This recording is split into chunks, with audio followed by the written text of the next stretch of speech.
Okay. At 6:01, I will call the monthly meeting of the Sister Bay Village Board of Trustees. Orders. Roll call. Bell, Here. Bruno, here, Shampoo, here, Cox, Yep, here. Orozco, here, White, here, Warner, Here. Okay. And on to the agenda. Do I have a motion to approve the agenda? Motion by Roscoe, second by Second. Shampo. All those in favor? Aye. Opposed? Motion carries. Review of the approve the meeting minutes from August 15th, 2023. Any corrections, additions, deletions?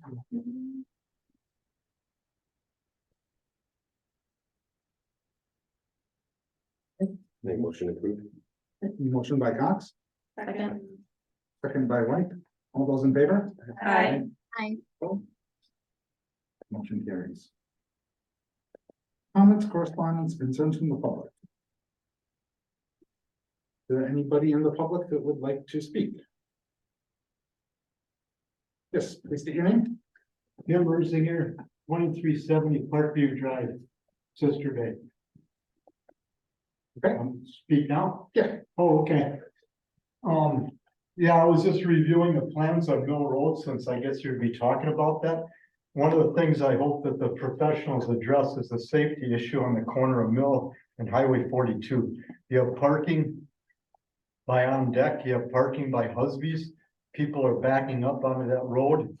There's beer trucks, there's food delivery trucks there. Sometimes they block the whole road, you can't get through. And the intersection, I believe, is particularly unsafe because when you pull up from coming up from the beach, you have to pull across the pedestrian walkway to see the traffic coming from the north. And then there's pedestrians coming, trying to cross. The pedestrians have an option. They either can go behind your truck or car, or they have to walk out in the highway right away to get around you. And they look at you like you're crazy. What are you doing parking in the walkway? But that's your only option if you want to go through the intersection safely, because the building of Husby's is set so close to the intersection that you've got to creep forward to get out to see that there's no traffic coming there. Then you have traffic coming out of the Villageville, you have traffic coming from across the street from the Ace Hardware. So there's a lot of issues going on there. And when I mean, I just came from there. They were parked on both sides of the road. There's really only one lane there. And I don't know, I think Fish Creek was just dealing with some issues with regard to that intersection they had down there. And they turned by on deck, and I don't know, the old CNC club, I don't know what they call it now, but anyway, I think they turned that into a one-way street. So I don't know what to resolve the issue. I don't know what to do. That's why I was curious to what the professionals might recommend, because there's going to be more traffic down there. Algoki, as you're aware, is planning a project down there. There's another ice cream shop going up next to the Zach's Market, and that could draw more traffic, and all the wonderful events down in the beach park draws a lot of traffic from bicyclists coming down the hill and everything. But I'm particularly concerned about that corner right there. And I hope the village, when they're talking about what they're gonna do on Mill Road, somehow addresses that issue. Thank you. I think you're saying Maple, then, right, by Husby's? Yeah, is that Maple? Yeah, that's Maple. I just want to make sure, looking at the right. Okay, Maple, Okay. yeah, Thank you. thank you. Okay. Anyone else? Okay. And there was just that one item included in the packet. Yep, today's National Voter Registration Day, and I'm excited to say Sister Bay got 2 new registrants today. All right. All right, County Supervisor report by Dave Leno. Good evening. I'm glad I'm finally able to be here in person. Glad to see you, Dave. I just returned from our annual Wisconsin County Association conference within the last hour. So I'll start from 2 weeks ago. Okay. The county board held its annual budget retreat on September 7th. That's a combination of all the supervisors and the department heads. We get together, we spend the day offsite, it was at the Landmark. We spend all day just talking about policy, procedures, budgeting issues, things people would like to see or change, deleted, as we continue with the budget process. Just like you're going through the budget process now in the fall, next month, the county will submit their final CIP for approval. And then in November, as you do, they will come in for the final annual budget for approval. So we're in the middle of that budgeting process. The other thing that happens every year is the annual county conference is held in the fall every year. This year is particularly important because it's the end of the biennial budget. So the new budget is starting for the next 2-year period of time. So the county gets together. I was on the resolutions committee this year. They meet, they go through resolutions and policies that each county wants to propose to the governor and to the departments and to the legislative branches. And we sit down with them and we go through and make up a platform. And I will give these links to Heidi. But we spend a day just going through resolutions that have been proposed, pretty thick. I think it's all electronic. These are the ones that we approved to go into platform for the next biennial budget. And this is the net platform as it's all put together. There's lots of good things in here that pertain to local governments in particular. One of the things that we were very happy that we were able to accomplish was the additional shared revenue that the governor agreed to with the legislative branch. That was a main focus of the county last year. So we're glad that got approved this year. But it's an example of what the county can do for a lot of the local municipalities. And hopefully that's long term.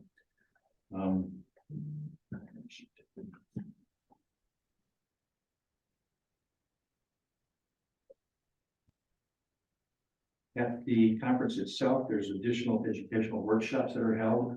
Oftentimes they're directly related to what's in the platform, so that county supervisors and county elected officials are familiar with what the Wisconsin County Association's platform is and what they're going to be lobbying for. They have over 30 different concurrent workshops this year. Each of them is held with an elected official or with a state department head for an hour at a time.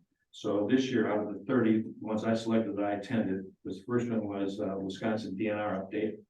I was able to meet with the new acting director of the DNR, but for an hour after that meeting, one-on-one, talking about some of our marine issues that we're faced with here in Sister Bay. I was also in the Internet for All in Wisconsin, the federal update where the federal government had 2 employees there that explained what they were going to do further for additional funding as they continue to try and build out all the states for the Internet. Actually, Wisconsin, as I understand, is number 2 right now in moving forward with the process. So Wisconsin jumped on the issue of the Internet and the broadband and the funding and grant opportunities very quick. So, and there's more of that coming, which we'll all find out about. The other one I hit up was county leadership and workforce housing.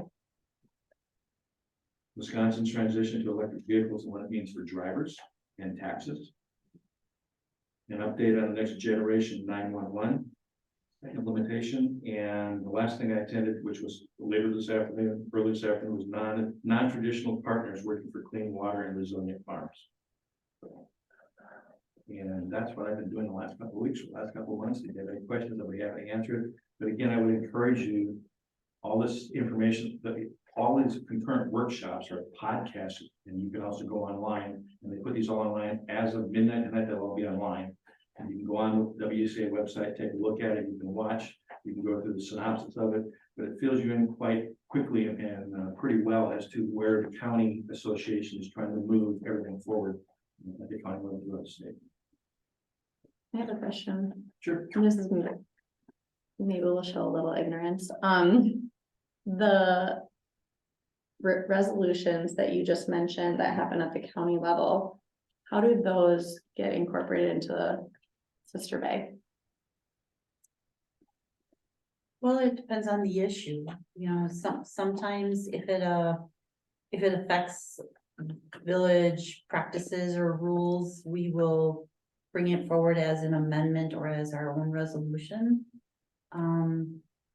Sometimes things the county does are only effective at a county level. So it just we don't kind of incorporate depends. them. Yeah. And then, I can so, give you an example. yeah, Last year, we were able to, county was able to generate $500,000 for your workforce housing project, for the Weeder project, okay, and provided that. okay, So I personally, I think most of the supervisors take a look at what's available in their district and how that can apply or relate to what's happening at the county level. okay, And that was one instance where we were able to, last year's county budget retreat, again, held at the Landmark last September, that was an issue, and then over winter, we were able to finalize it and get the county board to approve the 500,000. so I guess, are there any that got approved yet today? They got approved, right? That would be helpful specifically for us to know about, or how does that happen? Do we actually go in and look at all of them? I'm kind of looking at Julie. Oh, for me, what I do is I follow, state law and updates like that to see what I should be adding or what we need to Specific to the change. village. Okay, Specific to village government. okay, thank And if you. I see something that I think is specific to the village, I will bring it up at the local county board level. Perfect, I okay, Also take input from trustees. Denise has brought up a couple things that I've taken back to the board, and try to work through. So I'm always looking for input also. Spoke with Dave on a few things, always looking for input, because I'm happy to take it back to the board and higher up if we need to go. fabulous, thank you.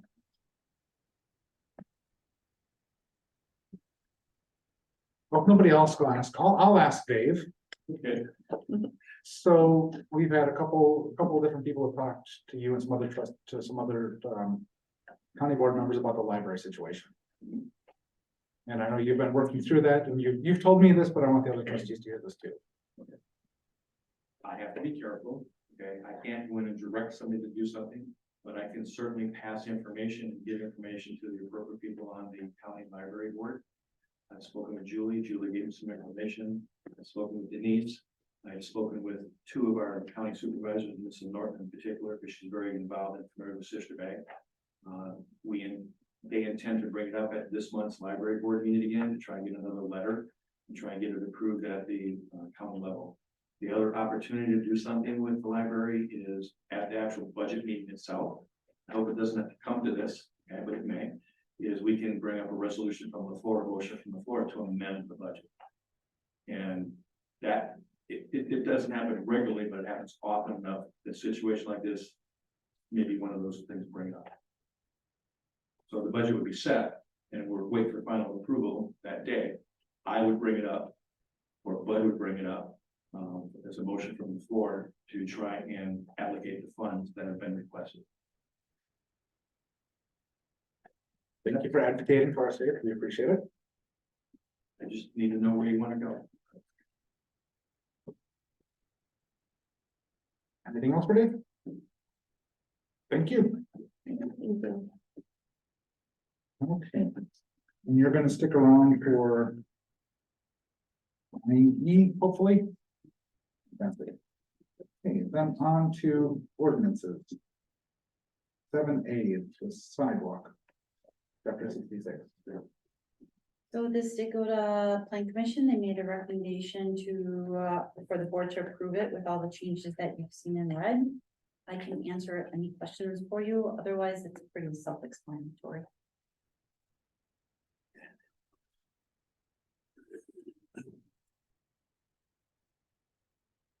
Yeah, this went back at least for 2 months of planning commission. It was, Yeah, we were talking about it. We started talking about it in spring and then really finalized it in August. You see them come over. Yeah. Yeah. So we. motion by Cox. Well, okay. Yeah. I just had a question, sorry, because I know this is gonna affect my property. So this is like for new sidewalks that would be going in. If like trees are in the way and have to be removed, or I'm just.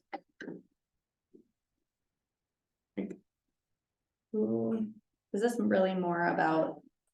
This is like the rules of the sidewalk and like setting standards around them, not necessarily the actual implementation of them. Is that right?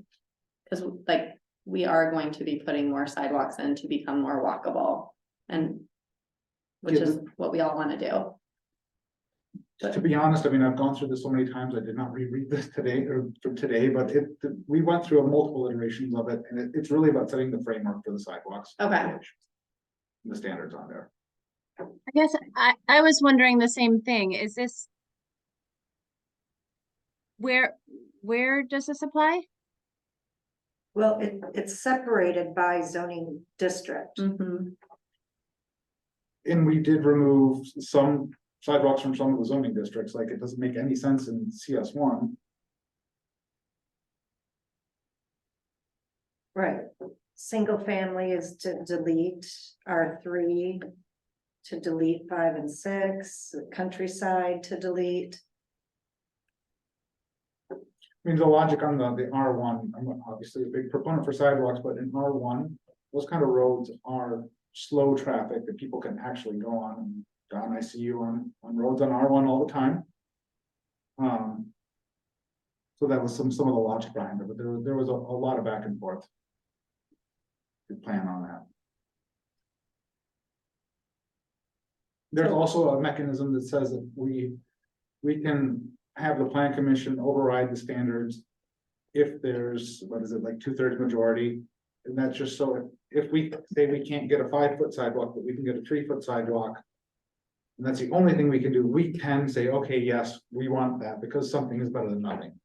We try to give ourselves a little bit of flexibility in there.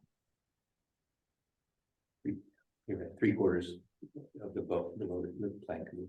Yeah, that's Yeah, what I was but like. no, it's, yeah, I just didn't want that to be record 2/3. Sure. And who's responsible for putting the sidewalks in? Cause it says the development is, but what if that's an existing? Then is it a special assessment of the mechanism we'd end up using on that? We try not to do special assessments if at all possible, but usually what this means is as development is occurring, the developer puts in the sidewalk. There's gonna be situations where the village is gonna wanna put it in, but normally it's the developer that puts in the sidewalk. And if not, like if it's already there, what happens? It's just existing, it's grandfathered. Okay. Not the side, I'm saying like the land is already there, the easements are there, but Oh, so let's say, for example, we had a development agreement where we required the property owner to put in an Mhm. easement for a future sidewalk. Because there's no other sidewalks in that area. Mhm. We're just making sure that land gets set aside, so when the day comes where we can, let's say, get a grant to run sidewalks all the way down that road or something, then we would be the ones putting that. Okay. Otherwise, it's as development occurs, the developer puts it in, if there's other sidewalks in that area. Thank you.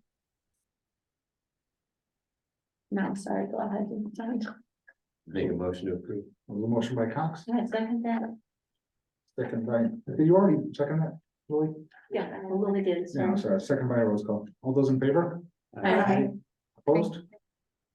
Motion carries. Hey. Ordinance for coal tar sealants, chapter 50. So this was brought to our attention by Allison. This is something she wanted to share some education on, and it went to Green Tier, which has recommended the ordinance before you for adoption.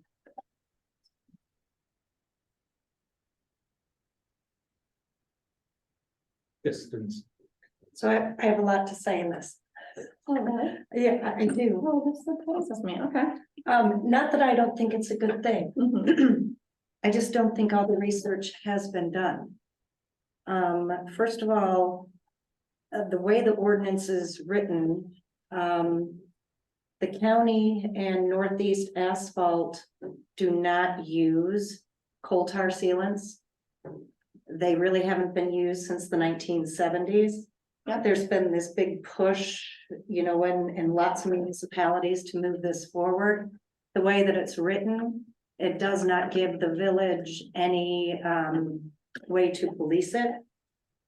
If you want to be able to police it, then there should be a permitting process for that, just like a building permit.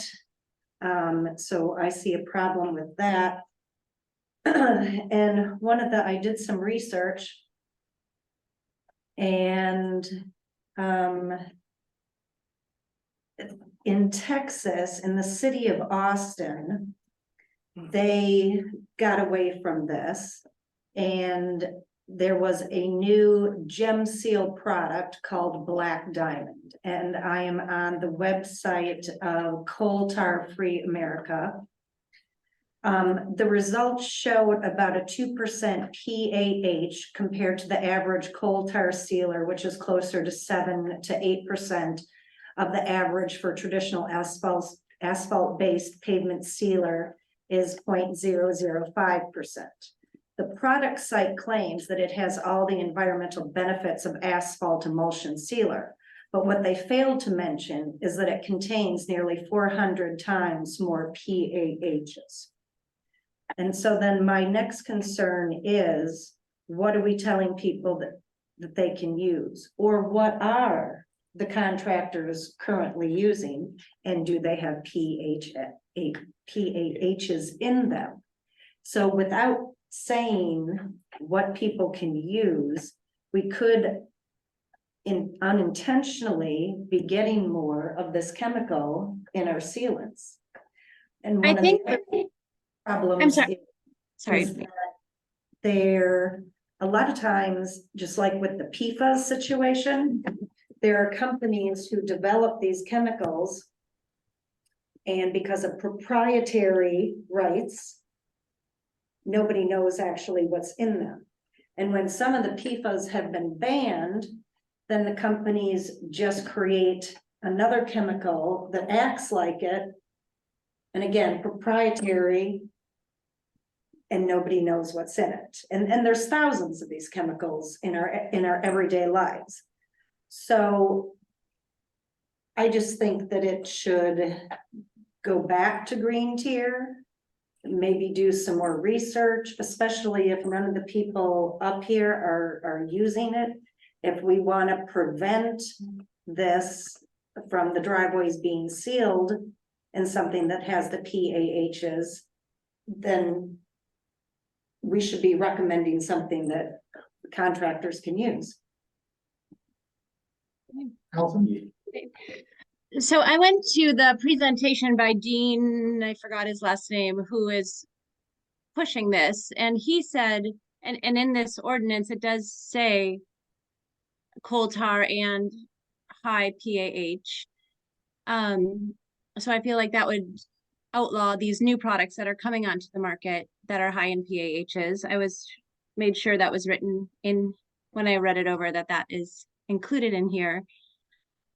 He said all the contractors up here are not using it. The problem is, and he has this little video, and there was somebody, I think from Luxembourg or Forestville, who's been doing sealing for quite some time. And this contractor said the problem was people from out of town. Like one year, I think somebody from Texas came up here and started sealing everybody's driveways with bad products. And so he's hoping the villages will pass bans so that people can't come from out of county and start just going door to door and sealing people's driveways with bad chemicals. I think that's all good. This is an issue. I've had 2 driveways sealed in the last 5 years, one in our house on Fieldcrest and one on Trillium.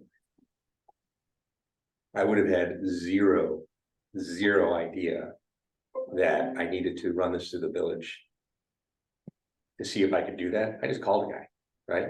And he came to my driveway and I gave him $200 and my driveway was sealed. I think they were going to penalize somebody $500 for doing that when they don't even know this is going to be an issue. I mean, of the 1,000 people that live in this village, this group here, and who's ever on the call right now, will know that there might be a penalty if they do this. How do we get that out? Like, how do we get that information out? That, or do we put this in the hands of people that are going to do the jobs to make sure they know what the village allows? Because I'm not a big fan of taking a person who has their driveway sealed and giving them a penalty of $500 for a code they didn't even know existed, because they just get in their driveway sealed. We're only saying you can't use. Understood, This type but they of don't, they wouldn't know that. you're gonna call somebody. I'm gonna get my driveway sealed. I mean, we And I'm know gonna go it's on- bad for the environment, though, there's so You much. do. Yeah, I didn't until this. right, which is part of educating, right? It's part of getting the word I out. understand it, but then you think of all the neighbors and I living in hear ya. houses tomorrow that have cracks in their driveway, and they're like, hey, honey, did you call somebody to seal the drive? No, I'll get on that, and they go on and they find somebody, they come and they get their driveway sealed. They have no idea the village is bad, they would, this is my point, is how do we Yes. get that out, so they say, oh, by the way. You could do that, you might get fined $500 if your person uses the wrong thing, I That's totally fair, so there should be agree, some keep sort of, passing Both have things like this valid that points. people won't know was passed. yeah, you both have really valid points of like the accountability of this, the education of it, and holding people. Yeah. You know, like how are we doing that, which is probably step 2. This shouldn't actually be a controversial issue, from my opinion, because I this get is that. like not good for the environment. So that's, So what, so Gibraltar had already passed a ban on this some time ago. yes, And they actually have it up in Nelson's that you're not, if you're in Gibraltar, you're not allowed to use these, whatever products they've got there. I know that came up in a Pulse article. mhm. I understand, like, how are we going to go out there and enforce it? Are we going to go out there and send Julie to test the sealant to see what it is? I think, I mean, like, this is the conversation that Julie and I had this afternoon. I said, well, realistically, what the village can do with this is contact Nelson, and they can contact, you know, all the stores up here, the hardware stores up here, to let them know. Are we gonna be able to 100% stop this? No, but if we can stop any, that's a good thing. I don't see a way that we're gonna keep the guy coming up from a state that's outside of the area, somewhere that doesn't have these rules, and going door to door and selling it. I also don't see how we're going to enforce that, but if we can stop any of it, I think that's worthwhile. Mhm. But we also need to be honest with ourselves about the level of enforcement we're gonna have. And what are the other chemicals that Nelson's or Wisconsin Builders or anybody is selling? What's the material safety data sheets on those? And the $500 fine for people that don't even know they're doing anything wrong. That's my biggest issue. I can find somebody $50, $100. Yeah, it Just, shouldn't be $500 dollars. that to me is really. Did And it- But I agree with agree you. the fine is a little steep, but I feel like the way to educate people is to get people to come together. So I think everybody along the lake shore from Green Bay south has had a ban on coal tar sealants.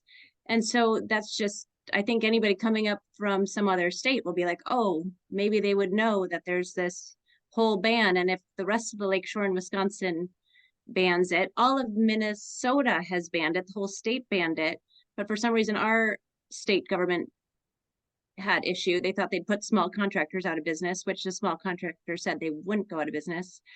So I feel like if we as communities along the lake all come together and individually ban these things, then people will know it's banned. It will just become known, hopefully over time with education and people talking about it in each community as more and more people pass this ban, more and more villages and towns. But I agree, 500 for somebody who doesn't know about it is steep. I'm gonna go back, Nate, to the sandwich boards signs, okay? That unless we do the research on what people are actually using and what is being sold right now, this is a moot point. I wanna do the right thing. I'm behind it. But I think it needs more research and some tweaking of the ordinance.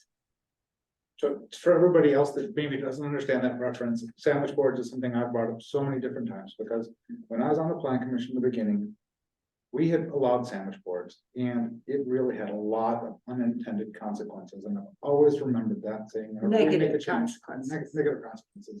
And I've always remembered that it's not what you want to have happen, it's what does happen, and sometimes you can't see that, so I appreciate that.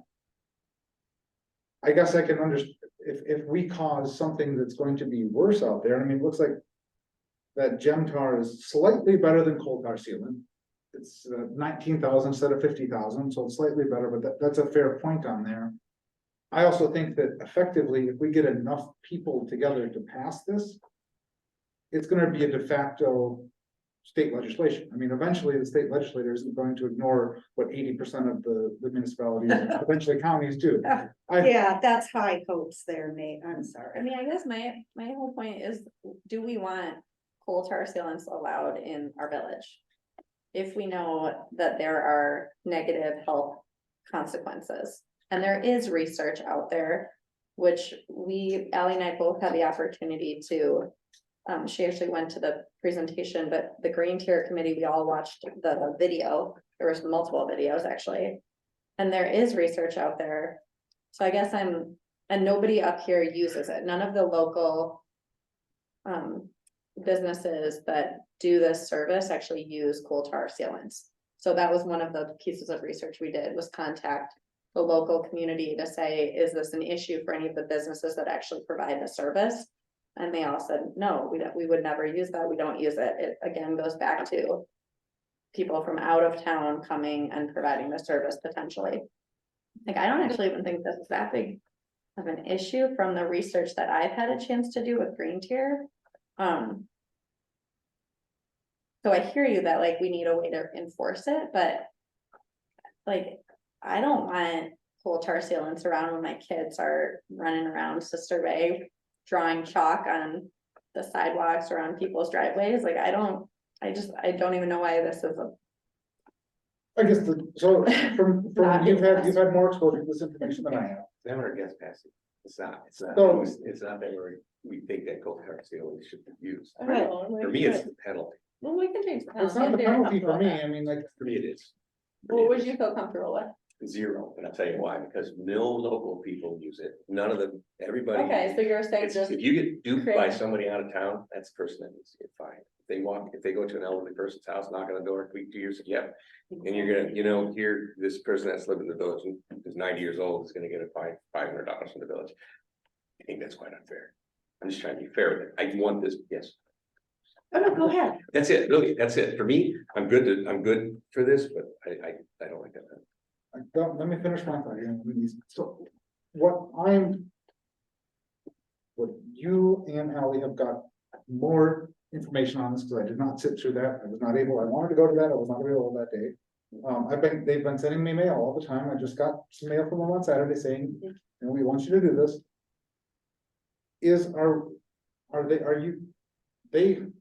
How confident are they we're not going to push this to some other product that's worse?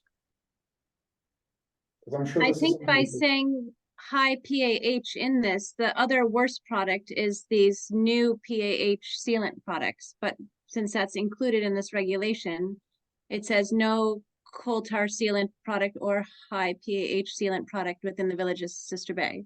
So that is the new worst product that is coming out that people don't know is a worst product yet. And those. So what are Okay. but that's it. What are the products? They can use what they're currently using. Everything they've been using for the past several years is acceptable. Like Do you know asphalt. that for a fact? Yes, because it was in the presentation that Dean gave. He said asphalt, he gave a couple different things that they're using now and gave their PAH levels, and it was very minimal. Let's incorporate what they are using into this document, saying that this is what is allowed and acceptable. And no fine. I don't know about no fine. I think maybe a fine for the applicant. Yeah. If you Yeah, the could. applicant- Down, So if you that go to the putting it hardware on. store and you go get it and you put it on there, then you would get fined, but put it on the applicant. We're But gonna, who's going to give you the fine? Who's gonna enforce this? A tattling neighbor will tell Julie or? Neighbor would know what you're using. Right, I guess Nobody if somebody, right. hopefully it will just keep somebody from coming to our town to try to put this all over people's driveways. That's If fine. anybody reads the laws. My only other problem with it was I didn't understand the exemptions, 50.72A. Somebody doing research on coal tar sealants is exempt. I didn't really get that part. Who's going to do research on coal tar sealant in our, So I this, mean, this ordinance is based on the model that the other communities in the county are Yeah. using. This one specifically is the one that came from Sturgeon Bay, city of Sturgeon Bay. But I think it's pretty common. I think it's kind of like the Yeah. template they're all following. It basically allows someone to do research and use Yeah. it to do the research. And they're not gonna Prove get or it wrong. otherwise, and yeah, you wouldn't find somebody for doing research, right? Okay. I have a question for Dave. Where's the county at on this issue, Dave? I don't know. Okay. I believe the county did not want to make a widespread ruling. They wanted each village to do their own. Kiwani made a ruling and I believe they banned it from all government properties. But they weren't, I don't think they were able to do private properties, maybe. But Door County wanted each village to do it on their own. I think Casco might have been the only one so far to have a problem with it, perhaps. I'm not sure. Why, can't remember. why isn't the government like banning this product? We are the government. No, it's the federal Wi- government. Well, But they've got- Wisconsin, some states are, but Wisconsin was about to ban it and then COVID happened. And when the bill came back in front of, don't quote me on this, but something along these lines. But then when the bill came back in front of the Senate, things had changed and all these people from big companies came and talked about how it would ruin their companies. And a pediatrician mother came on and she said how terrible it was for the environment. But in any case, our Wisconsin legislature decided to go in favor of these big companies who in reality wouldn't be affected because they're not affected one bit in Minnesota. But that's why the Wisconsin government decided, I don't know if it was House or Senate. I think it was the Senate. I can't remember. Anyway, so Wisconsin decided against it and put it on counties and villages and towns. Like I said, my response to the county itself does not use it. They've agreed they won't use it themselves, but they don't have a countywide policy or resolution.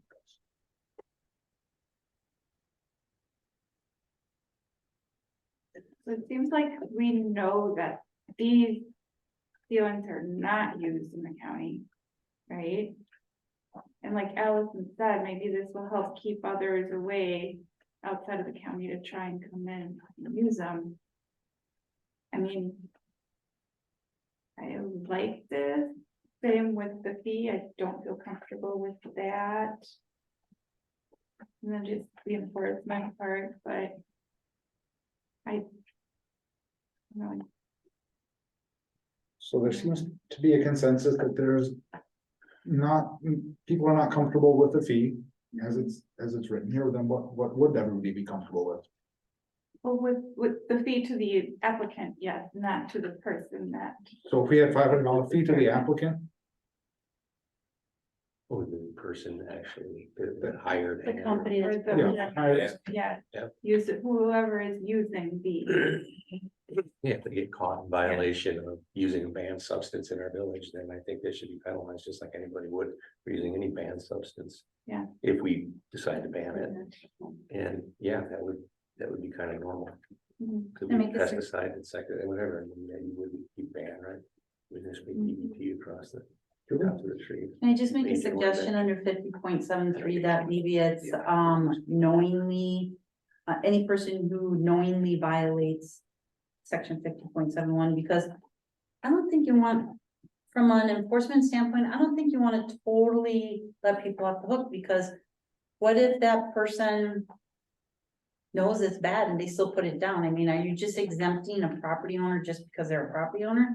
You still have property owners that do bad things, you know, I mean, I know a lot of people that, hey, I got a deal on this, I bought it at an old farm and I got 20 gallons for $10 and I know it's not good, but I'm putting it down. I mean, look how many people burn stuff they're not supposed to, right? It's kind of the same But thing. all I have to say is, I didn't know there was a policy that this was banned. That's, well, So so the penalty then goes away anyway. Like they say, I didn't knowingly do this. but I think Like, that, how do you prove someone's intent? well, and that's one of the issues with the enforcement, right? Is it's a difficult one to enforce. Yeah. But I think that you still have to, you always take the standpoint that the majority of the people are gonna try and comply with it. So if I know I'm gonna get in trouble for something, I'm not gonna do it. There's that small group that's gonna do it anyway. So if you have absolutely no carrot or no violation, yeah, sky's the limit, go ahead and do it, who cares? There has to be, with rules, typically you have some type of penalty to try and keep order in society. So if we reduce the penalty, are people comfortable? There's some penalty to Julie's point, but maybe it's not 500.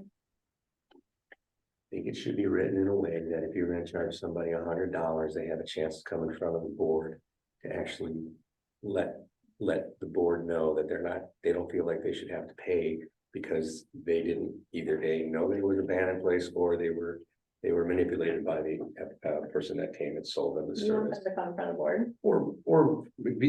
Or have a reasonable response to the challenge of the fine. Because I'll go back to the example of somebody, an elderly person sitting there, and somebody walks up and says, "You have cracks in your driveway, I'll do it for $200. Oh, thank you.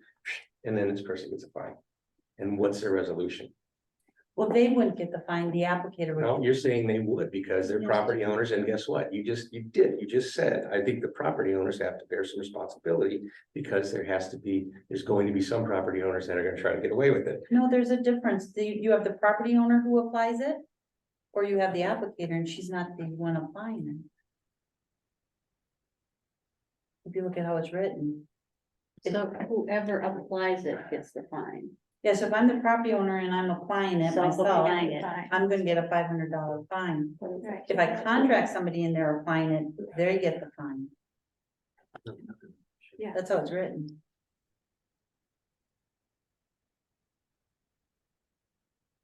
I guess I'm also not sure that the research exemption makes any sense. That's been abused many times throughout history. We want to look up something, lobster wars off Brazil. That was a major diplomatic incident in the 60s that was all about research. And arguing that.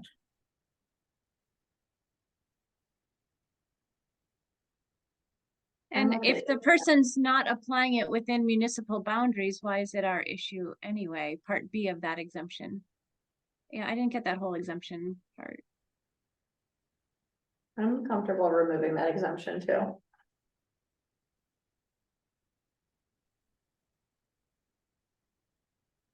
So can we Remove exemptions? remove those So exemptions? actually, I can hire somebody to come to my house and the way this penalty is written, I can apply, have somebody come and do it at my house. Willingly, and I don't get fined because they applied it. That's right. See, it's horribly written. Because then it's gonna encourage somebody, the property owner, to actually hire other people to do the dirty work for them, and they're gonna be fine. I think the penalty thing needs work. That's all I'm saying. It needs work and it needs to be reduced. How can we make that work for you, Don? And can remove it. So there's no penalty.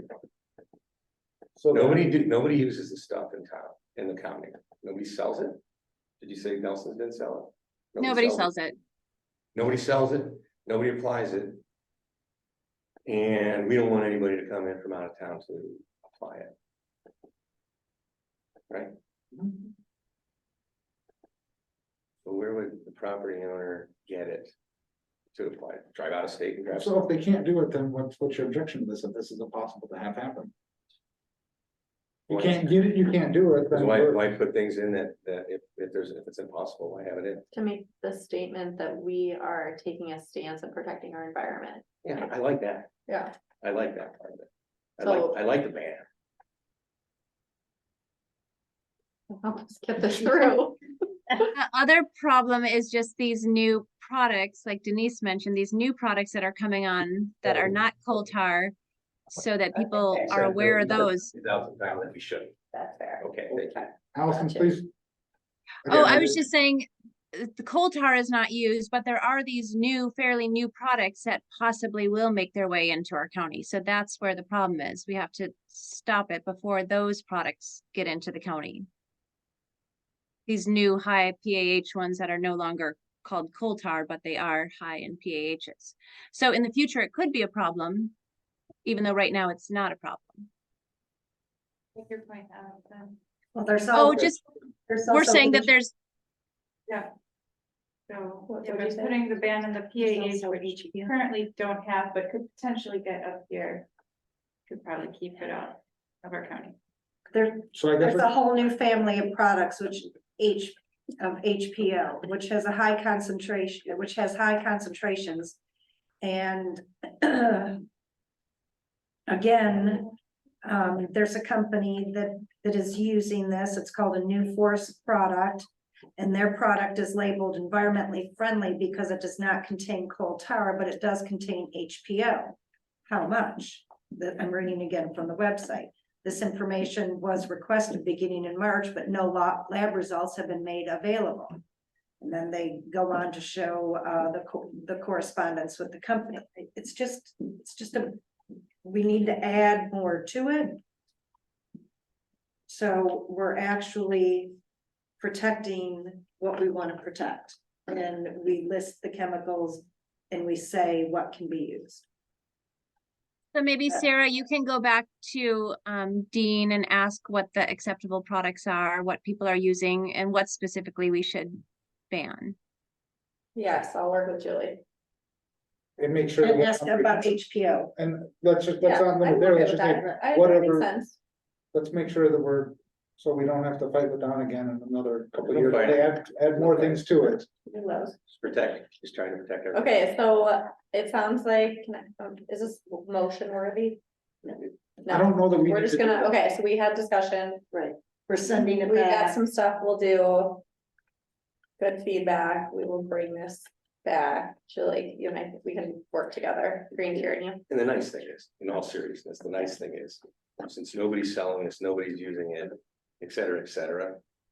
It's not gonna get worse between now and next month. True, Like, yeah. There's not gonna be like 10 driveways that all of a sudden get cold tar seal, like this is not happening. Yes, that's So- it, there's no you urgency, but can I will sleep, say yeah. this will be a win, I would Yeah. say, and. It's good feedback, I think there are so many other things today I would like to spend more time on than this though, so. We will do a little bit more homework, There we is. will bring this back. Okay, And, thank you for the feedback. so let's go on to 7C. So 7C is our garbage ordinance, as the staff report indicates, I couldn't just change that one little part. When I'm working on the ordinances, I clean them up. So we're not dealing with stuff that's up to date and the stuff that's out of date. So the section that you were specifically concerned about is section 50.41F, but you can see all the other changes in there. So I think the best way to approach this is if you have questions, I'm here to answer them. Otherwise, hopefully you've had time to read through it.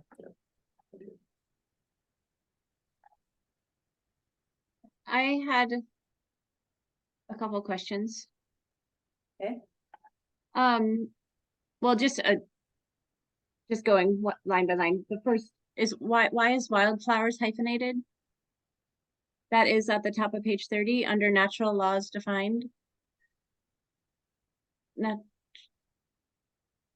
That was just a, you know. It's not hyphenated, that hyphen, because it's in orange, shows that that's a typo in the original document, and that space has to be removed, because wildflowers is.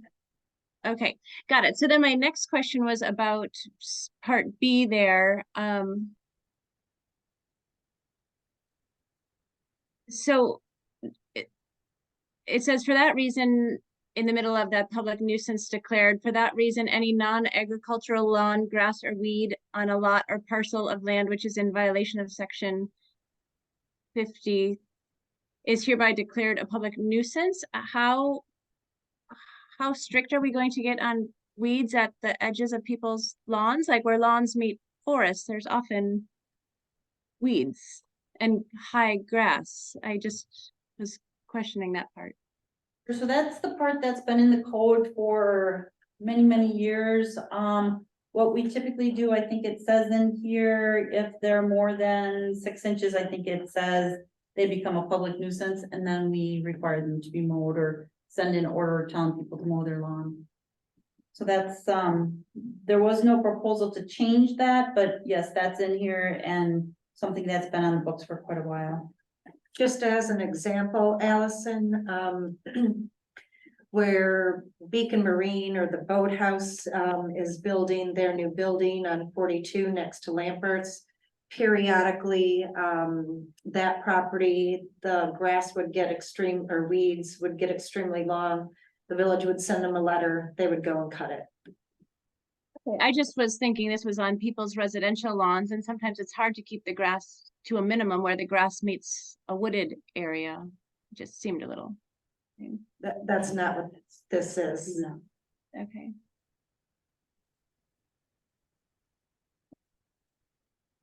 Isn't there something also in there about if it matches the character of the surrounding areas? I mean, if it's. If it's in the middle, if it's an opening in the middle of the woods, it's not something that just, because it matches the surrounding area. It's like if your neighbor has a lawn and you have got a field, I believe that, I don't recall exactly, what it is, but I know it came up, we were talking about that property on 57 a couple of years ago. The one that we see right when we came in, where there were the trees planted on the top of the berm. Oh, yes. Okay. You'll see a lot of stuff in here too about weed commissioner. That was something at one point. Villagers were required by state law to have a weed commissioner. I don't know if we ever really did. We had it on the books, but I don't think we ever really had anybody, but they changed the law, so we took that out of there. Dispensary. So Where was there the- in D, I think pursuant has to be crossed off. In D, letter D there, about the weed commissioner. Shall be charged to the property, and then it says. Kelly, you're cutting out. Oh, sorry, I was wondering if pursuant should be deleted at the end of that line D. Oh, yes, yep, good catch. And I see that 5. It added a 5 in there too when we moved it over. And maybe go through and check the letters, they are not, they seem out of order. Yeah, I see that it got, when it Yeah, it got reformatted, it messed. messed up. Kind of throughout the whole thing. You know, and I have to be honest with you, that happens a lot because the way our code is formatted is quite honestly absolutely terrible. So when you move stuff over, the numbers and everything change, but when we do adopt it, we do go through and make sure they're all cleaned up. So, but yeah, I see that here too. Good catch. And I had a couple other just words like that. But if anybody has anything more substantive, go ahead. No. So letter in E, it said metal appliances, televisions, rugs, swimming pools, and other construction debris. Should say that will not be picked up by the contractor. Should there be a that? I didn't get that. Will not be picked up by the contractor. Yep, it's by the contractor, it will not be picked up by the person we contract with to pick it up. Oh, okay.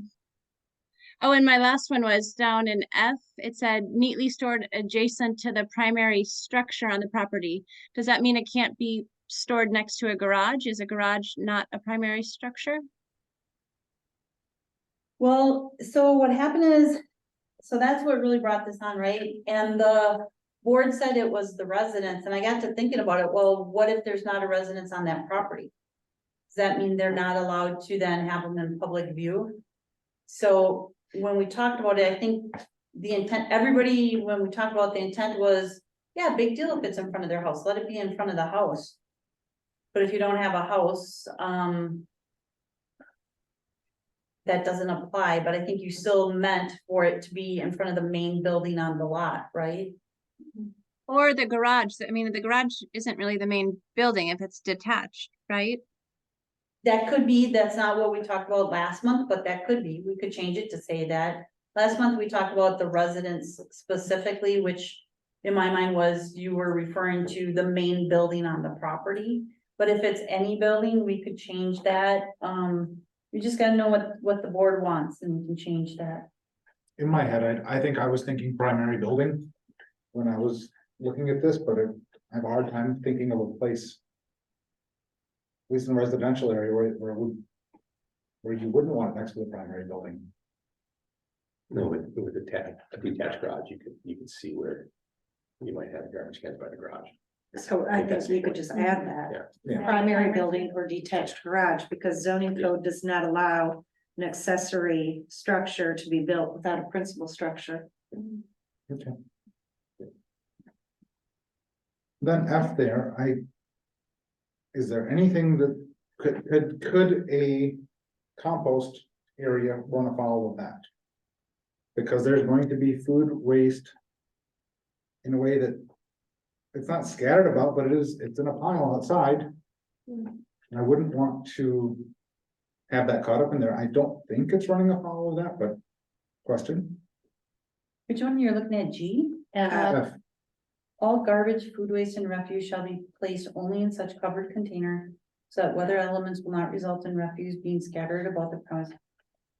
So that's the way it reads now. And what we have that in there to make sure it's in a bin, so rodents, et cetera, don't get in there. It doesn't get scattered around. How are you thinking it should read, Nate? Well, I mean, as I read that, the compost bin I have outside is in violation of that. It's No, a 'cause it's in bin, a bin, well, but it's not covered, covered, fair, because I want water to get in there, and that's how. So compost containers can be exempt. yes. If I remember right, again, looking at the context of it, I think that section is very specific to a section that is just on the receptacles, the trash receptacles. So I think I don't have the entire code in front of me. But I think, it's specifically referring to your garbage receptacle, your trash receptacle. And it's saying that if you're gonna put it in your trash receptacle, this is how you're gonna do it. So it's not in a section of the code that is talking about anything else other than the receptacles. I mean, isn't it the area talking about what the refuse is? Or no, that's the next one down.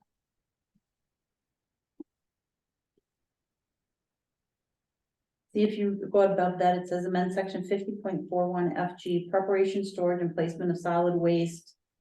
To prohibit household goods being stockpiled outside and not disposed of, allow trash receptacles in public view. Yeah, it doesn't help. No, so I mean, that still makes me think that could apply to it. No, I think it might be as simple as exempting. Yeah, just exempt compost.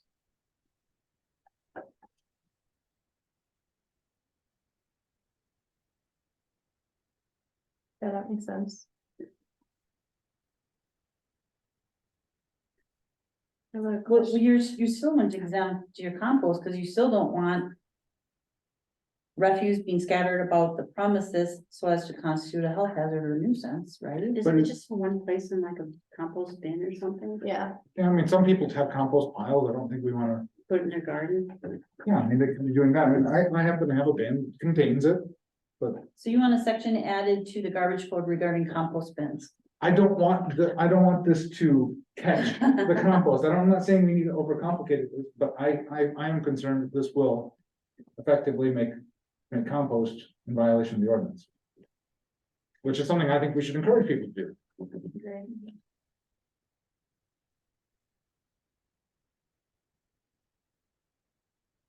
I just have a question on section 2, available for inspection, and maybe we have this on all of them, I don't remember.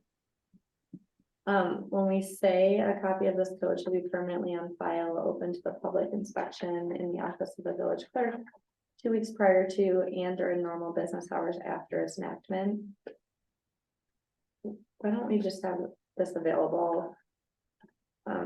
Line, That's state law. That's how Which state part? law, that's how the state law This? reads when you're adopting an ordinance, that it has to be. By state law, it says very specifically, has okay, for a non-zoning one, that's how it has to be. but we do also have them available. Oh, yeah. Okay, okay, thank you, that was tripping me up. It's this document with the whereas, who shall, whatever. Whereas now therefore, Got it, okay, that document has to be available 2 weeks prior and then after. okay, But the ordinance itself, which means your garbage ordinance, which doesn't include the whereas, now therefore, et cetera, that's available all the time. okay, thank you. So what happens is after this, it gets incorporated into the bigger document, the big municipal Yeah. code, which is always available. But this little whereas now therefore has to be available a certain period of time. Perfect, okay, thank you. So I know that we've been updating, making changes to a variety of things in the municipal code. And what we are given in our packet, you know, are the changes that you made. It's the condensed version.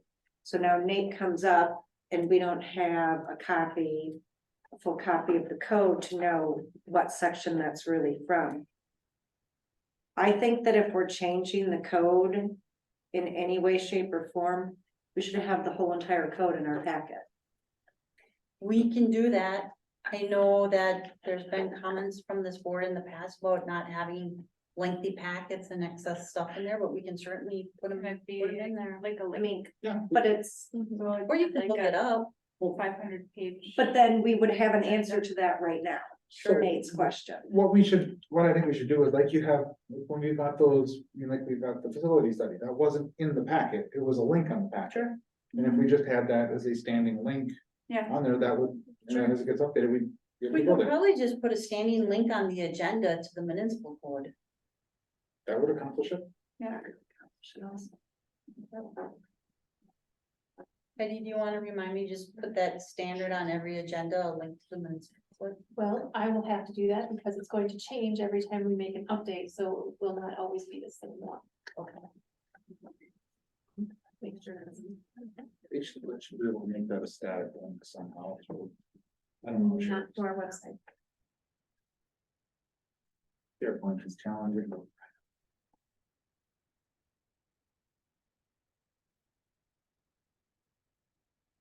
We do have a typo that needs to be fixed. We would make a primary building or detached garage. We'll have to come back with some language on compost bin. Like I said, I don't, Or not, depending upon Yeah. what you find yeah, out. I think that's addressed separately, but aside from that, were there any other concerns or changes? Oops. The I just number. had one more little typo. Under penalty.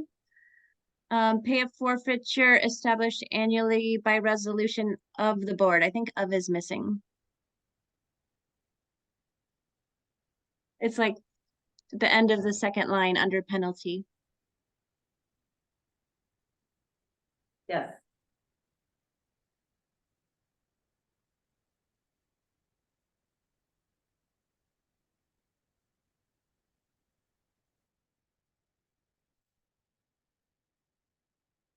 Okay. Bring that back. Or do we want to find? I think we should adopt it the way it is, and then if there's something regarding compost, I can just bring that one section back. The reason being is I'd also like to make a policy decision on if there's any infractions of this right now within, you know, since July 1st, for example, that they're not held as a violation. There's only one property actually that has violations under that.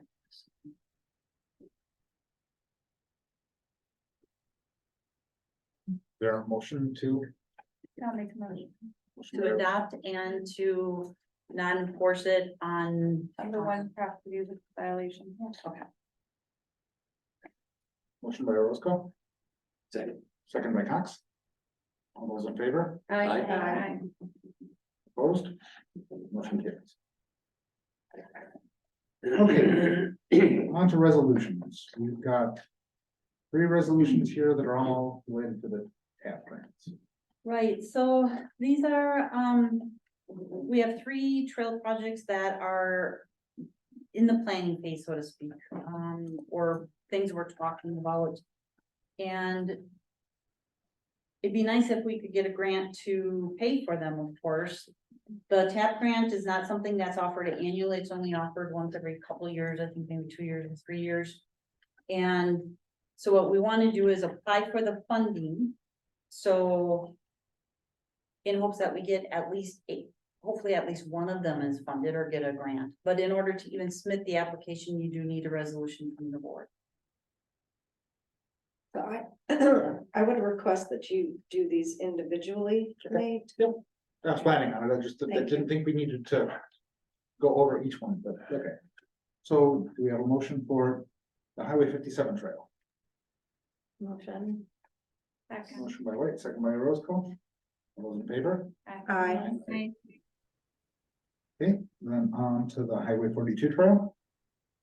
Motion. Motion by Roscoe, second by White. All those in favor? Aye. And Before we go to a motion on the fire station trail. Okay. Julie knew this was coming. So I brought it up at Parks. Yeah.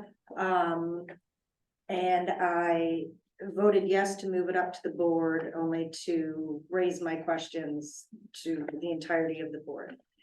And Julie states in her report that if she thinks that we'll be lucky to get one when we're applying for 3. Pertaining to the trail around the fire station, we don't have an easement yet. The project has been pushed back a year, so we're not even gonna start it. Granted, engineering would have to be done before that, and that is what this grant is for. When we talked around this table about what our priorities were for the budget, this was the lowest priority of the 3 trails. So I'd like to see us get grants for the other ones and have a better shot of getting those. Yeah, so if we only apply for the other 2. 2, there's a chance of getting one of the 2. Instead of throwing all 3 in. And what if we got this and we don't even have easements yet or property and we pushed it off? Do we start engineering already? Let me just make some explanations on that. So with this there are no easements required for this fire station trail one. We own all the property that it would go on. And I did talk to the DOT and I said, realistically, what are we looking at for this? And she said, well, if you were awarded, she said, you're probably not gonna be doing anything until you're probably not gonna be doing any of your design work until 25. Because she said you have to deal with the DNR. And she said, realistically, you wouldn't be building until 28. And I said, would the grant still be covered, would the grant period still be covering that? And she said, yes, if you got the grant. So I mean, that's how far in advance you're looking at this project. But I thought we were having conversations with Woodcrest that is part of this trail. So we had asked Woodcrest about extension to the north. You're right, Denise. We said, would you give us, do you want to work with us to extend it to the north? They didn't make a decision on it. So this application is just for that part that we have. So it's coming in from Mill, running along the tree line or the wetlands, or coming in right here at the fire station, yet to be determined. Put back by the Go pond. back and then out onto the easement onto Woodcrest. Yes. what happens if we apply for this, we get it, and we say, yeah, we don't wanna do it? Is that going You to can- hurt us? Would it hurt you? No, because I don't think so. Things change. That's why you take them to the board because. And I know we haven't always done that, but my philosophy with the board is it's the board who accepts the grant because you have to commit. The board is the one who commits us to the funding and the project. So if you get it, it comes back here. I do think there are different types of grants that I don't think the fire station trail is gonna jeopardize one of the other ones. The other thing is you've got, so the 42 trail and the 57 trail have to be submitted by your consultant. Because those are, design ones, so design can only be submitted by the consultant. Whereas construction can be submitted, has to be submitted by the municipality, so this one would be for the design and construction, I think is how that works. So they are different types of grants, they're for different funding, the funding is for different things. So it's not necessarily going to, if we apply for 2, we're not going to have a better chance of one of those 2. I don't think so. versus 3? I think they look at it on its merit, which projects are good projects and which ones aren't. You know, I think What is the, 57 is definitely a great project.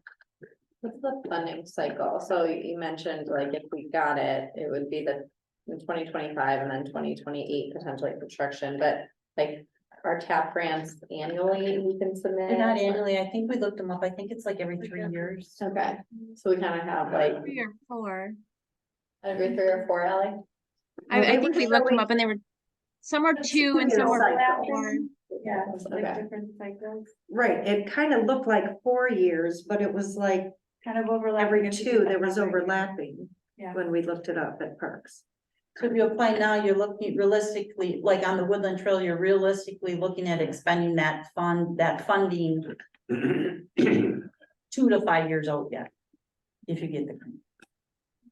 I guess I would look at this as saying that by voting for this resolution, we're not saying we're going to prioritize this project, but I look at it as we then have to have a serious conversation if we get this grant to say, well, with this grant here, does that change how we look at our priorities? Because it comes down to money. I mean, I don't think there was a resistance to the project. It was just a question of we don't have unlimited funds. I agree.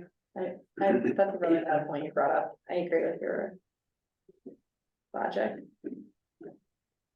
I mean, I'm fine moving forward. I just Okay. wanted to No, share that's that really with the the- entire board. Yeah, right, so Okay. I'll make a motion. Okay, motion by Roscoe, Second. second by Cox. All those in favor? Aye. Opposed? Motion carried. Okay, then the last one, Last resolution is the condominium plat for Luna View, which is the residential condominium development that'll be developed at the end of Maple, kind of behind the yacht club.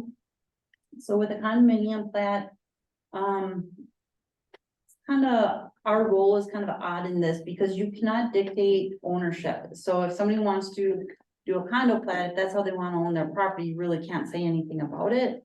And there's really no guidelines for you to look at or to evaluate it on, so your hands are kind of stuck on it.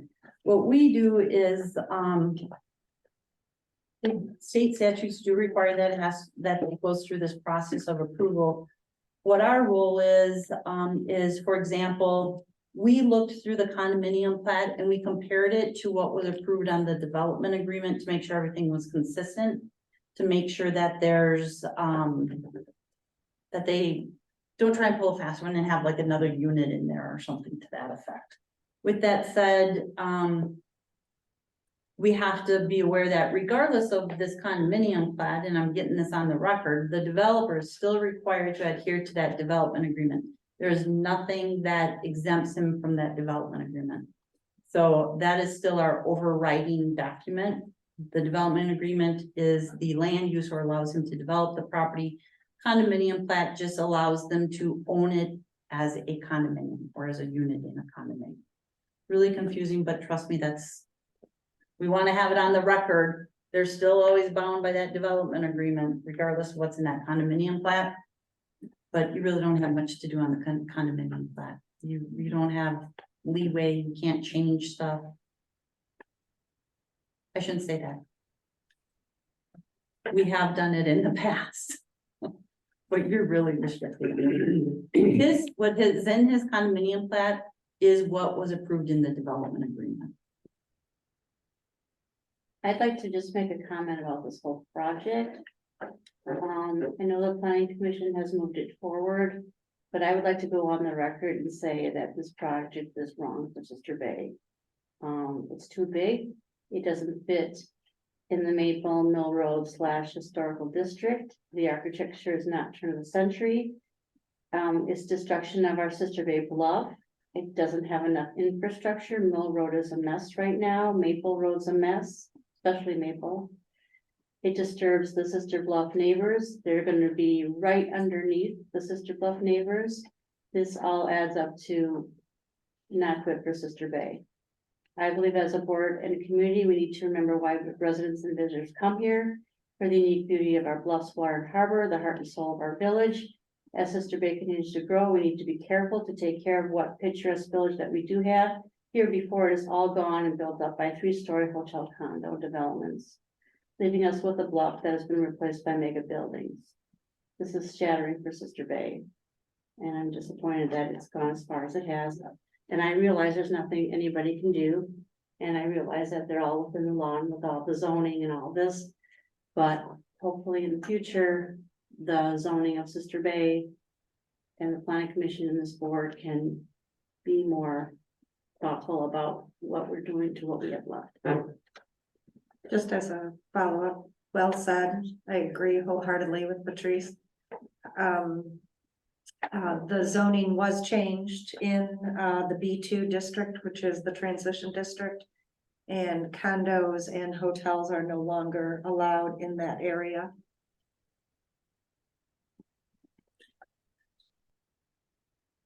What are we voting on here? What are we voting for tonight? Flat, condominium flat. Yeah, Not this plan, not. No, nothing. as it applies to this plan, yes, but this is, there's not. Okay, cause okay. Just the plat, so they can record it and sell the units. Yeah, it's really about ownership at this point. Oh, gotcha, okay, cause there's a. So I mean, like. Yes, I mean, yeah. Or it's signed off on at the development agreement. It's been a while, so yeah, I forgot. Yeah. Just have something to do with some trees that needed to be replaced. Yep, yep. But that is even dealing with that. This is.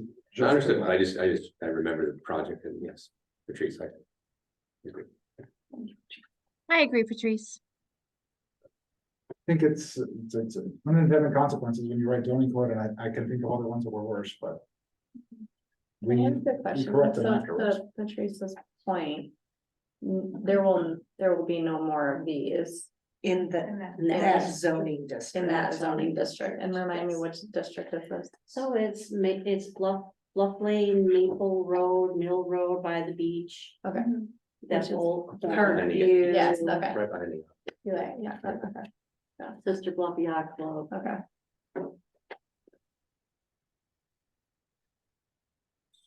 So, does anybody want to make a motion? Yeah. Sorry, um, can I ask one more question? I'm so sorry. So is the bluff being destroyed with this project? There's scraping and there's.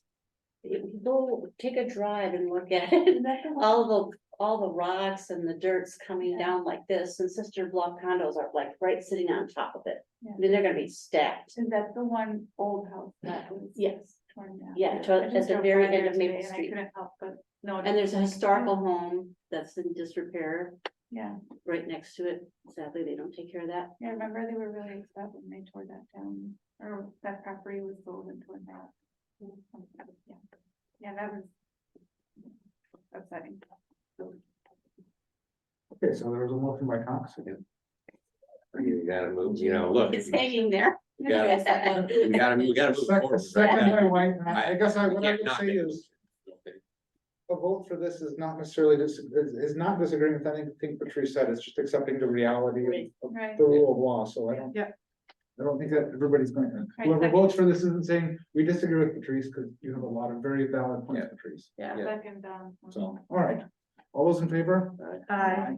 Opposed? I just wanna add, Patrice, we do start our land use planning process, which is where we're gonna look at all these type of issues and decide is enough. Do we allow any more? Where are they? Or do you just not allow them?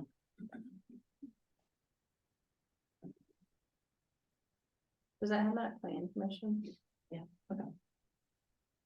Okay. On to discussion action, contract for solid waste and recycling services. Okay, so right now, our garbage contract to provide services to our residents and businesses and to the village is with Going Garbage, and the contract expires at the end of the year. And with a 90-day notice, we can extend that contract without having to put it all out for bid again, so that's what we're trying to do here. Going Garbage, like I said, they're the current provider. They would like to keep the contract, so they have also offered to not raise the rates. They would be the same as the current agreement. So, on page 49, and 49 through 58, you'll see the agreement. 59 are the rates that they charge. As you look through the agreement, I updated the numbers, but you're going to see some stuff in yellow. That stuff in yellow are just changes I made to make it consistent with other ordinances we have or things we've changed that I caught in the agreement. Do we have a rep from Going with us? Yes, you do. Okay. And your name, sir? Andrew Gantman, Vice President of Government. Okay, thank you, Andrew. And I just wanna say, while Andrew and Jeff Johnson were in my office and we're talking, all once they got an emergency number, somebody put lithium batteries in the garbage, started the garbage truck on fire. It wasn't lithium that day? Came out of the Peninsula State Park, there was some hot coals or ashes. Oh, they thought it was lithium at first, right? Really? Well, lithium was a big problem, but Yeah, that happened to be coming out of the park. they pulled into the Shopko parking lot, the old Shopko parking lot. Had to unload the truck, right? Oh, I read about that. There's pretty Yeah. exciting stuff there. so. No damage to the truck, no damage to the parking lot, it was a good day. But we did talk about the lithium batteries and you'll see something in here, how, in the contract, we're gonna work with them to do more education about lithium batteries as well. Cause that is a problem for them. I have asked in past contract years for going to send out a letter to all of our residents about, because believe it or not, and I'm sure that they can attest to, people do not know how to recycle. Could not agree more. It's mind-boggling to The me. amount of people that I see throwing their recycling in a plastic bag away is ridiculous. So if we're gonna do that with the lithium batteries or whatever, I'd really like to see a specific mailer, seeing that we do not have a newsletter anymore. And spend the money and have it, everything that we wanna say in that goes out to every single resident. Do you want to refer that to Green Tier? I would love that, and I would actually recommend a magnet of what can be recycled. We already did that. Did it Green work? Tier did that. Was trying to see if there are any more hanging out there. I don't know. I mean, we passed them out at the election last November. And I have a bunch more in the office. I wanted to do, and this is probably a good 10 or so years ago, a whole entire booklet. That, like what to do with dry cleaning hangers. You take them back to the dry cleaner, they'll reuse them if they're not bent. I mean, the list was long, I mean, you could also just put them in scrap metal too. But I couldn't get the funds to do it, because I think I had gotten a copy from suburb of Madison, Middleton. They had one, and it was fabulous. Okay, so if I still have it, I'm gonna share it with you Yeah. then, of Green Tier. Okay. I think that magnet might be more effective than booklet, because you're gonna have people. I know, but there's a lot more information than just what going does. But I'll preface it by, you can put as much information out there as you want, people still may or may not read it. Oh, absolutely, I know And people don't actually- read. I know. Another example is when I'm working at the scale and I ask someone if they want a receipt, I say it's just gonna end up back here anyway. So, there's a lot of things that we all could do differently and better. I agree with you, education is important, for those that really want to learn. There are many that don't. Andrew, do you guys help with education? Is that a part of your? We can, we do, we really rely on Brown County's, recycling or MRF. They generate some fantastic, pieces. They're actually really simple, rather than getting expensive. Keeping it simple, I think, has a bigger impact than going into great detail in a lot of cases. For us, the biggest issue, as Julie mentioned, are lithium ion batteries that end up in the trash. That start on fire the minute something runs over them. We've pulled several out of our trash pile in the transfer station with a fire just beginning, so. Yes, there's all types of things that we could be educating on. I look at the ones that are really gonna have the biggest impact on us as a society as well as us as a business. But we'd be happy to work with you. like everybody else, it's just manpower. We're short on that when it comes to being able to generate, a lot of the marketing. We'll pull it off of, Brown County's site. We I have a mean, you lot, could work with them on Green Tier and get yeah, them. we've got a lot of woman power in Green Tier, so I think we could work together. Awesome. So I have a multitude of questions on page 59.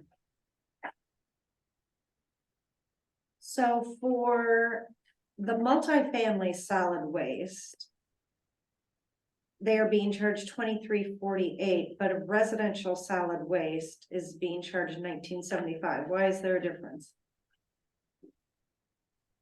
The multifamily solid waste, is going to be a per yard. It's a more expensive container that we have to put in there. We're using, dumpsters generally in multifamily units as opposed to carts. The cost of dumpsters are considerably more. Okay. And then under the fuel surcharge formula, you have in there, the percentage increase on anything over 275. Diesel hasn't been 275 in a long time. Couple of years now. Currently, the price is, a street price right now is $4.19. So why does that not reflect something more in line with today's prices, even though it's a 3-year contract? This goes back 3 years when diesel prices were around that. Obviously, we haven't raised our rates in the last 3 years, even though the contract has enabled us to. We're hoping to continue on at the same rate. If we look at increasing that, which we have done for other municipalities, subsequent to when we did the contract initially with Sister Bay, those rates are also different. So we're trying to, we can't control the price of diesel any more than you can. Right? Right. And we know that there's gonna be a base. It may come back down. I don't know the answer to that. I can't look into the future. 2-3 years ago, I wouldn't have thought diesel would be as high as it is right now. I wouldn't have thought fuel would be as high as it is. So the formula is based again, when we wrote this agreement originally, this being a continuation, if we want to look at adjusting that, then we should also take a look at some of the prices as well, because it's all a matter of running this without going negative as a business. So you base it on locally sourced fuel. Does Going purchase their fuel within the village limits of Sister Bay? We do. Yes, Okay, we have, and we've got receipts of the different places that we purchase. okay. And the tracking information is available to the village for audit. So you write down at the last day of the month what the price is before billing goes out and figure out the surcharge. What I actually do is I do a data pull from our system where we're entering in all of the receipts, where it was purchased, all of that information. I'm pulling the data out of there and then running an average based on total number of gallons purchased, averaging out based on the price for each of those gallons. So it is in line and we get down to an exact rate.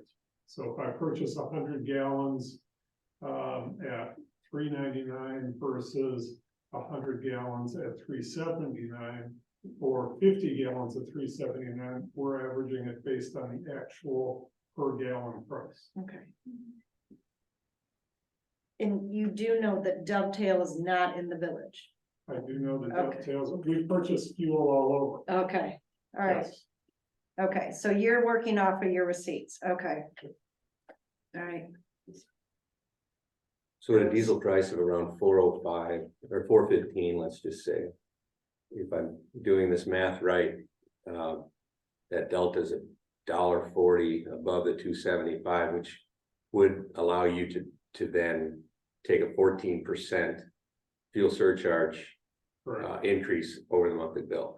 Would it be more practical to ask the village for a 10% increase in pricing and get the fuel charge back up to $4? I need to. Something like that? Yeah, I You know what I need to mean? look at the numbers, I mean, either way. That's a big increase. That's like a 14% increase on it. Right. It's a fluctuating price, obviously, I mean, you could ask Denise, the price of diesel just in the last year has ranged from probably $3.35 up to $4.50, $4.70. I know I buy diesel for my own Yeah, vehicle, yeah, so. It's very hard to lock it in at a certain rate. It's not unlike other crash haulers, it's not just an arbitrary percentage they throw on it.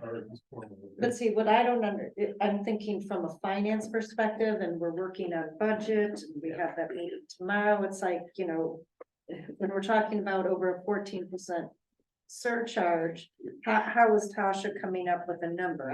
I was looking at it, trying to be more close, and is that more helpful for budgeting purposes? And It would be more helpful for budgeting to raise the baseline to maybe an average of the last 12 months. And then, but then they would have to offer a price increase, like you said, so they're not doing business for a negative. I ran a logistics company for a lot of years, and we made a lot of money on fuel surcharges. Like, it was a profit center, a big one. We love fuel surcharges. Anyway.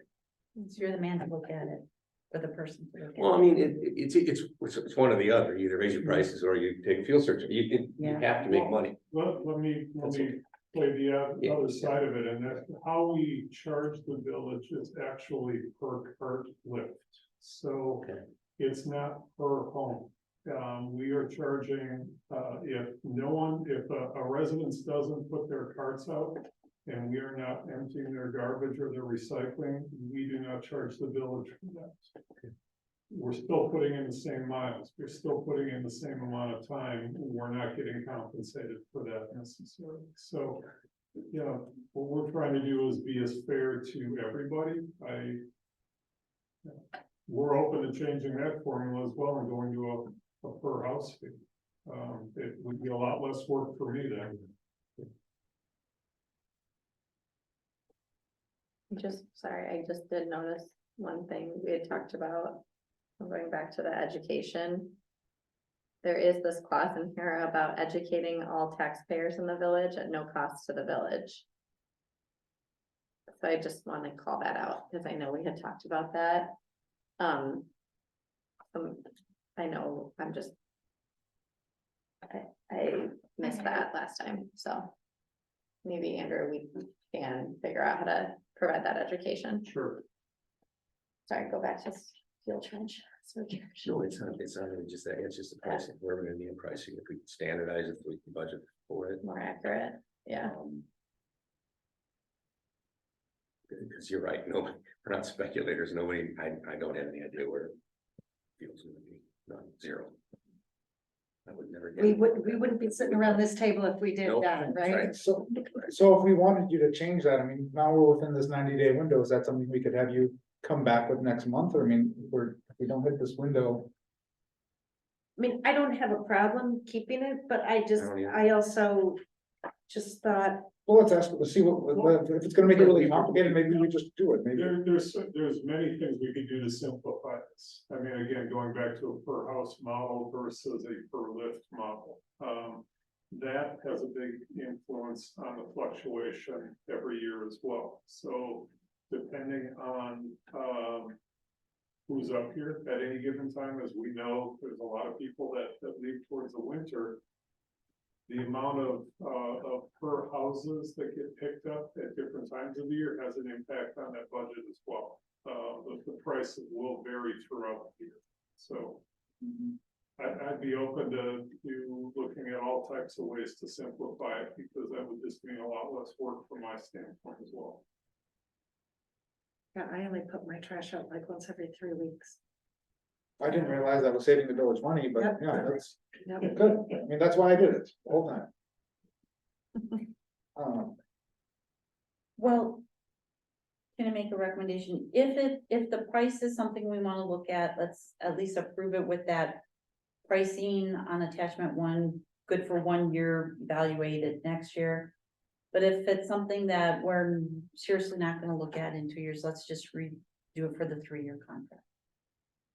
It's like, is somebody willing to? Are we willing to sit down and hammer out new pricing? If we are, let's, to meet our deadline, let's at least approve it for the contract and then the attachment for 1 year. And then revisit it. But we have 90 days to do it, right? Well, you can approve the contract. Okay. Contingent on approving attachment 1 for 1 year, subject to revisiting in year 2. We could do that. If we think realistically we'll have time. If you to think realistically, you're optimize gonna the look at pricing. it, if not. Just approve it. What for is the this? 3-year period. I mean, I guess I wonder, what does this fluctuation actually amount to? We would have to do some. Well, evaluation. What page are the bills on, Heidi? Let me look at my agenda. Page 100. 100, Yeah. 110. So going garbage should be in here for.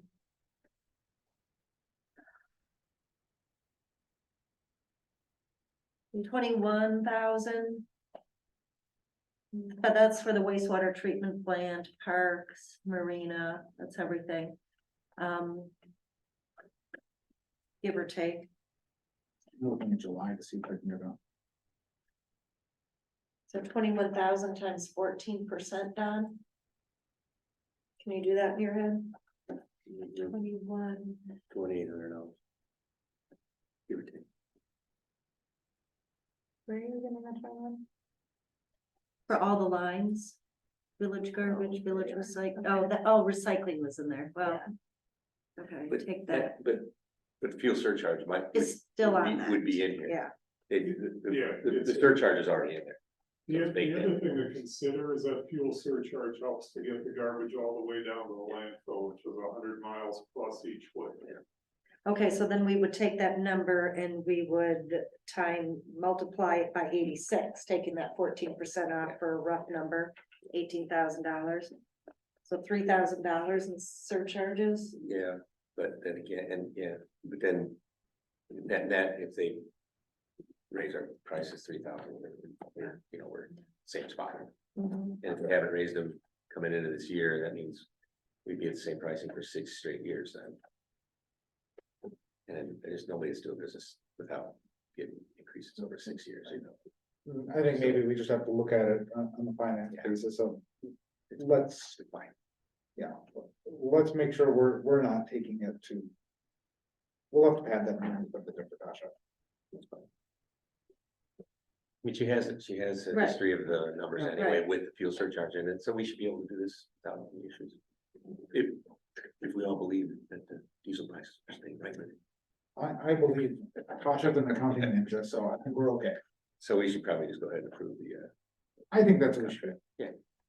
Okay, I'll make a motion to approve the going garbage contract. Motion by White, second by Oracle, all those in favor? Aye. Opposed? Motion carries. Awarding the bid for the Highway 42 trail. So Highway 42 is the one that's going up the hill to connect to Ephraim. We put the design services out for bid, which is required by law. We had 3 bids. Stantec was the lowest. By law, you have to select the lowest one. So we have to accept the bid to proceed.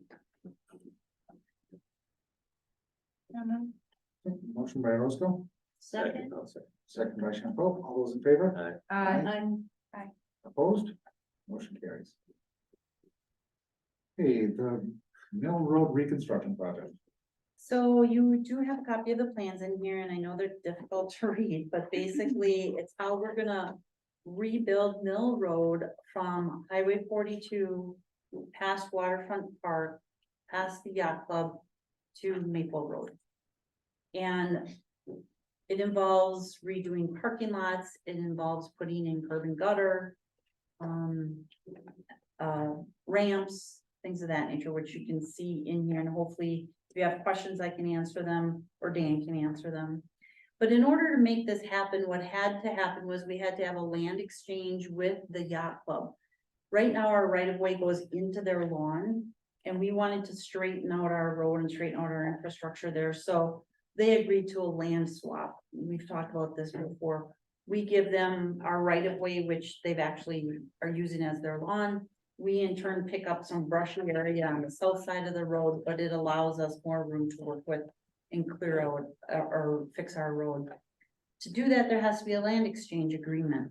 So the agreement is before you, and you can see what the terms are of that agreement. There was a lot of back and forth on this agreement. And this is what is finally before you. This is what the yacht club has agreed to. This is what Randy and I had felt was fair as well. So we have it before you. The yacht club is ready to sign it, provided we are. So I think we should stop there and just see if there's any concerns with that agreement, and if not, then we can move on.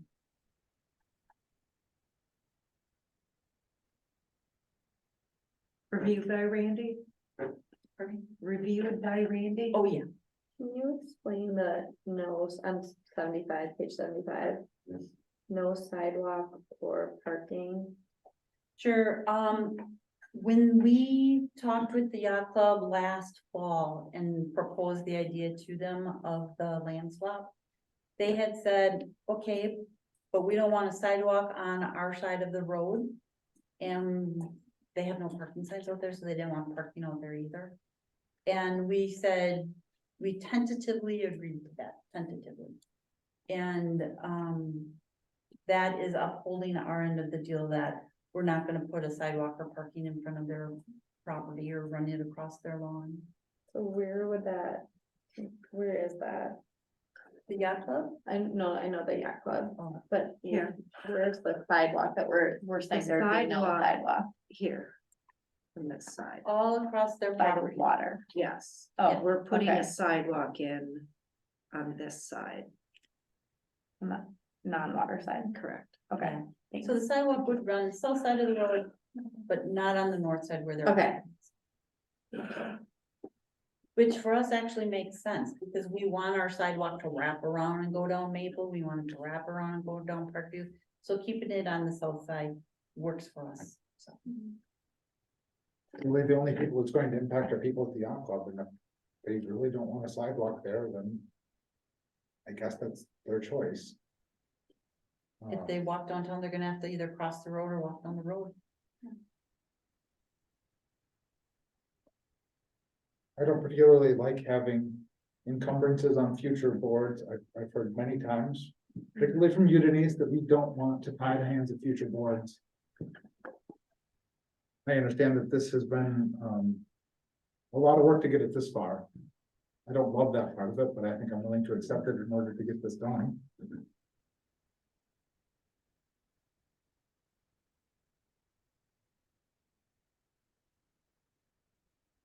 So if there's no more discussion, I think a motion would be in order for the land exchange agreement. And did the plan commission has reviewed this? Parks, Parks, okay, Parks, Property and Streets. okay. And you guys were comfortable with it? Yes, we did not. Parks did not want to have a sidewalk or parking on the north side. Okay. Even though, so we agreed. Okay. With the yacht club. Okay. It is a very congested area Mhm. and Well, and we figured that if you're gonna add only like 10 parking spots, might as well just not add any parking. It's only gonna bring more traffic. And there. We agreed to that. So do we want to keep talking about the rest of it, if we're good with the agreement, or do we want? If they wanna do everything in one motion, we can do that. Okay, well, if we don't have any issue with the agreement, then let's go to the next thing, and then we can just do this all as one. Oh, you do one, okay. So the next one is the transportation plat. So in order to actually swap land, you're vacating land, you're picking land up, you're really re-describing your road. So the legal way to do that is through a transportation plat. So this document before you shows the land that is being vacated, land acquired. it has the legal descriptions in it. That has to be approved by the governing body and then filed with the clerk, with the county clerk or county register of deeds. And then it goes to the state as well, I think. So that, in addition to the agreement, that plat would be required to make this project happen. And then we come to the third document, which is the actual engineering drawings.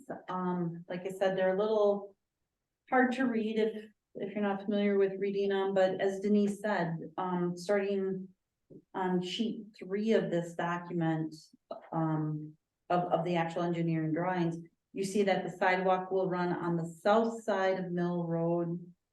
And then it goes down towards Zeke's, and in front of Zeke's place, right now they have their drainage and their cobble and everything in our right of way. That gets cleaned up. That would be curb and gutter at that point. And then keep going down towards 42 and you're gonna come across between our 2 parking lots, right? We got a brick parking lot over at Waterfront Park. And you got another parking lot across the street. That whole area in there will get curb and gutter, so people can no longer just pull off the road onto the grass instead of going into the parking lot. The curb and gutter will stop them. And then on the waterfront side, that brick gets pulled up and we're saving the brick for a future project. Don't know what we'll do with it, but we don't want to give that away. And that becomes a parking lot, with a better pitch. That's all asphalt in there. Adjacent to that, the Parks Committee talked about putting little pads for the planters to sit on, so those would be installed. What about the railing? The railing went away when you got rid of the parking, so at Mill and Maple, Yeah. if that had stayed the way it was, where we wanted to potentially have room for parking, there would have been a retaining wall, there would have been a fill, there would have been a railing. Without that, it just goes down a ditch to vegetation, so there's Oh, no yeah, wall so or getting- railing. So no parking, just kind of got rid of that. Yep, Oh, that's even better. yeah, it's just a natural, there's still curb and gutter, but Right. it becomes just a slope with vegetation. Great. So I know these are engineering drawings, and I know this will come back for other planning out there, but I was down there, this weekend looking at it, looking at those first 4 parking spots that are on so that is the easternmost part of the brick parking area. There's like the 4 that SBA uses for all their events to get access there. And something that I think Julie had mentioned to me, that there was potential of having that triangle across the road potentially being used for bike parking on there. And I started looking around there with that in mind, and I really think that we should take, and maybe this isn't the appropriate place to put it, but I still want to get it on the record. Take that first stall, turn that into bike parking. And I understand there's other bike parking gonna be in that area. But if we can the whole point of parking is to get people to a location. And if we can get 10 people in that location in the same area, we can get 1 or 2, which is what usually those cars are. I think we should do it. And I recall there was a conversation at Plan Commission that said, oh, if people are taking a bike, they're physically able to walk wherever.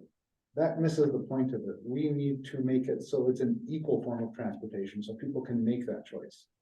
Because it's the families that are going down there. And you know, how many times you see people showing up there with 2 or 3 kids in the back of their bikes, or on the back of their bikes. It happens a lot. I think it's important that we get at least the convenience on parity with the car. I like the idea of bike parking. I don't know the right spot for it, but I like where you're headed. Well, I mean, I look at it there, so We were going to. This was corner right here was going to be all bike parking. understanding that there's some other, And Nate's talking about having it. And not that we wouldn't have both, yeah, but so. some here also. I like that. As much idea. as I So wanna then say you're that on we should the turn side all of of the it- street by the Yeah. park where we go with kids, And which understanding, makes sense. there's some complications in that area. Because crossing that street with kids is Yeah, terrifying. so looking at that, there's another complication. this summer. And a crosswalk would be great, but it's crazy right there. There are other complications with those particular spots, and that's because of the use of the park. And that's where I had a conversation with Luis, who's down there. I said, Luis, what what if we turn these all into, to bike parking? So, well, we really need access for for the events there, like, well, what if the first one was? And she's like, well, the first one wouldn't matter. So it wasn't just looking at, okay, well, what is this use and how, I did try and look at what the other impacts would be on that. So again, maybe that's. I have no problem. Not with more, like, for example. I do think though that the area for bike parking should match the other area for bike parking we're currently working. Well, then What do you that's, mean? you're gonna use some of the brick pavers then, right? Well, what we talked about was grabbed, so on the way to the bathroom, there's all. Oh, that I thought you were talking about then the other corner down. Oh, Cause I no, thought we were gonna use brick there. you'll see that the sidewalk cuts through there. You mean where all those utility structures are? The sidewalk ends up having to cut through there, which really affects what we can do there, but. Where we, by the bathrooms, we're putting gravel down for the bike racks. I think it should be the same thing, you put the gravel with the bike rack, so it's consistent. I mean, think about it, you're gonna have bike racks, which are basically 100 feet apart, some are on gravel and some are on asphalt. I It don't looks think like, it matters. I think it looks like you put your bike racks on a parking stall. I would argue that we should we should have it be on parity, let's make it just as attractive. You take it to plan. Here's what I think you should do, because they have to be purchased, let's get them and then go out there and say, where do they look best? I mean, the engineer there's nothing in the engineering that would impact that, right? I think we just have to make note that we want bike parking there and we have to Yeah, revisit in that, this area. Yeah. Specific area. but not change the plan. No, it just isn't. I've also learned that sometimes it does impact engineering, and if you bring it up later, it's very easy for people to accurately say, you didn't bring this up soon enough, we already have the engineering done.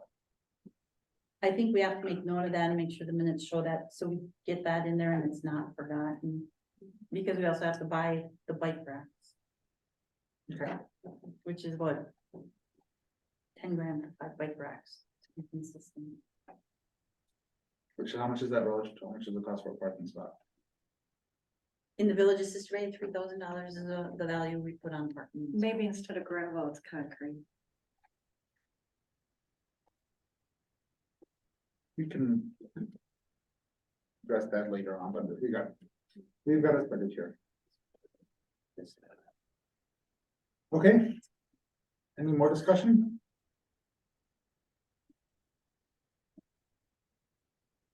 Okay. Do we have a motion to approve the land exchange agreement, the transportation plot and engineering drawings? That's so moved. Motion by Shambo, so second by Rose Claire. Second. All those in favor? Aye. Aye. Opposed? Motion carried. Okay, the facilities plan. The facilities plan that we have been waiting for. Most of you have been a part of this, been pretty engaged in it, attended the meetings, it's all in front of you. I will say I did get a revised copy on Friday, they fixed some things in the table of contents, which is minor. What we're gonna do is, if anybody has comments on this that need to be incorporated into it, I'm gonna relay those to errors, they'll make those changes and that will be our adopted version. Or we can just adopt it as it is with an amendment to the title that says for village board consideration. It would just say, adopted 9/19/23. I'm not able to pull this up on my computer. I had trouble all day, and just now I had trouble, and I was asking her if she had it, and I clicked on a different spot of that link, and it opened just now. This is the first time I've seen it today, right in front of me. I was gonna tell Heidi earlier, I couldn't open it at all yesterday You or guys today. need me to put it on the board? No, it's, mine just, I clicked the very top of it, just now it worked, but anywhere in the body of it didn't work. It went to the village site. Did it work? Right What? clicked on it? Did you right click on it? Did I break? Yeah, I tried. Yeah, I believe it's public. It doesn't work. So I did not. When I read this document for our parks meeting. Filled with typos and sentences that didn't make any sense. I did not read through a lot of so I did not proof it. I still found some on what I was reading. And I also have some questions and concerns. I'm just scrolling to where all of that information is.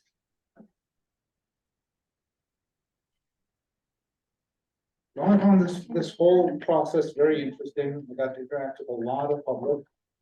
I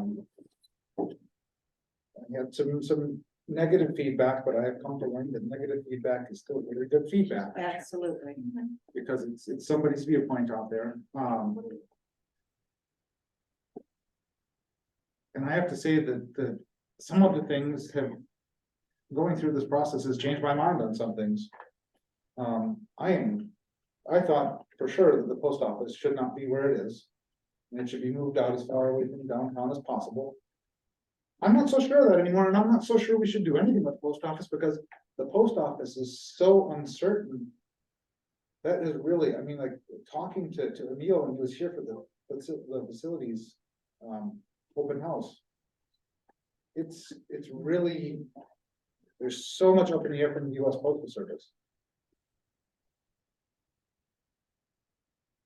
And also I heard what you had to say, Sarah, when you said, well, maybe the post office should be the center of town.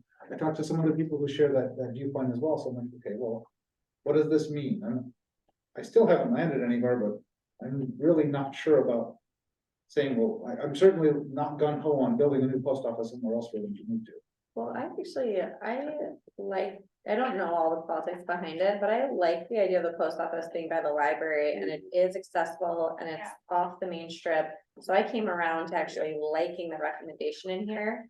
I came also around to liking the idea that the current post office location be a community, like I can picture people stopping there. For, I don't know if it's SBAA was maybe the recommendation to potentially move there, or like the visitor center. Right. Like this is like, welcome to Sister Bay. It needs to be downtown. Yes, like in the heart of the village. Where people Which I like. are, Yeah, and it's easily You got it? accessible for all of the totally. questions. Which I really like that, because it's awkward right now to go to SBAA in this little corner. Right. Or to kind of go to the visitor center at the top of the hill. Like we don't have a welcoming place, like, right? We're missing that. That's. So I came around to liking that. Yeah, and I think that Parks, we pretty much agreed on that. Moving the post office down to Mill Road. Yeah, like, Cause it's still a walking distance Yeah. from the heart of Sister Bay. And we could, do more parking Yeah, where it's not an issue. And then. by leave the that library makes space sense. where SBA is an option or visitor center. Yeah. When will we get more information about where the post office will be? Can we wait to move it? I mean, we were going to do the Parks building first, right? Will we know in a year or two what the post office is thinking prior to when we were going to actually build this building? So the way it works is, yeah, this coming year, we're gonna have to start, or we're gonna have to open up the contract for negotiations. And at that time, hopefully within the coming year, we'll know more about, are they keeping up a post office here, which I hope they are. What type of space do they need? Would they like to go to the site next to the library? Or are they gonna go to a different location? That maybe a private party is providing. We don't know those, and that's why when you read the plan, it talks about that. It's up in the air. It says, start with your parks building, get going on that. You're gonna have, until you know what's going on with that post office, you probably just wanna leave the site in parking until that gets resolved, but we should know, I would think within a year or two, we're gonna have a pretty good idea what the post office wants to do. And it's Well, not that up to sounds email.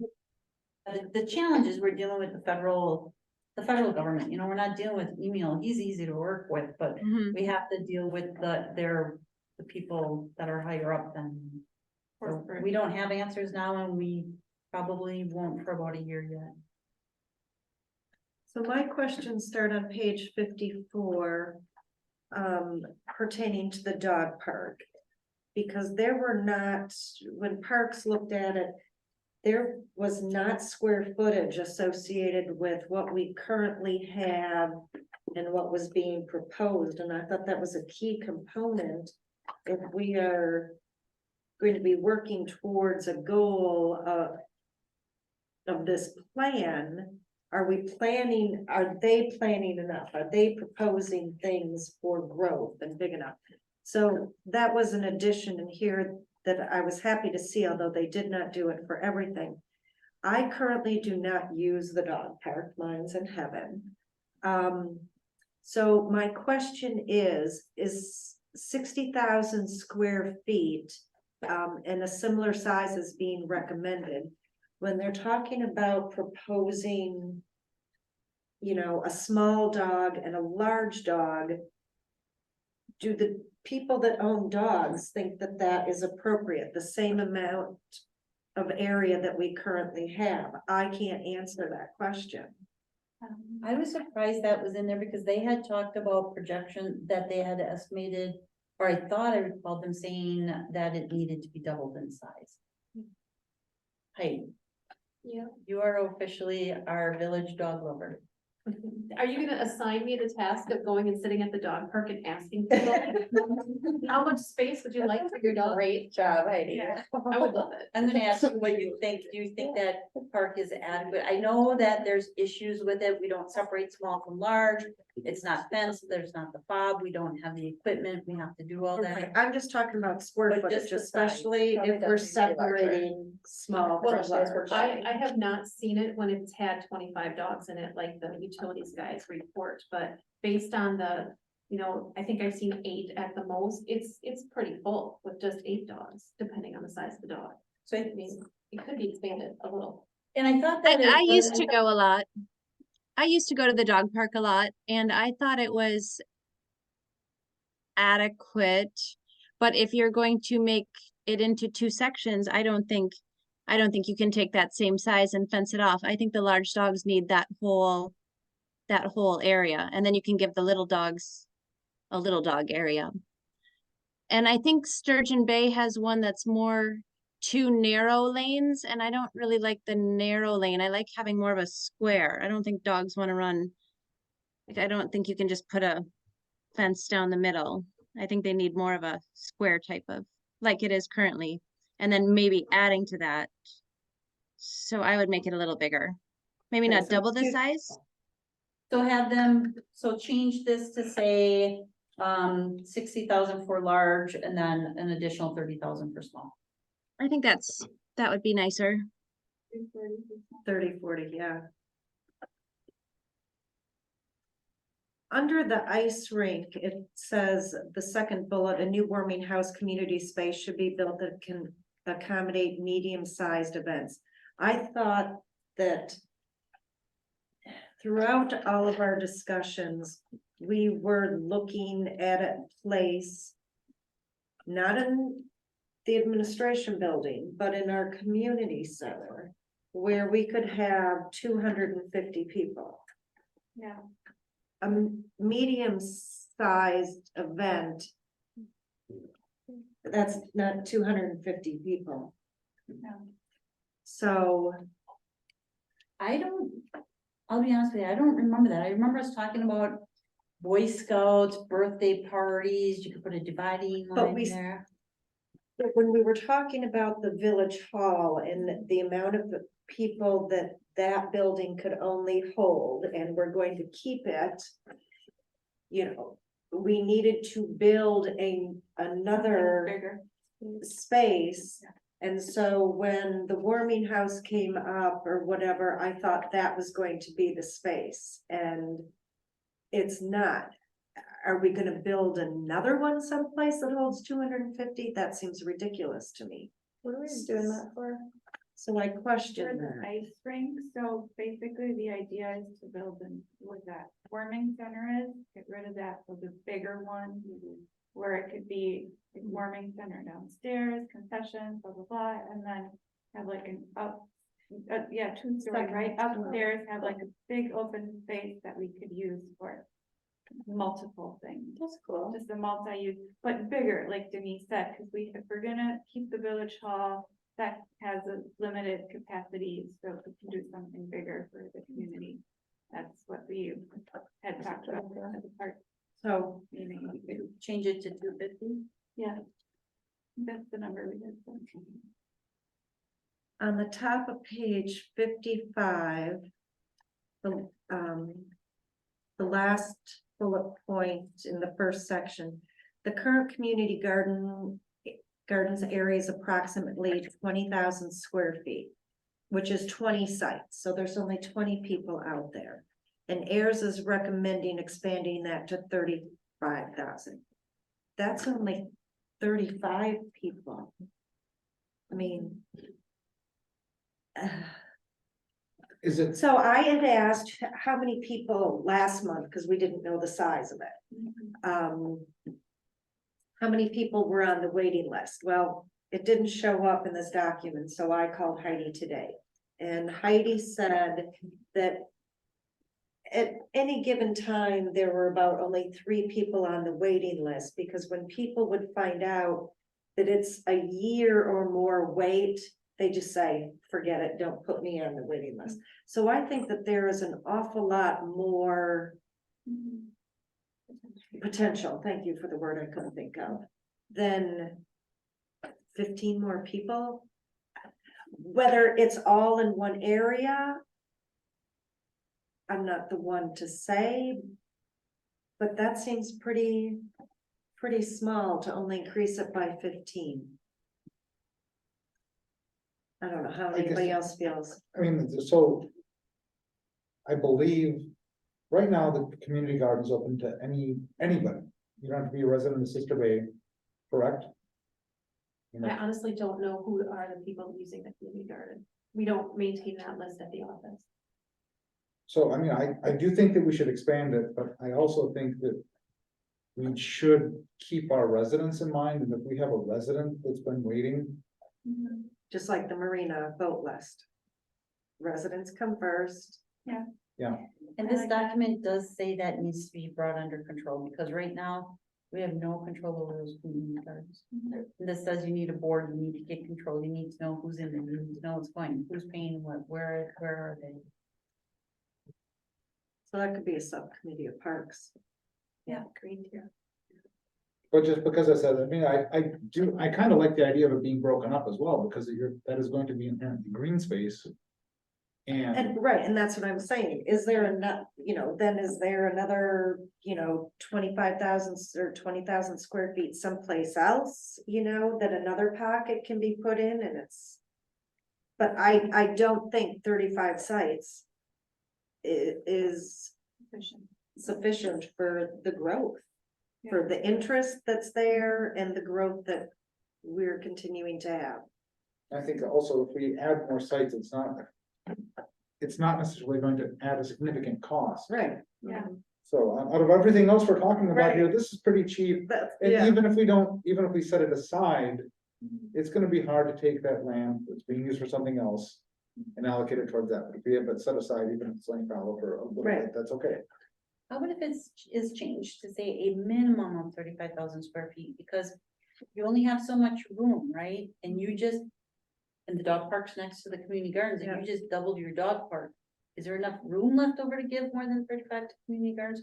We don't know until we put those blocks on there and start measuring things. So I think it and should then they say, can find another block someplace else. yeah, So maybe we could add that, like the note also about considerations for other locations too. I do know that on the Wiltsey property, I had a meeting today on that, and there was some talk about, okay, if we have these smaller lots.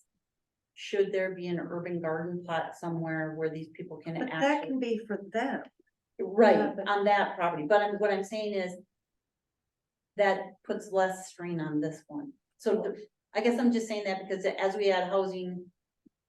I don't think it'll affect these numbers, because I think they're gonna have their own costs. I agree with you, like, best practice would be to have multiple community gardens scattered throughout the community.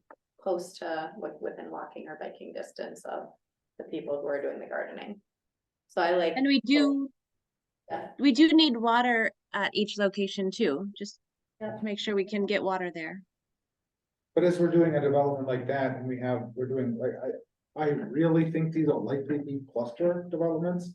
When we do that, we can place those community gardens where we know there's gonna be Right. utilities there. Makes sense. So change it to say a minimum of 35,000 square feet. And to try to find another pocket area of another 25,000 or multiples in Multiples. in the land that we're talking about, that is not Wilson. And then under marina parking. What is the space proposed? I mean, all they say is a fee for the marina's use of the land should be established to offset village costs. And this could influence the proposed lot size. I have a very, very broad question. Why do we concern ourselves with long-term marina parking? I mean, I understand why we have and I see you, Dave, hi, Dave. Why do we concern that for long-term parking out there? You do need to have a parking lot for the marina so people can go in and out there, but aren't we providing boat storage? And is that something that the village should be doing? No, but the marina should be doing, and Dave, how, I'll be happy to participate. Actually, I talked to Julia, I talked to Don about this in October, we want to talk about several policies for review, and one of them was the long-term parking. This year, we instituted a permit requirement. We had to come and get a permit, so we knew who was there. It wasn't to keep people out, it was to find out who was using it. It's being used by people in Ephraim, Fish Creek, Sister Bay, Ellison Bay. What's happening is lots of times they take their boat out of storage for the summer, they launch it. They don't want to pay storage, or they don't have someplace else to put it on their own property, so they take it out there. And that's where it sits all summer long. This fall, they'll take their boat out or off their property on the water, and they'll put it on and go back into storage. And that's how the boat launch gets empty, or the boat parking gets empty. What I would envision it be used for, and this is what I thought it was primarily used for, was we have lots of boaters come in for a week or two at a time. We then allow parking in the trailer in the short-term parking lot for 48 hours because we get such high usage there. So we would send them out there with a permit to park their trailer or their boat, for a week or 2 weeks or 3 weeks, however long they were at the marina. And personally, that's what I believe the usage should be for. And if that's the case, you probably don't need anywhere near the size that's currently there. But based on what we saw last year and this year, we were originally saying we needed to expand it greatly until we did this permit requirement this year. And that's when we found out who's actually using it and how it was actually doing it. So where would those people go? Those others that you're saying wouldn't? We don't care. People that are coming up here for 3 weeks, are they, I mean, I understand. They're transient boaters, they're renting a slip for 2 or 3 weeks. But there's no cost for that permit. No, there's no cost for the permit if they're, yeah, right now, there's no cost for that permit. Okay. We put the permit in place this year to get a handle on who was using it. Some of the issues we run into is we're competing with private business, and Dave and I talked about this. So rather than pay to store your trailer for 3 months, they're going dumping it on public property, and the taxpayers are storing it. They should be going to a storage building and putting it there. So we have to address that one. Or a lot of times you'll have a resort, for example, and rather than they increase their parking lot or accommodate their guests and their parking needs, they send them down by us or to the marina, and we're taking care of the parking needs that hotel should be providing. That's not right. No, And we've had conversations with some of the hotels, to let them know, no, you can't just have somebody come for a week and send them down there to park their boat or the trailer long-term parking. That's not what it's for. Well, why don't we just have the hotel pay then? Well, because what happens is then they fill it up and then we don't have room for the people that really need it. That shouldn't be. so you will be talking in October at the committee level. So in the next couple of months, we should have a pretty good handle on what your needs truly will be, because some of the space that's drawn here is ridiculous. Yeah, okay. So do we want to, how do we want to address this then? Just make a note that this may not be needed based on, well, I think it's needed, but certainly not as drawn to the scale and the size that it is. okay, so I think I'll, they should have to pay for parking there also. I agree with that. Yeah, I well- like, we want people to use their boats here. We live on Lake Michigan. But they should be Not paying for for it. free. Yeah, I just agree. I mentioned, I think it was a park meeting where I noticed in Fish Creek, there's like a seasonal pass Yeah, to be able to park there, yeah. if you're gonna launch your boat or whatever. So they have to pay for that pass, Yeah, right? I think that we should be I agree. charging. That makes Pay sense. for We do have seasonal passes, that people have to pay for it. Oh, That's got nothing to do with parking in the parking lot. Okay. Seasonal passes where people are gonna launch their boat more than 10 times in the season. Yeah. And that's the same thing at Fish Creek. So, yes, they park their trailer there because they have a seasonal pass, it's usually for a day or two at a time. Mhm. It's not meant to be, that's not the long-term parking. oh, so Fish Creek doesn't have a parking pay solution. It's just for those ones. It's Okay, just for, got it. it's people that are launching their boat, use it for a day or two, where they're in one of the marinas out there for a couple days. Yeah, don't, how do others solve How- this? How many transient boaters are actually putting trailers out there at any one time? I can't imagine that there's any more than 10 out there that are actually what you're describing using it for. Well, we've got, and again, I don't have all the information here because I'm compiling it for the Yeah. upcoming meeting. But I would say you probably need 15 to 20 out there at a time. We have 40 to 45 seasonal, not seasonal, transient slips. Half of those are launchers. They bring their boat in and launch it. They're there for a week. They need some place to leave the trailer and we don't want it in short-term parking. Because our launch ramp is so busy, we don't have space there. Sure.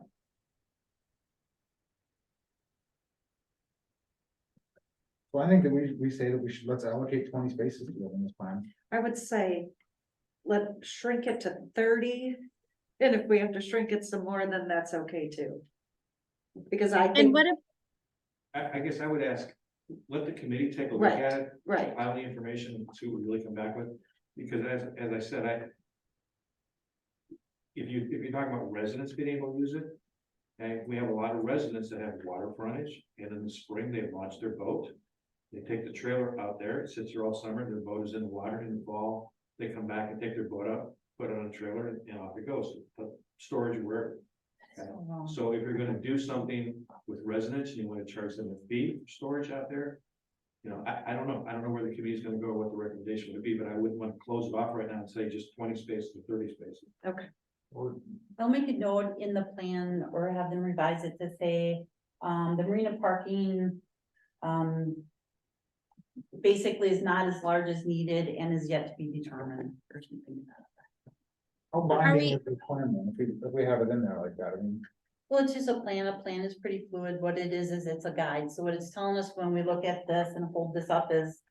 Well, we really don't need that much, it says here that we're gonna look at it and figure out what we.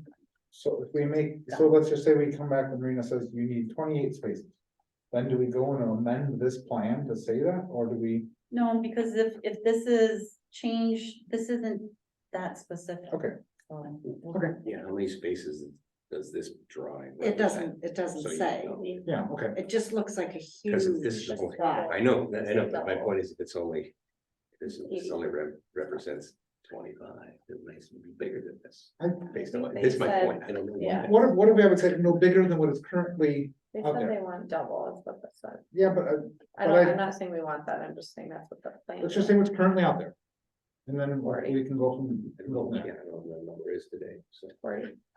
Is it- So the drawing shows it, of course, the language itself says, Ayers recommends locating the marina parking adjacent to the future parks maintenance building west of the existing wastewater treatment facility. To avoid dividing the recreation space and to provide more security. A fee for the marina's use of the land should be established to offset village costs, and this could influence the proposed lot size. That's all it says, it's not saying size or anything. But So- in the recommendations, sorry, on page 44, or. It does reference, sorry, 43. Currently, the space can hold 40 trailers, but the marina would like to see that expanded to approximately twice that size. But now they don't, because Right. now they have. these So I would just say, Information. you need it edited there too. Yeah, page 43. Good point. So what is not on these pages and that I asked for is Ayers did not address the parking. How many current spaces are at the sports complex?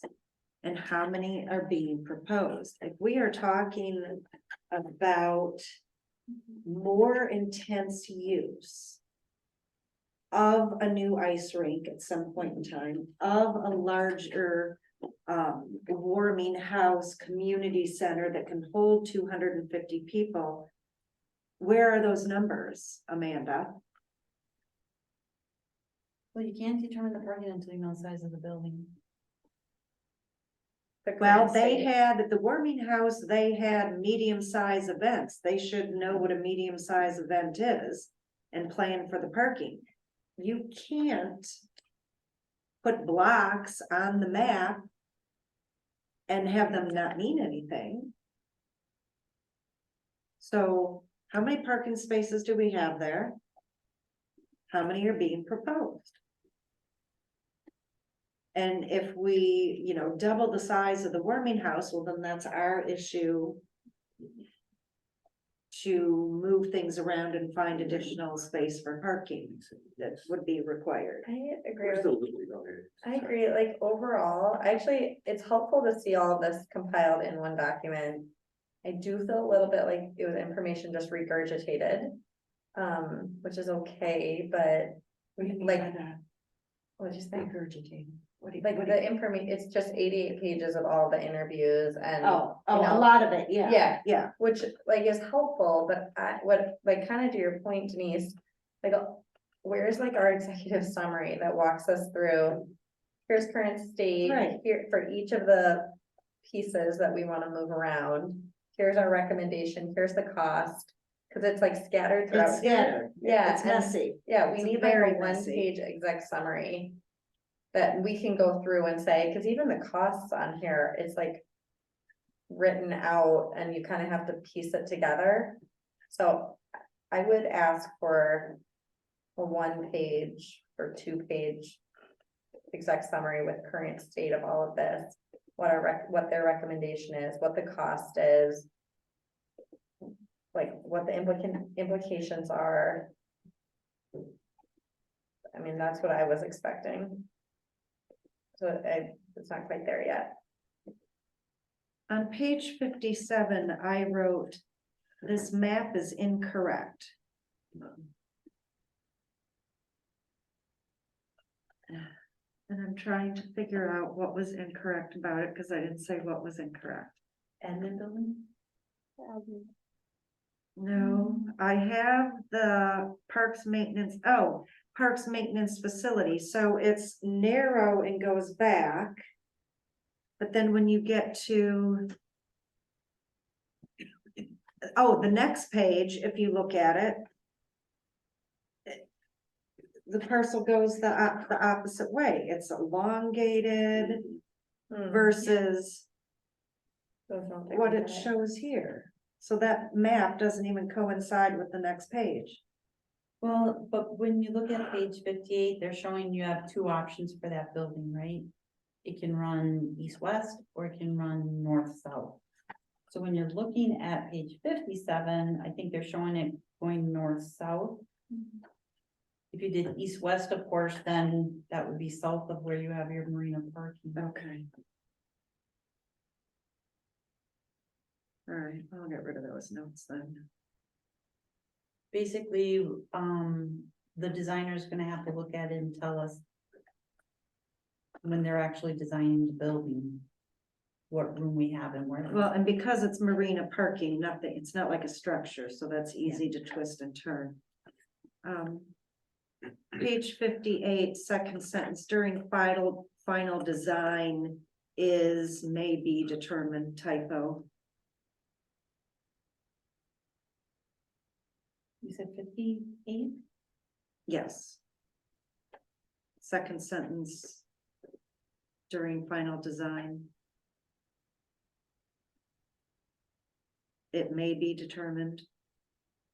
Should be it instead of is. I think we're in different, this. Parks Maintenance Building is the heading. Oh, sorry. Got it.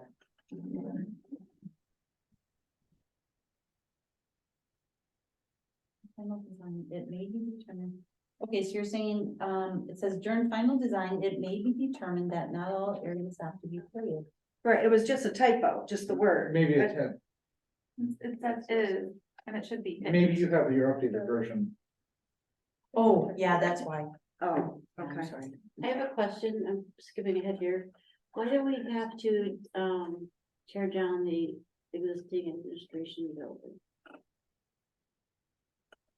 Well, that's one of the recommendations that's in there, because of the building, they talk about in there, the condition it's in and what it would take to repair it. And they're saying it's not worth saving, that it's too far gone. They have. It's another one of our cute buildings. Yep. So what would happen to that property? It would be sold to? The recommendation is that it be a small park with a historic marker there. I think that'd be a really weird part. I don't know, at night when I get done with work, a lot of times there's people sitting out there in that area listening to the music. Oh, really? We had a picnic table, like, Yeah, there's a we have lot in of the people past. that walk through that area, a lot of people walk through that area. Okay. And a lot of people hang out when, it's almost like they don't wanna be right by the music, so they come back there and they just kind of hang out.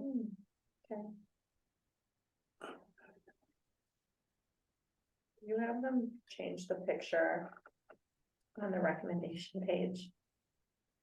Sorry, but to actually be a picture of downtown. What page? I know, some of their photos It's are like driving me ridiculous. nuts. Yeah, page 50. I thought if I brought that up, I it'd be know. nitpicky. I will do it for you. The image of downtown, it's like a picture of, I don't know, a condo. Yeah, it looks like a kind of. Yeah, like, if this is like a public document, it needs to represent Sister Bay. Yeah. So I think somebody on their marketing team needs to go through and like spruce it up a little bit. I took a nice picture from the top of this hill at night, that's nice. Yeah, The administration building, what's large capacity meeting space? For the administration building, 150 for our like board meeting and public. I don't know. The number we kind I of. think that is spelled out somewhere in here though. For a village of 1,100 people, and I know it's gonna grow, but how much is it gonna grow? Almost $4 million for a maintenance building. $3 million for an administration building. Wow. It's a lot of money That's a lot of money. for a community of 1,100. It's gonna be hard, 1,200. It's gonna be hard to fly that by the taxpayers, honestly. Hopefully it doesn't come in that high. That's crazy. The problem is that it has been put off So long, so long. that it got so expensive. Everything just Yep. went up. It would have been expensive if we did it 10 years ago. People would have complained about the price then. People are gonna complain about the price now, but this is, we have to do it. This is not the wish list. and we're 1,100 residents, but we grow during our summer season to many more people Yeah. who live here. So I think that needs to be brought into consideration too. And it's about being, welcoming, obviously, but just make a more efficient flow of how people are moving when they're getting to these very important, buildings, the administrative building, the post office, the park. Yeah. The library. I still think that's way out of there. The maintenance building, almost $4 million. Crazy. So on page 60, third paragraph. Last sentence. Property, did they correct that on yours, Julie? Poetry. That sentence, it says, Of the third paragraph, no, it's not correct. Or So parity, yep. Tasha wanted to share a comment, if you don't mind.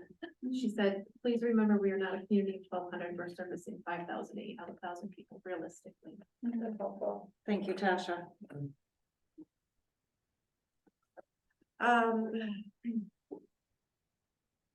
Same thing for the administration building on that map on page 60.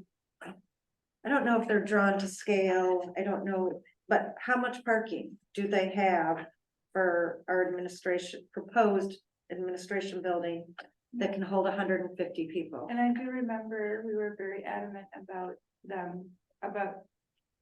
with them about including how much parking in each of these buildings.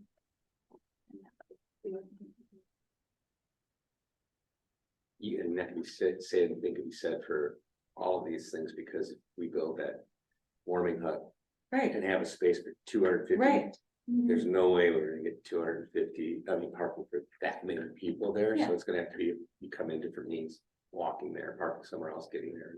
It's gonna have to be We'll that. have to have, I mean, like, let's have some walkways interconnecting these, because that, we don't need to have 200 spots for the Right. warming hub and 200 places for the village hall. Right. Those can be. Which, I mean, I didn't, looking at here, I don't think that, I wasn't impressed with their pathways, but I also thought that this is a very broad brush, they're not getting Right. down to details on Right. there. When they actually do a plan, then we'll actually really worry about, well, this, I want this here and not there. I didn't remember the ice rink having to hold 250 people.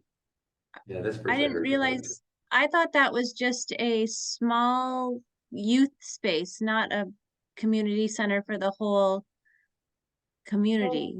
In the very beginning, we talked about, utilizing, saving the village hall and utilizing it for what it can be, which would be smaller events. We talked about the 150 for the chambers, for the board or any committee meetings. And then we talked about that we needed to create a space that could hold larger events. And that was 250 people. And that's what I brought up. When you A couple- mentioned the chambers before. Right. Right. I remember, but for some reason I thought we were talking about that would be the fire station would be the community center. I didn't realize the ice rink upstairs was the community center.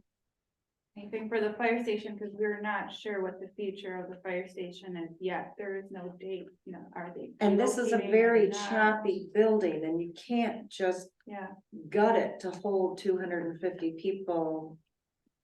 And Do we did- want the ice rink building to be that big, and does it need an elevator if everybody is going to be It would upstairs? need an elevator if it Yeah. was 2 stories, yes. but Okay, we I guess I did- missed that part of the conversation somewhere. We did mention that we need a bigger community space to utilize, because we don't have that We don't. anywhere in the village. And if we choose not to do it in the future, and if we think that it's cheaper to build one building, the warming house will have to be X amount so big, okay? And even when we have the pond hockey there, how many hundreds of people come out? Now, they don't stay all day, because they play at different times. But if we're talking at some point in time, building a new rink, how that's going to get used, what kind of tournaments are going to get there, who we're going to attract. That building will get used, Yeah. and it's better to build it bigger versus building a whole other building someplace else. We did talk. That we about go, well, it's just not big enough for what we wanted.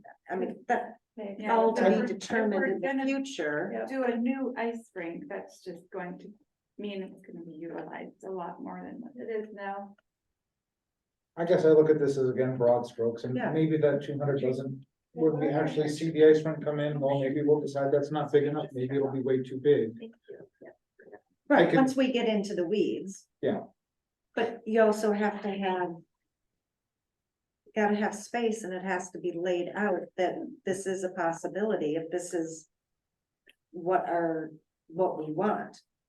I mean, think the sports complex property is gonna run out of meat. Yeah. On page 61. Again. We have, shared parking between the post office and the library, not saying how much. Oh, the design, no, it does say that. The design allows for approximately 70 parking spaces. How many currently is there for the library? I need, 19, we need to know that number. we should know the number. Are you writing that down, Julie? Don't count. I was gonna tell you exactly, I can tell by looking at this right Mhm. now. No, make them do it, because we asked for it.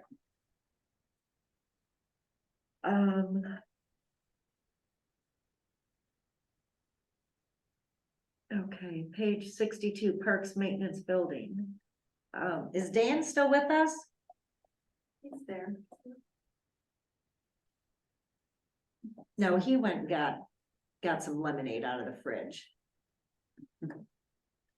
I was just gonna say, his staff, is Dan kind of said, okay, currently they have 7,500 square feet and they're proposing 9,900. Just block on a map, is that okay? With, For the parks maintenance. Yeah. building, you mean? yeah, So with the parks maintenance building, the heirs had spent a lot of time with them saying, what are their needs? How much for each truck? What about office and everything? So they feel very comfortable okay, with the space that's on there. And it allows a little bit of growth in there too. okay, I just, When they're saying it should be LEED certified, is that heirs making that recommendation or is that the Park. parks? we're maintenance? hoping to, I mean, we understand that it will. Being LEED certified is expensive. Mhm. But as we get down to the nitty gritty, maybe it'll be green, maybe it won't be leads, but that's more of the wish list. And is that Is to for be LEED certified. all new buildings? Yeah. Okay, I love that, I just, yeah. I was just questioning. Thank you. Page 63, they didn't change it, and maybe they didn't have to, when I brought up the new administration building, that, the extra little room, the executive conference room, they didn't make it any larger for an executive session that didn't we determine would have at least 15 people in. Mhm. And they didn't change it. I can't really comment on the post office, because they would know best. We did meet with, email when they came up with that. Page 65, Warming House Community Building. You know, if we go second story, they're showing 3,600 square foot footprint. You know, I could pick this whole thing apart. I think they should use some of Miles and that group's information. But it's a block on a map. And if we go up, then we double the space.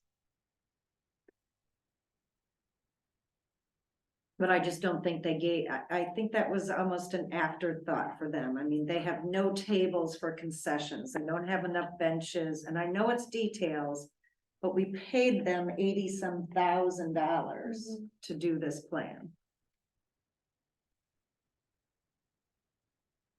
And they just do a sketch of what the interior of the building should look like. I don't see anything what they think the exterior No, should really look. correct, Like. right? That would be an architect.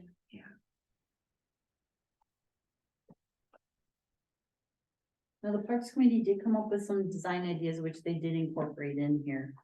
Like on page 65, they added, the committee also recommends incorporating wood, stone, and metal into the interior. The powder coated black beams, black garage doors that open to a community area, windows along the roof line for extra light, and an etched concrete floor. Like the other buildings, this building should be LEED certified. So they're trying to give some direction in there based on what the Parks Committee said. So there is They didn't draw it, but they're giving some guidance on it. Can I ask on page 66? Why is the ice rink the only one that says begin fundraising for the ice rink, warming house and community space? We're gonna be talking about that at finance too. Yeah, but I mean, I guess, yeah, okay, that's fine, I just, There's a Help me group out in with the, that. yeah, there's a group in the community that, as far as I know, has always said, we have some funders that wanna help rebuild this rink. We can raise the money for it, so they were willing, there's a group out there that's Okay. willing to fundraise it to get it built. Like, is it the, if you're willing to do this, it's fine, I mean, my point is, I mean, we're doing all these things and. Yeah. By putting a fundraiser, I thought that was no, that's that was us saying that, them. because if we said that, then we would make it less important than everything else, right? And it should be something we are giving the community and doing and paying for. And my that's the point. conversation that I wanna have at finance is. What is the village stepping up for? Okay, good. But this group has been out there for years and years and years and has been No, I trying. would never to do turn, this. look, I'm never gonna turn down somebody that wants to go raise money, and I think, look, I'm not Well, an idiot, and- right? But I see it in the plan, it makes, first thing I read is, well, we're not gonna probably have an ice rink or a warming house. And Yeah. so all this contributing to whatever we were thinking of entertainment and giving young people something to do. Don, I had a conversation with Miles about the history on that. Just a note on that too, you know, that ice rink draws a larger area, much more than Sister Bay. Yeah, So it's not right that just Sister Bay pays for it, so it would be fair to fundraise from the larger area to get it paid for. I don't see this in their plan, but I would make the suggestion, since this also serves our winter tourists and our residents as well. Why doesn't the ice rink have like a community like fire place or warming, like the old ski hill, this big round fireplace? Like a fire pit? Yeah. I think. Fireplace inside the warm, people would all gather around. That's a detail for an architect. Yeah, I Okay. think we're gonna. And we did. Because I just didn't see it on here, so I was just questioning. We did, the Which plans, ones we should do? the yeah. plans that we looked at did have that in, Okay, that are on. okay. Like a fireplace type of. Yeah, I would also just wanna make a comment when we get to the architecture point. We just went through this at the Y and actually at Gibraltar. Unisex bathrooms, and you can still have women and men's, but making sure that if we're building new buildings and public spaces, we consider a unisex bathroom, so. Yeah. So everybody has a bathroom they feel comfortable in. I pushed for the family bathrooms. I love that Family idea. I think the bathroom. family bathroom is another great option, which So makes a lot of it's- sense. the bathrooms Yeah. are big for me in any Yeah. municipal building moving Yeah, I forward. think So that's a agree really great- wholeheartedly. Yeah. And that's a great way to do it too. But I don't see that on the thing. It's a good idea. Page 67. In the paragraph that starts, if the softball diamond were relocated to make way for a relocated, we need to add a D unless they've already gotten that typo.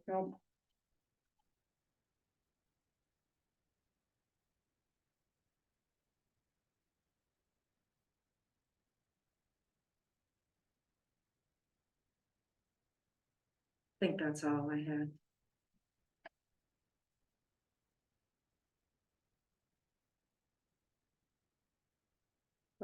Well, no, I should change Don's quote on page 72. General impressions, maybe the admin building become the space for the SBA. I think we should add an S there. I think So I he's- actually said become. You might have written it that. way. Honestly, I was driving and talking on a phone and I couldn't even hear the person's questions. I was like in the low cell area. When you go by the bluffs, when you're getting towards Green Bay, and I'm like, what? I didn't even know what the person called me. Frankly. Well, that was a well done interview. It's like, what do you call that? Village Hall. I did. I thought it was an interview for the Village Hall. And then I was like, no. Which part of I was the very- comments? Oh, no, I went past the page. agrees that the administration building needs to be replaced and that it's important to have an overall plan. No, it's the word become should have an S on it. Maybe the admin building will become the space for the Yes, SBA. yes. Becomes, just need it. No, maybe the admin building will become the space. So for they the added SBA. well under. Oh, It was before I knew okay, it they had to be changed it already. condemned, so it doesn't matter anyway, because I was just trying to get the SBA out of the field. I don't know why I even thought of it, but I actually like that idea, Don, yeah, I thought, instead of tearing it down. she said it has to be, I'm not, what I don't idea? If I believe that. remember right, though, SBA, that's Oh, over it's too SBA. far. If- That wouldn't be, it a was too far from Yeah, it's- downtown, they weren't interested. Right, in no, that. I know, I- Well. Yeah, if I remember right. Either Ayers or somebody had talked to me and that was too far out of the way. That's not a place where the visitors go to look. You want it right down Yeah. to that, easily accessible, the most impact, the most people coming in asking questions. I agree. okay, so I think we got to the end of this is. we Well, I- really wanna- Well, Denise went through hers. Okay, sorry. Sorry. Oh, I thought you Start were over just at the gonna. beginning. Talking every so often, but not always. Okay. Sorry to go back to page 48. Sweet mother. I second I that. just have a couple, you guys. Okay, page 48, vision and goals. I don't know why this bothered me so much, but more Bailey's Harbor, less Liberty Grove. That comment, I don't know what that I means. hope that's, I feel like no, it can be taken out of context and I would prefer, and I don't know if we said it. But like, it's one of the bullets. it does, I read that too, I thought that That's was, where, That was what was said. but that like, was what does a that comment by a mean? resident, right? I don't know what they actually mean by that. So I would. Well, Liberty Grove doesn't, they have a downtown, but they don't have any sidewalks. They're talking about the village administrative building. What should it have in it and how should it Oh. feel? Well, if you think of, well, I guess I would agree with that. You do? I mean, like, if you're talking about the village, the admin building, I'd much rather have Bailey's Harbor admin than Liberty Groves. Liberty Groves is kind of a soulless building out on Yeah. Mhm. a slide road. I mean, it's a main back road. Old Stage is more or less a highway. Serves a purpose just fine. Very Lots of light pollution utilitarian. there too.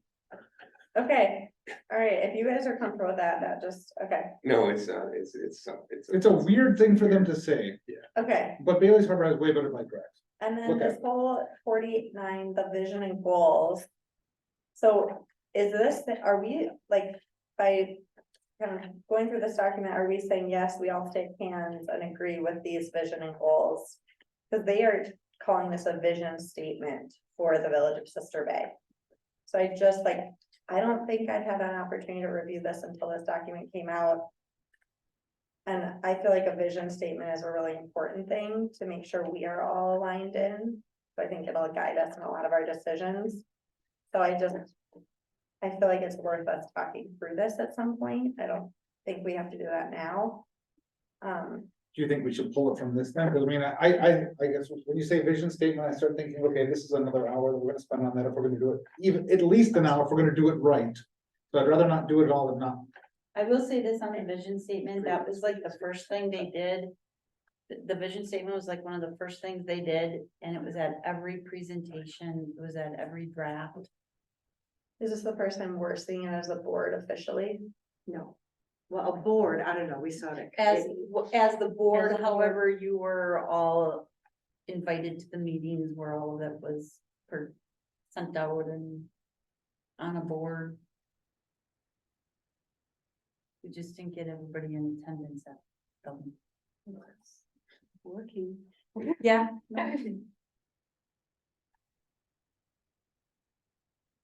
Okay. I mean, we can. That's okay. We can change it. I just wanted to state that. I just wanna make sure we all agree with it, cause it actually, if it's actually the vision statement for this, I feel like it's. I had been asking for that, and in my interviews, I asked for that a couple of times, Amanda.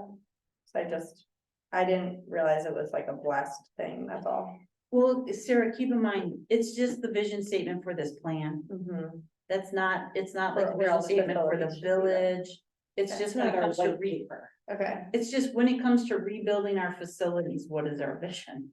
So that, yeah, it's not it doesn't represent us as a community like a land use plan would, or Okay. like a comprehensive plan. That we have to start. I guess I wonder if we just say, take out this blue line that says based on this input following the vision statement was developed. I mean, like, let's just not call it a vision statement. Let's keep the same information in there, but I let's. agree. I Hold don't on. hate it. it's like a vision statement's an actual thing that you spend like a lot of time developing. So take it out. Just the Just sentence. the sentence. You just want to say like more Manhattan, less Fish Creek, is that what you're thinking? So on page 49, take out the sentence that says, The first one based on. Okay, and the last one, which is so minor, the but first sentence you said. pictures are killing me. Yeah, they are. Yeah. And I love the library, you guys know that, because I say that every board meeting. Page 69. Like, what is that picture of the library? I think somebody was driving by in their car and snapped a picture on their iPhone. And I think they should put an actual picture of the library, This one? this one. The tree. This Keep is going down. 69. Oh, yeah. Like, this represents Sister Bay. You can't even read what the sign says. Right. I just. And it's I don't like even think minor, I that's know, taken but with it's, an iPhone. yeah, like people in the. These like, are other- professionals. Yes, and other people are gonna read this and it Yeah. reflects on us. And it reflects on Sister Bay, and I just, for 80 grand, I feel like it's, We can take better pictures. yes. Okay, my comment. Sarah, what page was that picture? It's on 69. No, The second. 69. photo was 69. Oh, the second photo on the appendix. Yeah, they need an actual picture of the library. Well, that's on the top. No, that's the, oh, that is. That's fine, but then I don't really know what, that doesn't really do anything. Like, if let's have a side that shows Do you see the name on the other end of it. Yes, thank you. Like the sitting area on the back side of the library is beautiful. Sure. I just, Or just put a picture of a goat in there if they can't come up with anything better than that picture, because that would have worked. agree. Okay, that's it for me. Don, Sorry, what? No. what you got? I mean, I know we just went from Denise and Sarah, so she could do her shot. Do I have any comments? No, got a long way to go on this. Allison, is there anything you wanna jump in with? You haven't had a chance to already? You wanna unmute yourself? No, I was just looking at my comments. First of all, my name is spelled wrong, but I don't know why they included the YMCA can provide an indoor space. I don't know where that came from, but that's not really related or relevant to Sister Bay. And I feel like I said more than 3 bullet points, but that's okay. No, but nothing else on my end. Ally, I actually, as we were looking at the sports complex, the Y did pop into my head. And maybe. I might just- have said something like the only indoor space for kids right now in the winter is the Y, but that's not really what. Like here, it seems so out of context, like go to the YMCA. I don't know. Anyway, people tend to put 2 L's in my first name, which I don't know why they do that.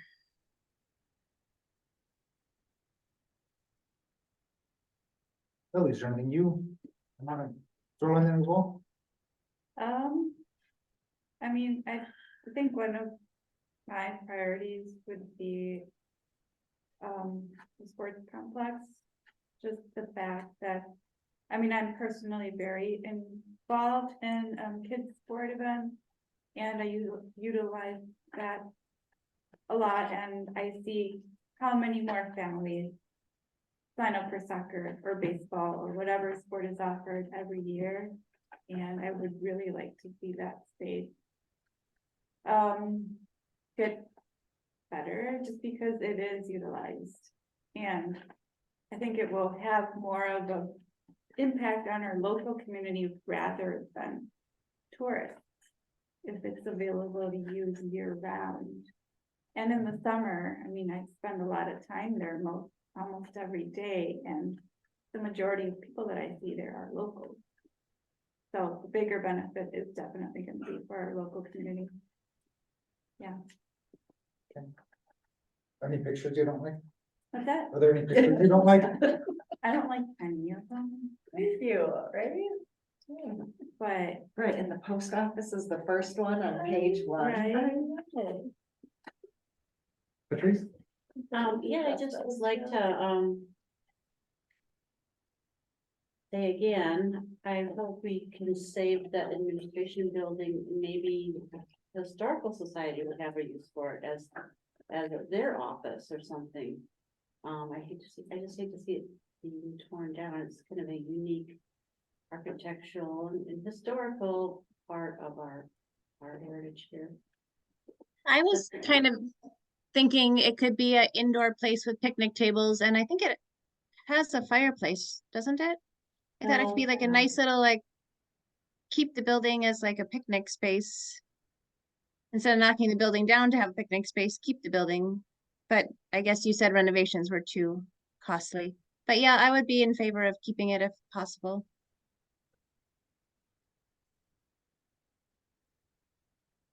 Any other thoughts? No. So what happens next? Yeah, that's, so where do we go with this, Julie? I mean, there was.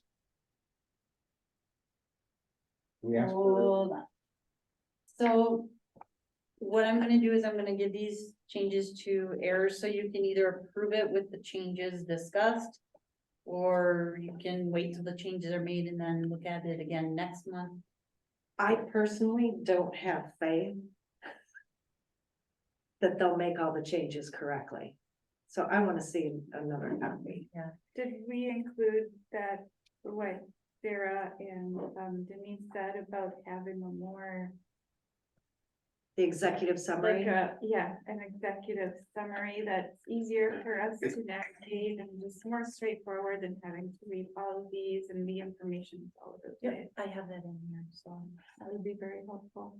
So, the way our contract was written, after our meeting, we give them changes. They can make those changes and then they are done. So what we're not happy with next time, we're just gonna. And they will give you a digital copy, so if they Yeah. still messed up something, we can change it. Yeah. Okay. So when we ask for an executive summary, like, that's an edit that we're asking them to make. Yep. That's not an addition. Okay. Right, that's just something, so the contract says that after this meeting, when we're looking at it, they'll make those changes, and incorporate it. So we're good, I think, on everything we've talked about. Okay.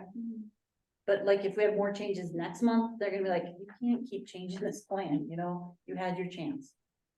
So whatever we view next month is it, unless we wanna go make changes on our own. Well, what if like Denise's point, there's tons of edit or tons of typos, like I see another bullet on page 81.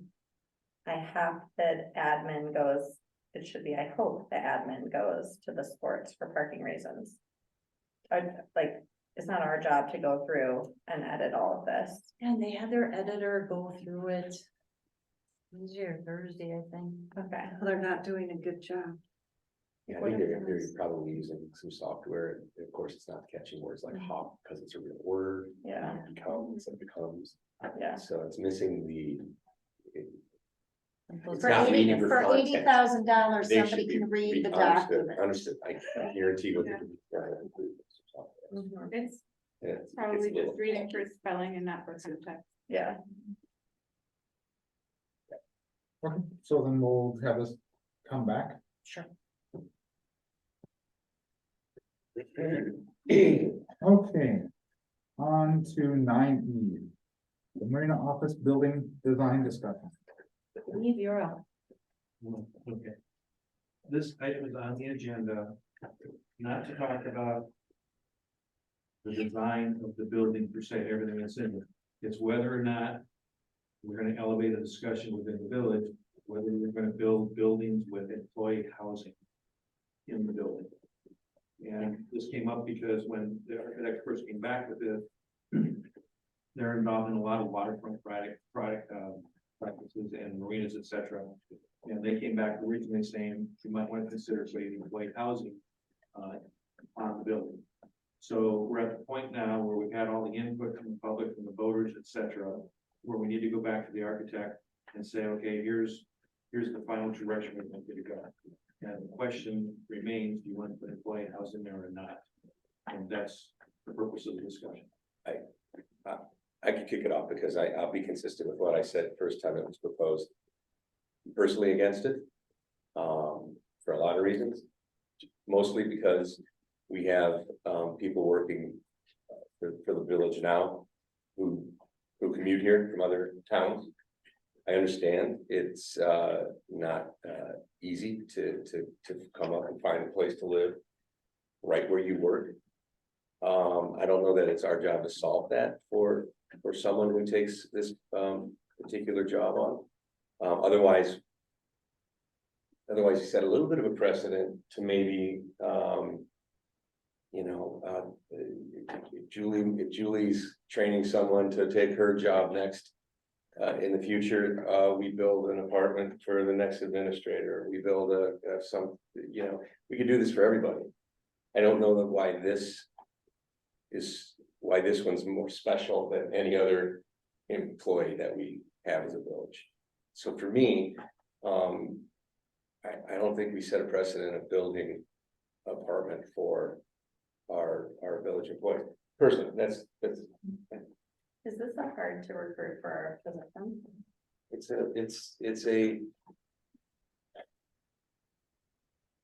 Yes, Dave, I mean. It would make it difficult to recruit the position, you're trying to bring somebody in from outside. And at the current salary levels that are in place here, it would be very difficult for someone to come in and buy something, difficult to find something to rent, okay?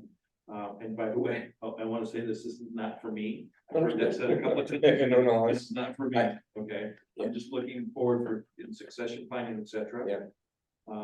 This is the draw. I know that this year I've been to 70 different marinas across the country. About 40% of them provide on-site employee housing for either dock hands seasonally or for managers in the system. Is that a new concept or is that kind of like housekeeper? That's kind of the trending way to go because of the difficulty in especially in tourist areas. I went back, I looked at Aspen, I looked at Breckenridge, I looked at Wisconsin Dells, I spoke to some of the county people in Wisconsin Dells, et cetera. And I think it's at a county level in that case, city level in Aspen, they're putting employee housing in place because otherwise people have to drive 60-70 miles to find housing, and it's difficult to get an employee to come and do that. When you're talking about seasonal employees in particular, it's very difficult to get somebody from outside the area to come here if you don't have housing to offer. But housing could be, like, are any of those that you just mentioned not in the boathouse? They're actually, a mile away? Various number of combinations. Most of the marinas themselves, usually it's on site. Doesn't mean that it's in the marina building itself, but it could be, somewhere else in the marina area. I think of Florida is the best case to look at. Probably half of them are on site, half of them are off site. But the trend in the marine industry, it continues to grow very rapidly. There's a lot of dollars on the marina side. There'll be a lot of dollars in the future on the marina side as it continues to increase. And to draw the people that you might want to get here for succession planning, et cetera, you need to be able to offer something. And that's just, it's an opinion. I appreciate it. I do appreciate the opinion. My opinion's only an opinion too. Absolutely. And it's an opinion that we have, how many people do we have working for the village? 15? Well, plus All of me, people on everybody, that marina. everybody, our whole payroll, With seasonal staff as well, everybody, people that are cutting lawns, everybody. about 23. And they all have jobs, and they all have places to live, not here in the village, some live in the village, some live elsewhere, you live elsewhere, Tasha lives elsewhere. And I don't see this as much different than that, is my only point. I think we set a precedent if we do this. Does anyone else in This is Sturgeon an Bay opinion. do this? Any of the other marinas do Does this? Sturgeon Bay do this? I don't know about Sturgeon Bay.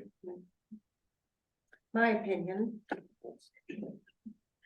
is I think we would be remiss not to do it. When we're talking about building a brand new structure. whether it is used for a manager, for marina staff, or somebody else, working in the village. And maybe sometimes it's not utilized at all, depending upon what our workforce looks like at any particular time. The plan commission, that's kind of where I'm coming from, has always tried to push, and I think we're gonna start pushing a whole lot harder on any new development, having, you want employees, you're expanding, new business, where are they gonna live? You gotta build it. You're not gonna get approved unless you build housing. Not necessarily for all, but for some. And so I come at it from that perspective, that it is a marina expense, it is not a taxpayer's expense. And I think it's good for the future, whoever may use it, need it. I think it's having the village be consistent with what it's asking of the business community is how I look at it. Cause I know that I look back at the last several years of plan, there's a lot of things that I would do differently, but knowing what happened Absolutely. now. But I think that's one of the biggest things I would have pushed for, is to try and make sure there's housing there. I think the other thing is, we've had a lot of different marina managers over the years. We've, you know, let's hope we can keep Dave here for, you know, the next 20, 30 years, but I'm thinking that may not happen. No offense, Dave. You know, 50 years. So we need to look at that person that's gonna come in and replace Dave, and there was drama that went on at the marina, and there was managers rotating through there. Dave saw it on the other side of that. Allison, I am thinking on Don's side that we are setting a precedent. I also was down at the Little Green Space Park today, looking at that building. And I think we have to make the most efficient use of this space. I don't think we want another giant building down there. So I think we should make, I don't want a really large building. So I think if we need staff housing, why don't we think about allocating a couple lots out at Wiltsey, but not put them right at the marina? I like the view from the green space looking down the marina, and if you get a bigger and bigger building, it just encroaches on that view of the town. You're kind of cut off by the building. I just think we should make that building for the boaters and for bathrooms and not necessarily for living space. That's my feeling.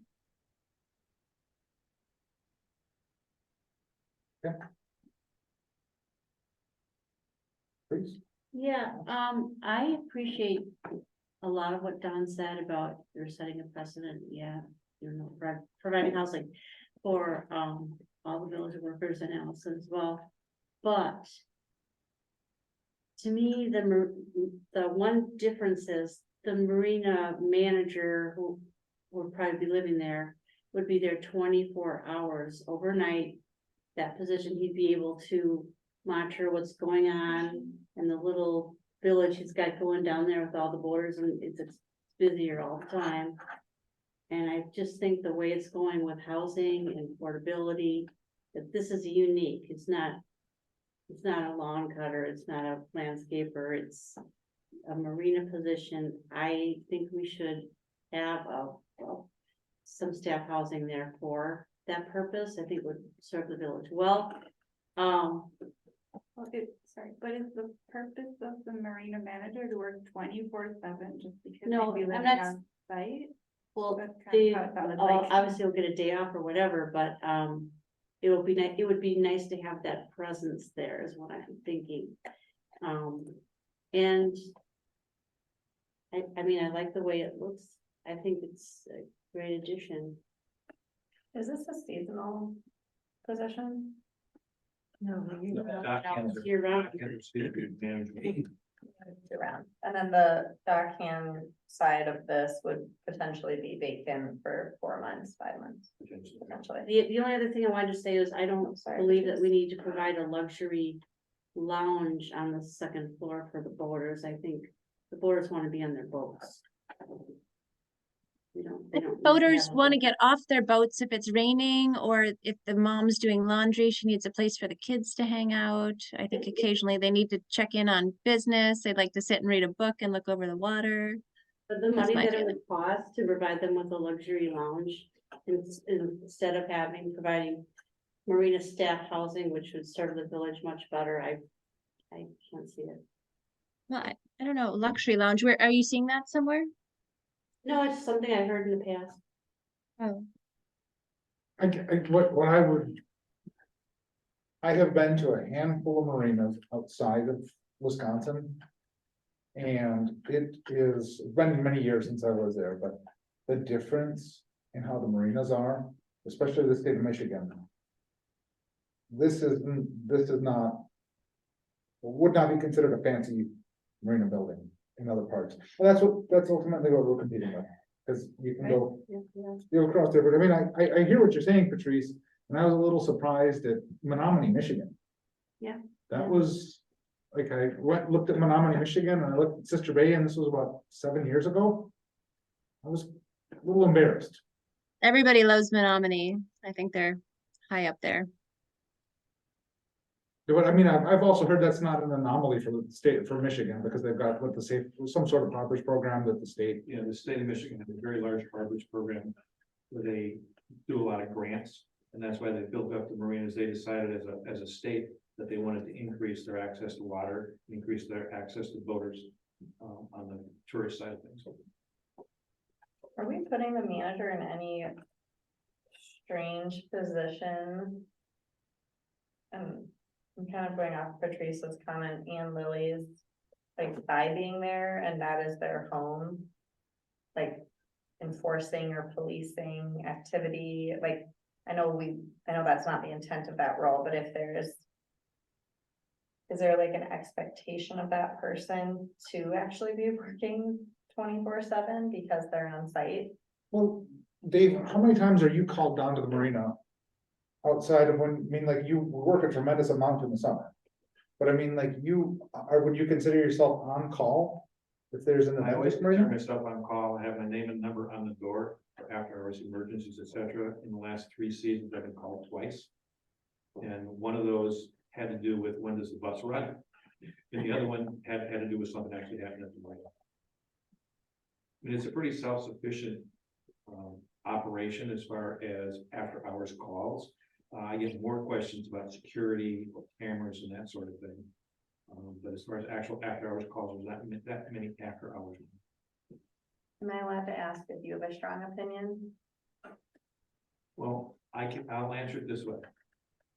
In the last 2 years, when I was going through all these courses and programs, Florida, North Carolina, etc., or Virginia, for certification as a marina manager, I've been offered multiple jobs.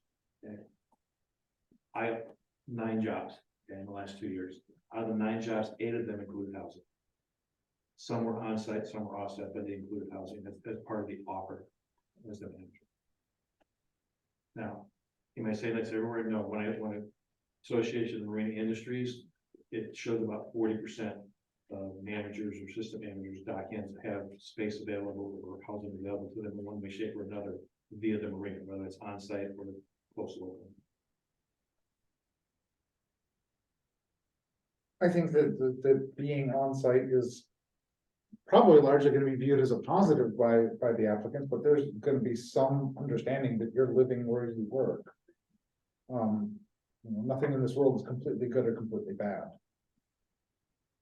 Also, how do we know this manager's apartment has 1 bedroom? What if it's somebody with a family? Well, I mean, this is very specific, these 2 apartments up here. had a couple iterations of that. There's a couple of iterations where show a larger manager's apartment and less on the dockhand side or other employees. But I guess it's hard to know if you don't know your employee or what your employee needs. The question here, though, do we want housing, or is it's not the specific plan, is it? No, Well, it's not. I'm just thinking it's hard to say we want a 1-bedroom apartment or a 2-bedroom apartment if we might want a family with 4 kids. I don't know. might be hard to build since we don't know who we're building it for. So my question is, what precedent do you think the village would be setting in a negative way? Just what I mentioned when I brought that up, that if we're doing it for this particular position in this job, that there could be the next request to when Julie's leaving at some point and retiring.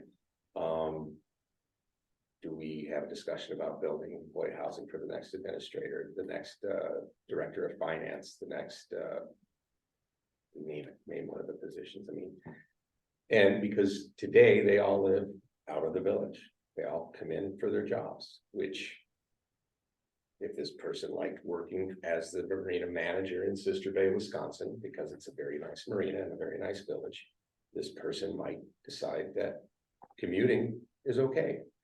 Living down in Sturgeon Bay is okay. We're finding a house somewhere to when they can then drive to work is okay. But I have the same opinion for the other comment about approving new businesses and only approving the new businesses if they offer and build also some employee housing. I also don't agree with that. I think it's governmental overreach. I think if you're an entrepreneur and want to start a business in a town and you feel like you can recruit because you're going to pay a very competitive wage, you hope people will come to work. And if you fail as an entrepreneur, you fail. Any business without a business because you don't have employees. But I don't think the government should say you have to build employee housing. I don't agree with that. I just don't. It's a burden.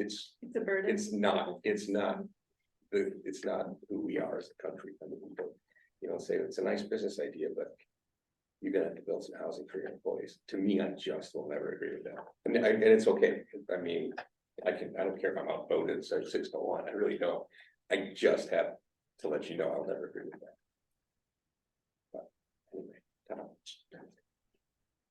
Anyway, I'm not necessarily, if the village would set a precedent, I don't know that I'm opposed to having or management that runs this village, administrator, finance, actually live in the village that they're working.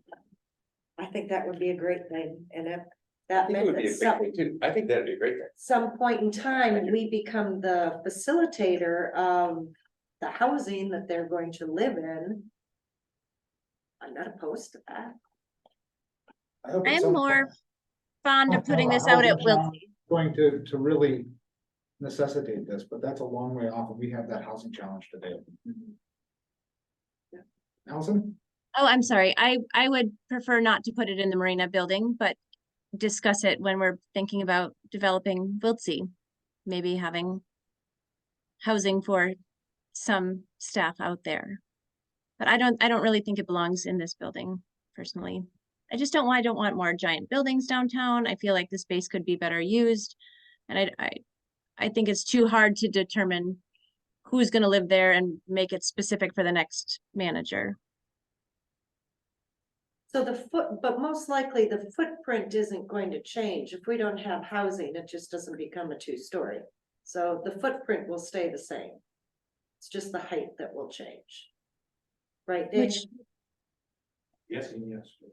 Or put a lounge upstairs and more bathrooms downstairs. I mean, there were things we discussed at the Marina Committee. I can't remember how the committee felt about the living quarters. I don't know if Don remembers. Oh, I don't recall. I don't remember. Dave, do you know how? The discussion was when at some point when we got to the point where we needed to get the final architecture plans, we bring it to the board. I think that was it. Yeah, Because we felt like it was a board level decision. That sounds like you have a split board. Yeah, so what is it, what do we want from here? We want just consensus, like, do we wanna, Dave needs some direction. He can't, he has to go back to the architect and he can't keep changing it. So the architect needs to know. Put that second story on. Yeah, I don't understand. Provided my opinion. and if I didn't say over my dead body, we shouldn't do this. I mean, that doesn't do My it point is, anyway. if the board says, I think we ought to do this and those are the reasons, and everybody's saying, and there's a consensus to do it, I support the board. This is my opinion, is I don't think we should do this. Don, I guess what I'm just trying to figure out is what the mechanism is. Do we vote on this? That's really where I was going at now, Well, because I think that we. Like, there's no cost associated with this, right? There is. Oh, I mean, I'm sorry. No, with the Yeah. drawings, yes, we're getting, I did not see cost in here. Are there? no, So up to this point in time, we've not been charged for any of these drawings or renderings. No, how much would it cost to build? We have Sorry. another pass. So the estimate based on the renderings, original renderings was about 9 to 1.1. But then, Depending on ultimately what you end up doing.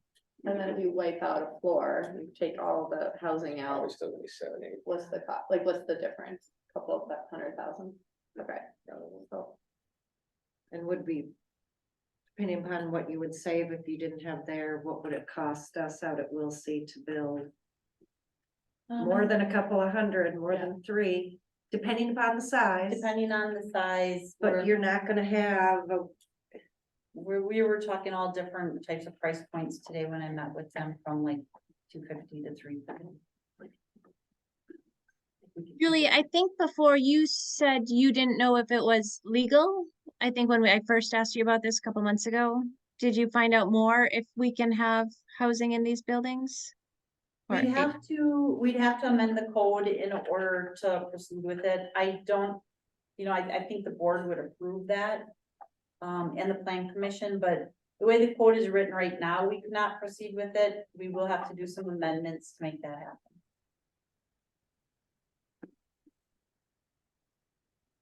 who is ultimately paying for this? But I know I'm applying for a job, if I get an apartment that overlooks the water. That's right. The We need a agent good failed, manager. right? There's- The marina. The voters. Yeah, the marina. No.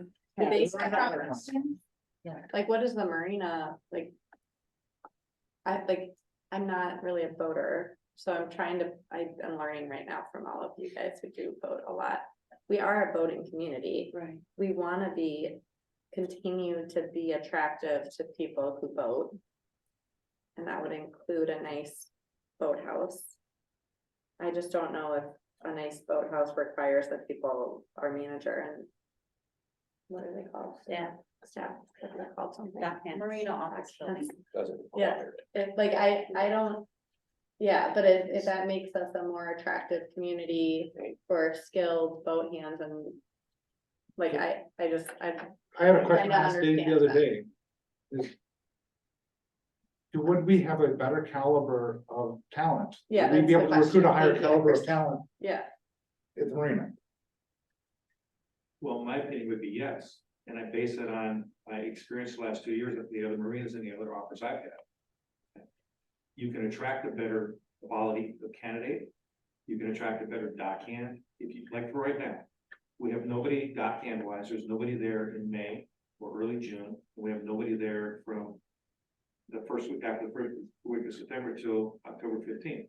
There's myself and one other person. Because you can't, you're using high school kids, you're using college kids that always have to go back to school early. There's not something you can attract for a longer period of time unless you have housing available to them, because you have to bring them in from outside. Right now I use boaters, sons and daughters. I use recommendations from my car, local industry people, etc. And that's what we have to draw on. I can't draw from outside because the first thing they ask is, where can I live? Well, none of, For right, 4 and months or that's 5 months. every Every business industry here. here, Yeah. you cannot draw from outside. So this is year-round housing for a seasonal job? It's a year-round job. It's a year-round job. Okay. And the staff housing also? Or will those still be only summer people coming to fill that position?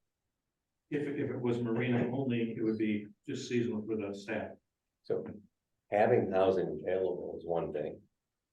Do we charge the person a rent to live there? Yeah.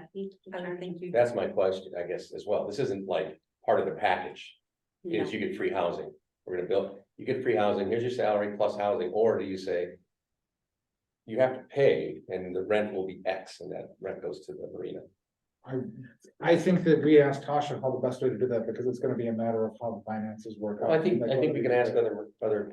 You're gonna have to Job wait. offers, and, but the point is locally too, I mean, fair enough, we should. But I guess, no, what I'm saying is like, if we give some money and we take it right back, let's find out from Tasha what the best way to do that is, 'cause if we could. I think it's largely a financial question and how the books work out the best. I mean, like, so are you saying like if somebody did not want to take the housing? No, if he said, if there's somebody, we can't recruit because the person can't find housing.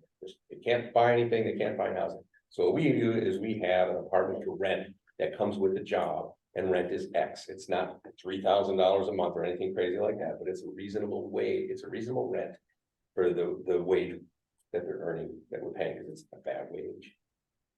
That's a standard thing, Yeah, like in that. That's standard. That's what I'm saying though, is like, what if we pay them, they pay $1,000 a month, so we pay them $12,000 less a year? That's a question for Tasha, in my opinion. No, I think the right way to do it, first of all, you need a policy on it, they get their wage. And if they wanna rent this marina manager's quarters, it's X amount per month. And if they don't, they wanna move somewhere else because they have 3 kids and they have a house. I have a question too. If the marina manager doesn't want to rent it, can we offer it to a different staff member? And if so, do they have to move out when the marina manager wants to move in? I think we have a lot of policies to develop if it goes through. And then who would pay for it if it went to a different staff member? Is that still a marina cost? Or the money, the rent would go to the marina? I think I just don't want it to sit vacant. whoever stays there pays rent, ideally is what I would think, and that rent money always goes into the marina account because it's a marina building. Thanks, you have something to say? I had a suggestion for Dave. What are you doing next Tuesday? Because if there is not general consensus here to help you, I suggest you come and ask Plan Commission. And Julie and I are working on the agenda tonight and you can be on it. Well. You But could then it talk would to come Plan back to Commission, but then board, what so would that? plan commission would come up with a recommendation, it would land right back here. Yeah, But it gives, then Dave it an gives opportunity. Dave more of a direction. If half the board says yes, half the board says no, Plan Commission is unanimous. And we deal with zoning and building and whatever. So far, we really haven't heard from Sarah or Lily as to a position on this. Well, okay, so what does happen with like our parks staff or our administration staff? Like to Don's point or whoever else brought it up, like what are those future dominoes that we actually might need to be able to address? Like, I feel like this is opening a can of worms, which maybe is the right can to be opening.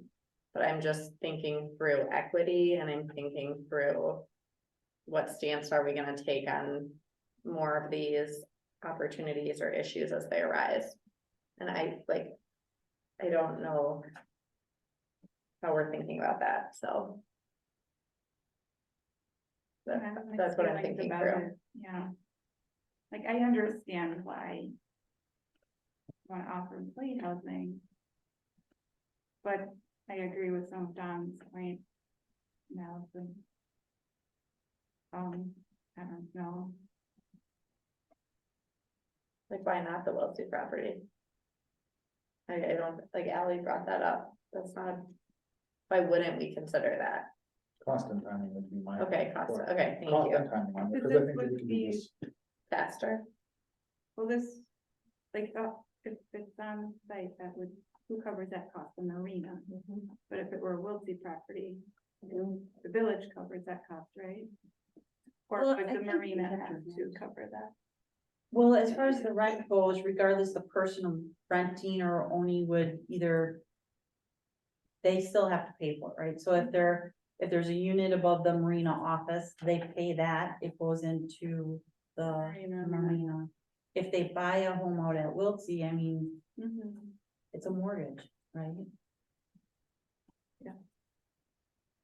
Can the village have some houses out at Wiltsey though, that we own and just rotate through people who need housing that are working for the village? But I just feel like I feel like this is not a one size fit all because each manager will have a different size place that that person will need. And if you had a array of houses, a 1 bedroom, a 2 bedroom, a 3 bedroom, then staff could fit into different houses versus, oh, I'm not a single person. I don't fit into this house or a couple. Or this, I just don't feel like it's going to fit every single manager that comes along. Is There one actually are issue. designs, Ally, that's a really good point. There are designs where you can actually make for not a significant cost, you can make like it more modular and flex it. More like a hotel, how you can kind of flex and open, doors or whatever, put up. Like there are ways, I think that's a good consideration. I mean, like for the dockhand rooms, you could just have that be, Yeah, like we could just ask whoever is designing this to And that was, have that in mind. that was one of the things they mentioned, Yeah, like there are ways to do that. particularly on the dockhand side, that you could add a bedroom, subtract a bedroom by moving. That would be more of I like the term modular, it'd be more modular on that side. Yeah. But then it's solve the issue of what you do with the dock hands that get kicked out. Now they don't have a place to live.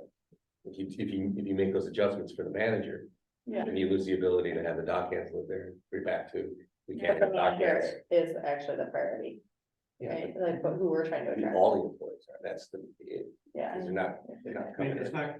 there's not enough space in that building to have all we're talking 8 to 10 dockhand. Yeah, okay. When But I talk many about of dockhand, them, I'm not some talking about the ones that are gonna be there Yeah. for the entire season, they're Yeah. going to finish, and that's usually 2 or 3. so I'd like to give Dave direction. I don't wanna curtail any further conversation, but at the same point, we still have many more items to get to, and it is 9:32. Okay, let's keep going. So I think that, my position is I think we should do it. I think I'd just like to go around here so we can give David direction, and I think I'm for it. Denise? I'm for Wait, it. hold on, sorry. One more time, who is paying for this? Marina. Enterprise fund. The borders. Okay, so I guess so we're voting on it more from a philosophical standpoint. Well, you're in charge of the budget, so you have to approve the money that's expended, so you, Even though it's overseen by the marina. But the marine is overseen by the village. yeah, so you eventually you So have to. we approve technically, it. The buck stops with us. and we own this property. And we have to Yep. approve their budget. I think the money's generated from the marina, not from taxpayers. And the marina is the one who's asking for this. This is a really hard decision. I'm gonna say, okay. Not yes, I'm saying okay. Yeah, let me think about it. Oh, Don, where are you at? This is a tough one, can I have 5 minutes of this? No, Yeah, no, Yeah. my opinion's not gonna change. okay, I don't think it's- just one. I don't think it's necessary Okay. to offer a job with the house. I'm with, oh, sorry. Don't know what I'm at. Go ahead, Allison. I'll let you go.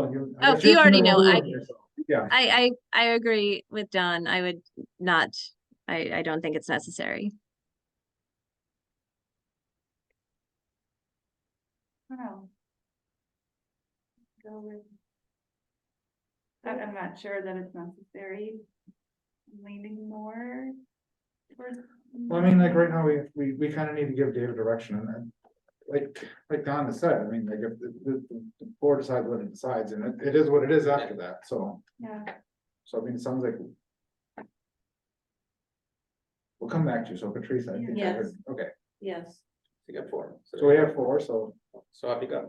Yeah, cool. Next section. Run with it, Dave, run fast. You have, Yeah. okay, We'll see it all again. so.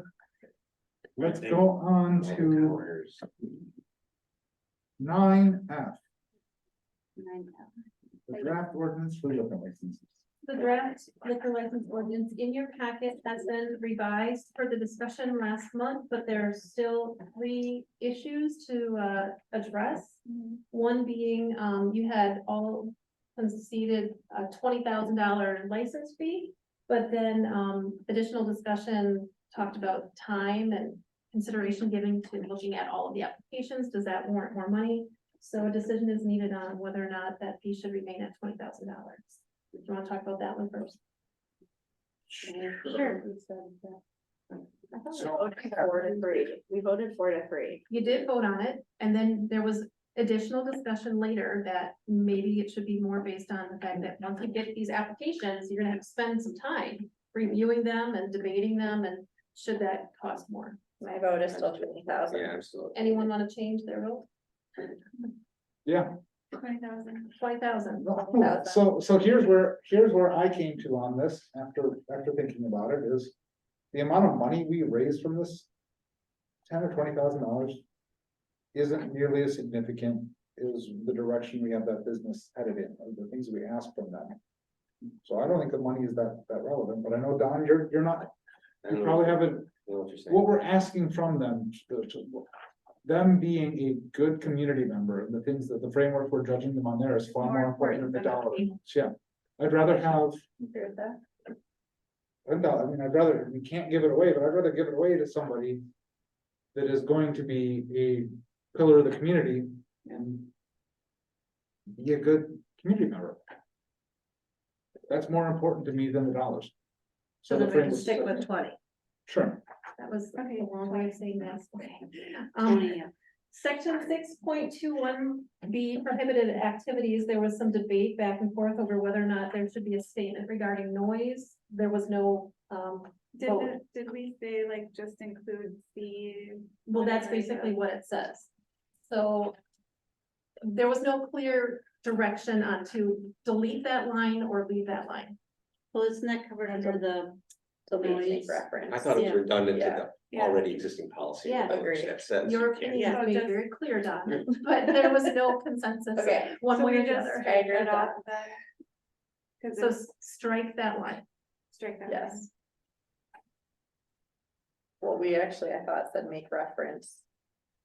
To the We did, noise. yes. We To the let noise, that but- line yeah. go. Yeah. Right. So that's why I didn't know what you Oh, wanted, okay. because you said make reference to it, which is what it does, but Don wanted to remove it, and No, so no, I this didn't is- know. this- I wanna remove it. I was actually read a policy for the first time coming in here, and I was actually, I saw some other things that I thought were strange. Whole nudity thing and describing different body parts right in our policy was really strange, you know, I was like, Jesus. You didn't even mention that last time, Don. No, cause I was like horrified. I was as well, but I just got my mouth shut. Just didn't further debate. That's been in there forever, so, Yeah, pretty detailed. I mean, if you wanna remove it, it's in state statute, you have to abide by it. So we have, The last item I'm was gonna break that one. section 6.20D, the guidelines for consideration. This is the point that Bjorn raised. Why are those considerations only applicable to the reserve and the above quota class B licenses and not all licenses? So those considerations were things like, let me go back to that section. I think they should still only pertain to those two and not all. I agree. Economic and traffic impacts, compatibility with the neighborhood, blah, blah. Yeah. So leave it there. Okay. And then if there was anything else that you noticed in going through it? Do you wanna tell them yours and my conversation today? So when Denise called me this morning, she pointed out that there was an error in the staff report regarding the closing hours. Closing hours, Kirk Hurt at our alcohol and tobacco guy said that you can be more restrictive on Class A licenses in the village. Those are the ones where you go to the convenience store or the grocery store and you purchase your alcohol for off-premise consumption. You cannot be more restrictive on sales of Class B liquor, which is on-site consumption. The village did opt into the change in the law that said Class B licensed facilities, like the bars and taverns, can sell alcohol for on or off-premise consumption. So those hours need to stay between 12 and 6 a.m., which is what is in the ordinance. The Class A prohibition in the ordinance, I'm sorry, I don't have the page right. On page 95 of your packet. The closing hours there are correct based on what Denise had requested, that you cannot sell between midnight and 8 AM. No, but the other error. Am I forgetting which one it is? Yes, class A license cannot sell liquor after 9 PM, Yes, and that's. which what's in is the on ordinance. page 87. Correct, so that was the mistake, but it's correct in the ordinance on Okay. page 95. This is interesting, so. If you want. Basically make a Bloody Mary in the morning, I guess. You have to go to a bar. To buy your booze, Before 8 AM. yeah, Instead of, we have bars open at that hour? No.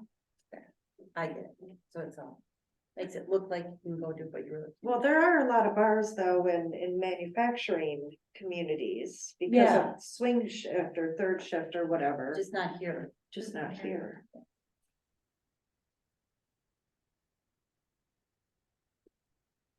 So you have your questions answered and we should make a motion to approve with those answers to your questions? If you're ready to make a motion, it wasn't presented as a final ordinance Oh. tonight, so. Well, does it really need Does to it come need- back and muck up next month's agenda? No, I'm comfortable with I'm this. comfortable with it. I tell you what, though, let's talk about this here a second. Somebody that may be interested in this, commenting on this, saw it at the bottom under just some general discussion clarification, may have stayed away. But if it's up at the, and I'm not saying they would, but if it's up at the top under ordinances, they're like, oh, there's an ordinance, now I can comment on it. I think the transparent, the proper thing to do is have it come back as an actual ordinance. Okay, Okay. thank you.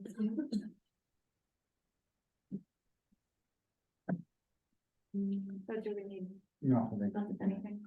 No, I think it's just consensus that you agree with all those changes and then Heidi should schedule it for the next meeting for adoption. Okay. I feel like we talked so much about this last time. I hear you. It just, like, a lot of people were here to make comments last time. But it's on your agenda as a draft ordinance, under discussion action draft ordinance. It's not under an ordinance fine. for adoption. Okay. We can just pass it real quickly next time. We'll feel good about ourselves. You say that Think quick. That is, and knock on some wood, Ally. Yep, got it. okay. We can go on to the financial report. Tasha, are you still with us? I'm here. We're on the financial report finally. Do you have any questions for me? Denise? I talked to her this afternoon. I only have 2. I will make a motion that we pay the bills in the amount of $481,813.42. Second. Motion by Bell, second by Rose, all those in favor? Right. Opposed? Motion carries. Okay, Thank you for hanging in there, Tasha. committee appointments. Forest Wells to Parks. Janelle to Administrative assistant. Administrative Assistant to Coastal Byways. Denise, I didn't get your input last time and you had some concern and I didn't ask, so I'd like to ask if you have anything to. No, I just asked you to separate them and I could finally vote. Okay, so so I'll do Forest Wells first. For Parks. That'd be my recommendation. Is that your motion? That is, I'll make the motion. Even though I don't know him, I will trust your judgment here this time. Thank you. I'll second. A second by Berto. Okay, all those in favor? I can't vote because I don't know him. His information has been in the packet for quite a few times. I mean, I did talk to him in person, but. Yeah, I think he was first in there probably in July. Okay, so then the administrative assistant for Coastal Byways. I'll make that motion. Okay, motion by Bertle, second by White, all those in favor? Aye. You just want them separated. Although today you could have looked at it, it wouldn't have made a difference. Well, I will make You sure I just do never that. know. Okay. Staff reports, I believe you just have Dan's or the Dan's department in there. is Dan still on? Told you he was getting a lemonade Or at is- was he- 45 I minutes. didn't know if he ago. walked away or if he was. No, right here. Dan, wow, that paving happened, paving happened fast. That was impressive. I have a Talk question. about Mill Road, Dan. Mill Road and Birchwood. I got here a good 40 seconds sooner because of it. Oh, I want to say thank you. welcome. I think everybody can agree that, Dan, you guys have done an excellent job on the roads. It's a big difference. And I think the public is probably a lot happier that they don't have those big potholes to navigate through. That is my goal, to keep going. Okay. Dan, I have two questions. What do you do with the old trucks? Our old what truck? Old trucks, when you get your new truck? We sell them on the Wisconsin surplus site. And then the lab audit, do we get to see that, or is there any reason we would wanna see that? Yes, I can put it in the next meeting packet. Thank you. It goes to the sewer and water, doesn't it, Dan? Yes, The view with the sewer and water minutes, Sarah? Okay, thank you. I'm thinking of Green Tier.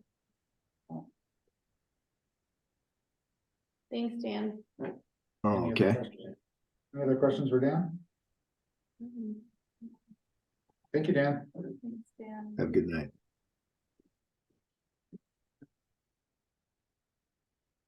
Probably been up since 4 o'clock this morning.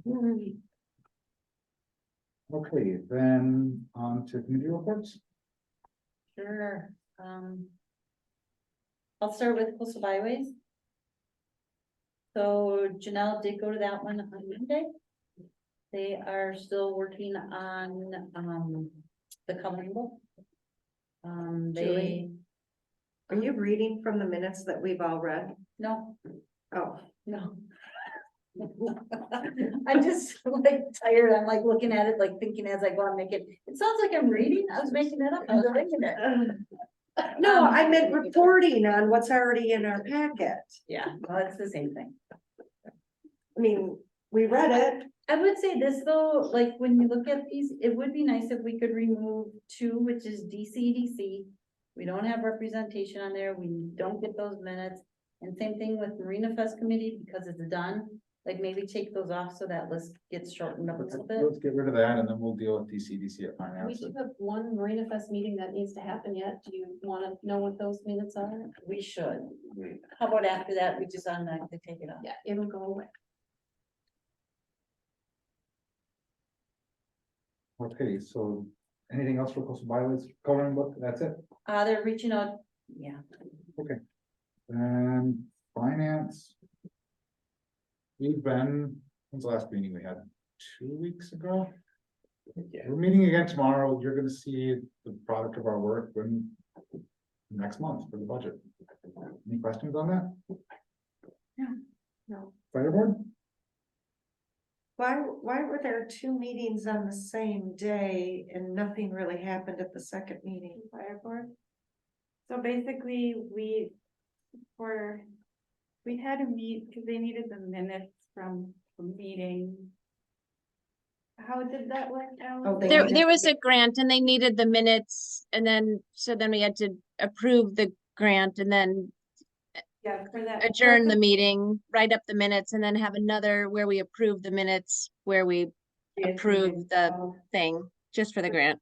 Okay, but I get it. Thank you. And then in this last one we had, it was a really short one too, I think. the more relevant thing that, Chris mentioned was that there's still talks about, just countywide about that new radio system they want to implement, and the price has gone way up. I think it's up to like $28 million project.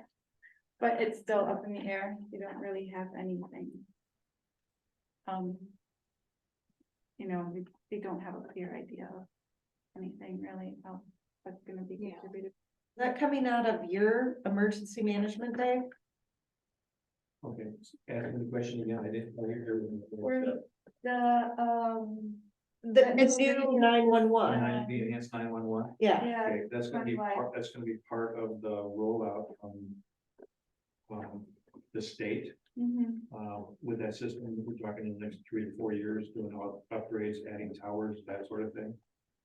From what I know right now, the county is trying to budget for the entire amount. There may be some local match that they're gonna ask for, depending upon some of the local radios and things like that, but the bulk of it, it's a $25,000 to $30 million Yeah. project. And we're working on that. Okay. But that was about it. And the other thing, Tasha, they asked, are we coming up to the cap? CIP +2? They needed to know that. They said you'd know what it meant. Sorry, I just lost you. Oh, that's okay. They asked if we're coming up to the cap. They need to know that for our next meeting for the budget. So I have told Liberty Grove this and they don't seem to listen. So they can do whatever they want. We can go right up to the cap. But we won't be using that line item in our levy limit worksheet this year because we are spending CIP money. And that CIP money has to be included in that total support expense. So if we include that CIP money, then we're over the cap and we can't use the levy limit adjustment. But Liberty Grove doesn't trust me, and so they can do it on their own. So you're spending CIP money and you're going to go up to the cap. Is that So what they you want to said? go up to the cap on the support and then spend CIP money in addition. I guess what I would say is that let's leave that communication between. Okay, sounds I good. mean, like, let's not, I mean, Yep, I I'll appreciate what handle you're it. trying to do, Allison, but. And I'm sure you've already communicated that to Yeah. Tasha, so I think it's just a matter of saying. If you have questions on that, make sure you reach out to Tasha. I don't want to put any Will of do. us in a position to play telephone. Well, and I think that's what, Chris, said he's in communication with Yeah. Tasha anyway. Okay. All right, thank you. We had a meeting quite a while ago, sometime in August, and a new logo is in your packet, was created by Lisa O'Kern. It's really cool. It has leaves and waves, and there will be some sort of communication and education going out around, how to be more of a green community. All of what does that actually look like and mean, a lot more details to come. But the logo is a great start. The two areas that I think are the highest priority right now are the farmers market and the desire to have a more robust farmers market in Sister Bay at some point, which I know, Patrice, is something you and I are gonna be working through with our two committees at some point. And then making sure that in all of the facility planning that we're doing and just all of the kind of future growth of Sister Bay, that we are trying to encourage a healthy living environment. And I think what that means, we have to still define and then figure out exactly like how we navigate that, whether it's through a resolution or whether it's through just advocacy, but making sure that we're providing a healthy environment to our residents and to our visitors. Those are the two things we're focused on. Page 12, line 6, typo. And I'll agree that they would like to be using it immediately. Okay. Thanks for catching that. Okay, Historical Society. We skip the library. Okay, so, the Chris Crindle Market profit, after paying all the bills, was $24,000. They are looking for more sponsorships for this year. They're thinking of talking about charging admission to cover more costs. They are not gonna be using the trolleys, they're too expensive. They're gonna be using school buses instead. They hope to add food trucks to the event if the planning commission approves that. And they received a $17,000 grant from the state of Wisconsin for this event. They need to repair the Anderson House. It's gonna be very expensive. It's gonna cost $50,000. What happened? Repainting. In order to repaint it, it needs all these repairs before they can even repaint it. Windows and, yeah, it's in bad shape, I guess. So they have to, find the $50,000. There will be a fall festival float this year. And they have ordered new hats from Hat Head. The shadow came up. They do want to hear from the village board about what our intentions are regarding the possibility of turning the boathouse into a nautical museum as once was talked about. If the boathouse is torn down, they probably will sell the shadow. And that's gonna be a bad PR thing for them because people so far have donated $64,000 to preserve the shadow.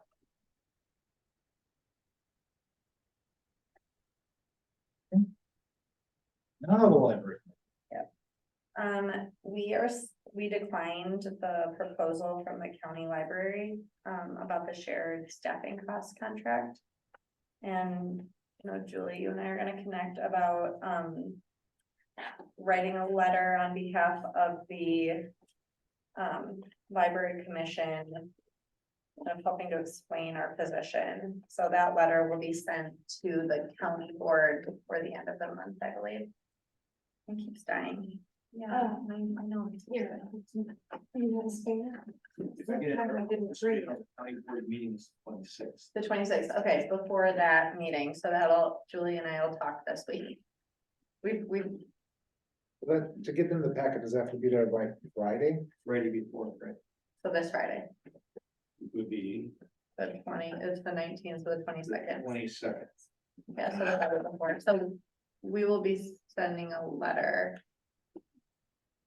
Looking at Julie. Well, I have a conference I have to speak at, so I have to leave Thursday afternoon. So Denise and I are going through the plan commission thing tonight.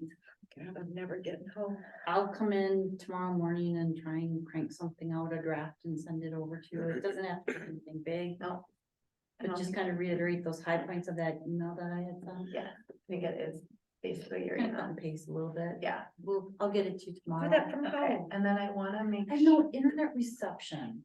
Like you bought the wrong neighborhood. Do we, I guess, Julie, we can talk, do we want the whole library? We probably want Julie and everybody to, okay. Yeah. So that's where we're at. That's it. Okay. Marina. Not really a whole lot, just we had a discussion about the possible need for another employee, but we haven't resolved that yet to present to the board. So we're having a special session on that in about 10 more days, and then we'll be able to bring it to the board. You also had an awesome. Page manifest. 22, line Isn't that 36, awesome? the word "the" needs to be inserted. Okay. Schmelzer recalled the meeting.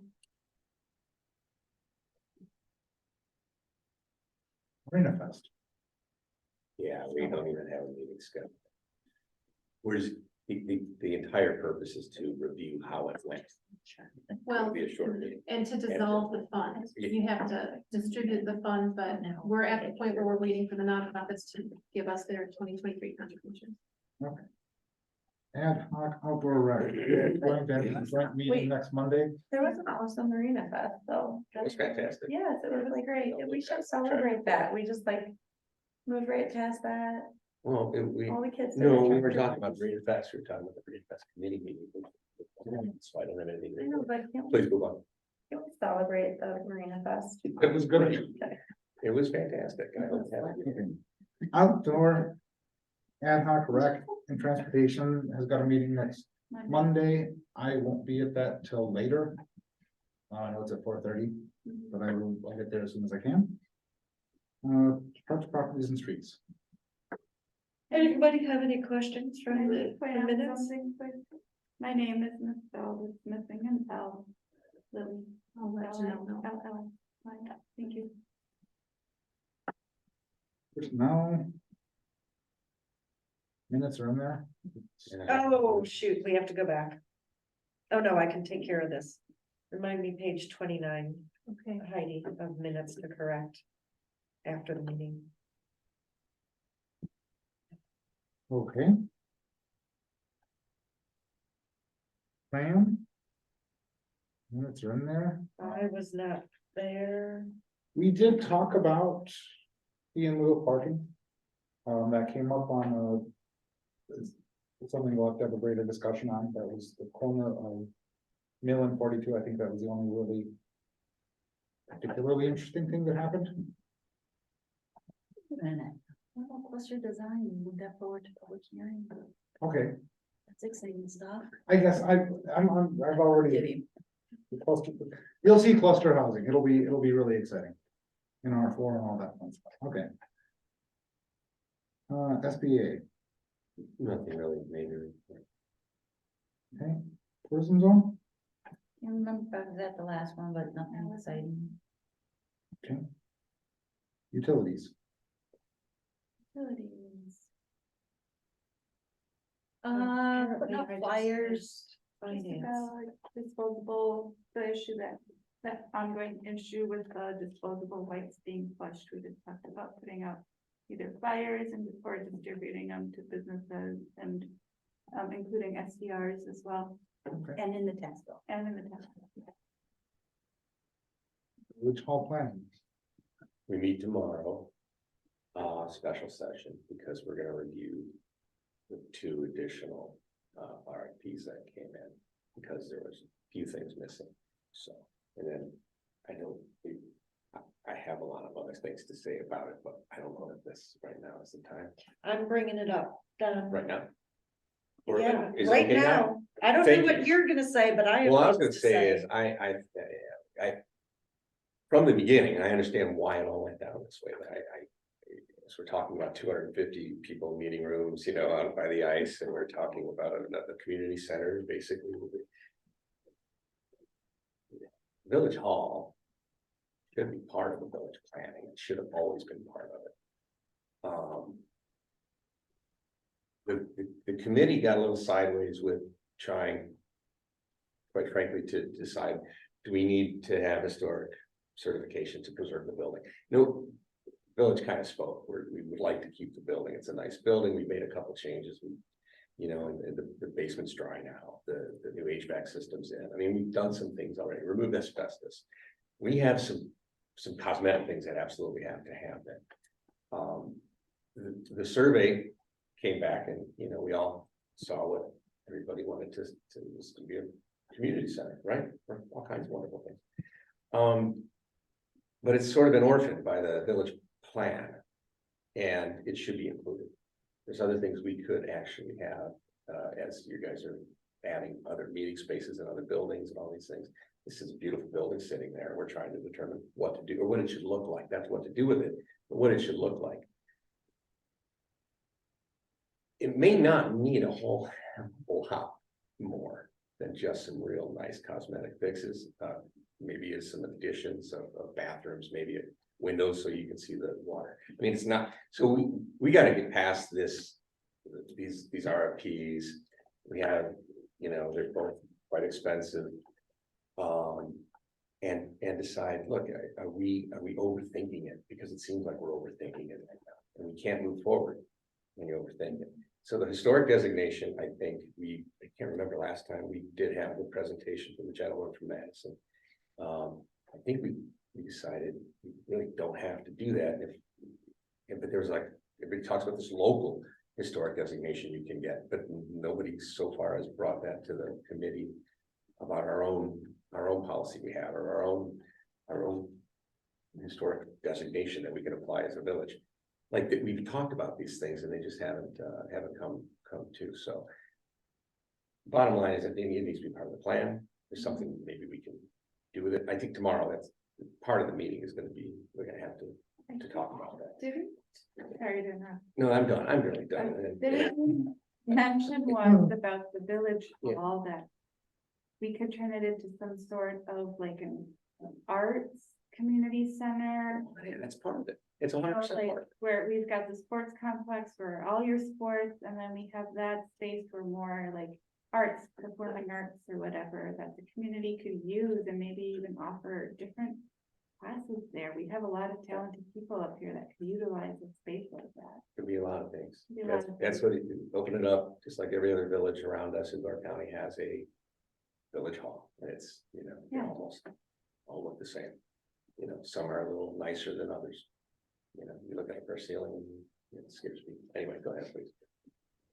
Oh, you say, no, when I'm done, you probably won't say please. I- So Once again, I I have have, no opinion on this at all. I just don't know how I was assigned. I brought this up a few months ago that I felt that this committee was floundering.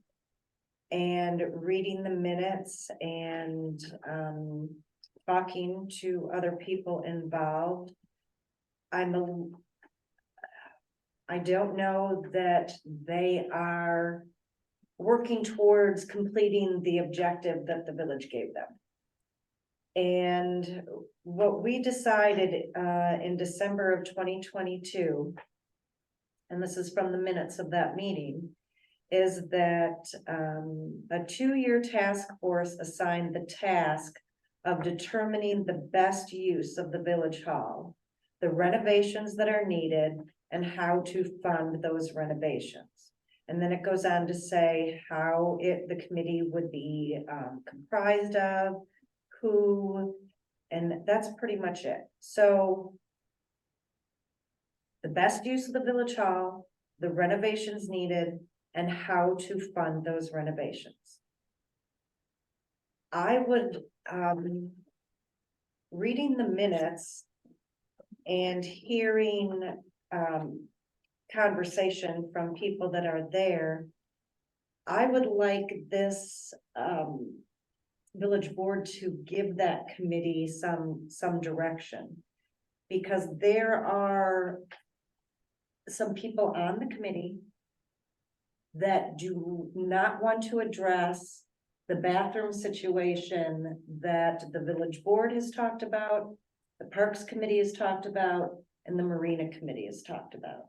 And from the onset, that was supposed to be part of the conversation, that if we are going to keep the village hall and revitalize it, that has to be part of the plan.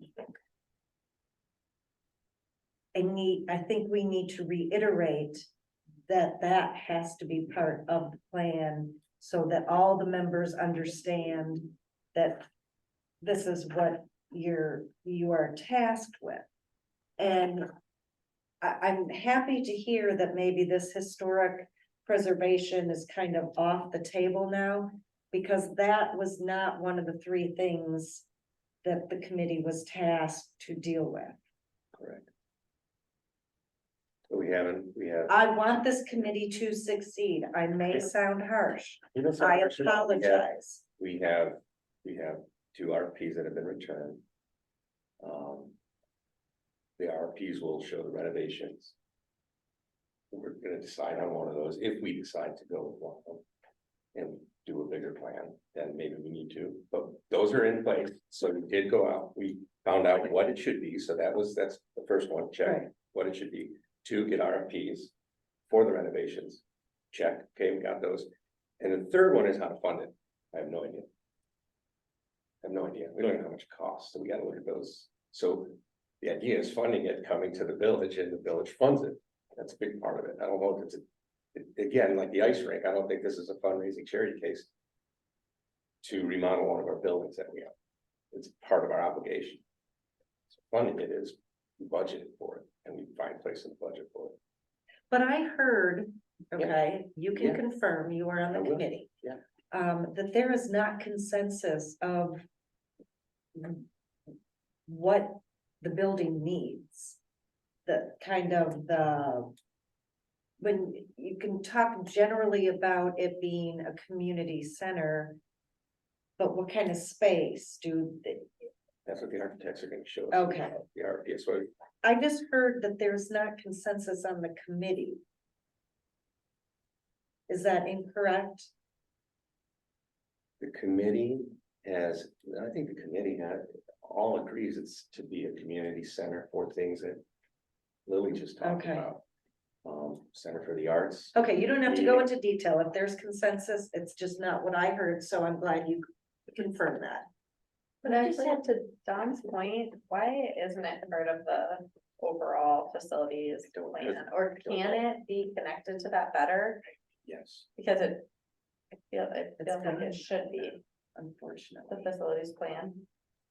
Yeah, it was a conscious decision when they were, in my interpretation was, board made a conscious decision that said, if you want this building saved, figure out what needs to be done and how you're gonna pay for it.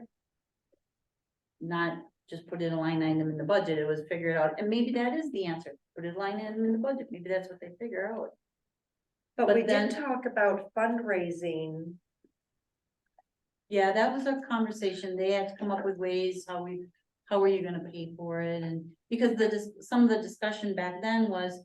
Because it wasn't just Sister Ray, it was also Liberty Grove was really pushing, members of Liberty Grove were very supportive of retaining the building, so it was.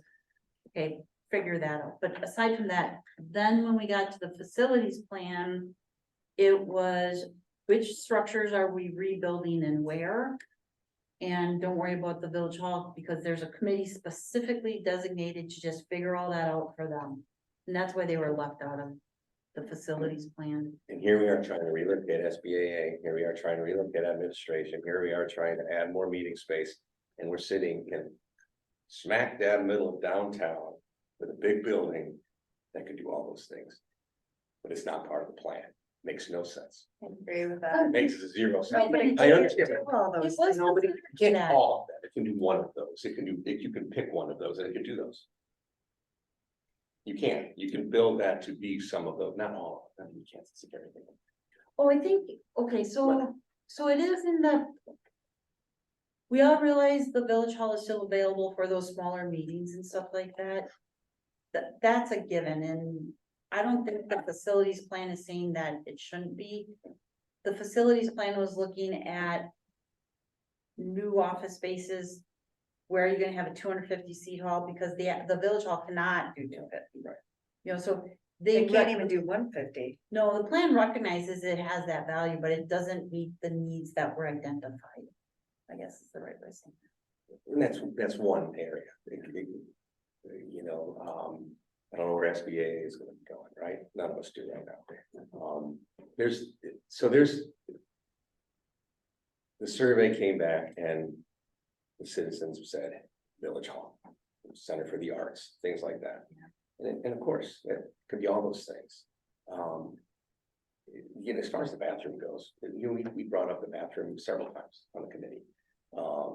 Adding bathrooms to the outside, having it accessible for beachgoers, this and that. There was only one person on the committee who said, we're charged with the committee, and Julie, you helped guide that discussion. You said, we're not to talk about things outside the hall to solve other issues in the village. And so I think you helped steer the decision away, saying, we're not talking about marina and bathrooms and things for the beachgoers. We could do it, we can put it in the plan, but all of a sudden it came, okay, we have to talk, we're not talking about any other parts and solving. No, I was just the opposite saying. They wrote these letters, so, but anyways, keep going.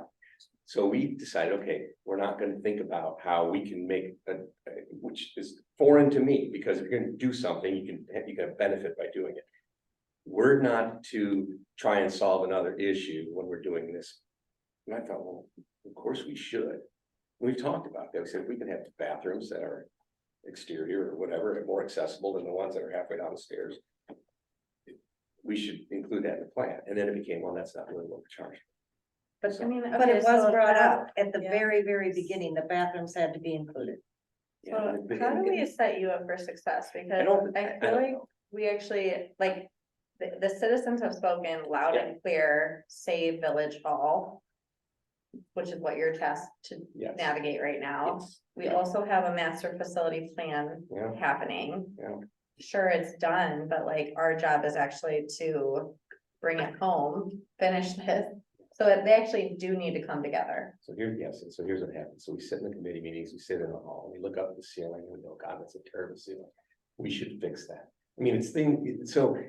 So you're But like, how beyond do we that, fix we're beyond that, we literally are thinking, well, we need to see some architectural rendering. We have to work with the Okay, so the you're on two track to do that. RFPs. Yeah.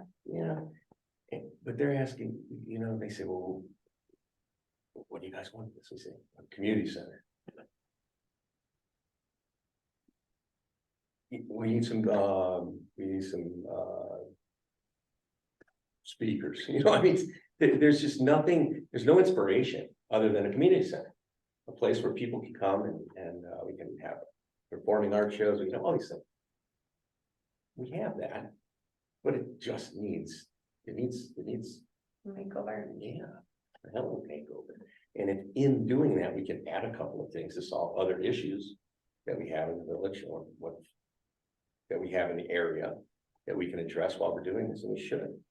And those are the things that are gonna come from these designs. But right now, we've made it less scary in the basement. It's not flooding anymore. It's not damp. There's not mold. It's been removed. The elevator's been fixed. New HVAC system, they found a propane tank buried underground, that's never been used apparently.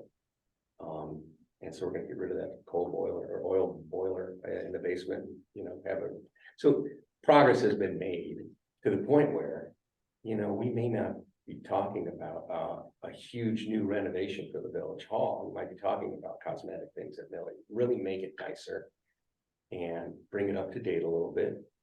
But we'll see what the tolerance of the village is to pay for some of that stuff. If we could do it for $250,000 versus $1 million, I mean, those are the things we're gonna have to talk about. But we don't even have the plans in front of us. We're reviewing them tomorrow as a committee. And we have till end of 24 or beginning of 24. We have 2 years. You have until the end of 24. Yeah. 15 Not months to finish it though. To No. decide. to decide. Yeah. Yeah. Yeah, Figure what needs well to be on done and how to pay for it. how to pay for it. It's gonna have to just come to the village and say, you guys want to fund this. Unless this is a charity game that I didn't know about. I just think there needs to be a strategy on that because you can only really, from a financial standpoint, you can really only address one building at a time, right? So does that mean the village hall gets postponed? I don't know. Those are decisions the board makes, but that's something we can address once dollar amounts are figured out, and yeah. I mean, I think there also is. Just because the village put some money towards it, doesn't mean it's solely village funded. I mean, how we leveraged funds to help that bond get going up there. I mean, like, is there certainly a village component? Yeah, probably.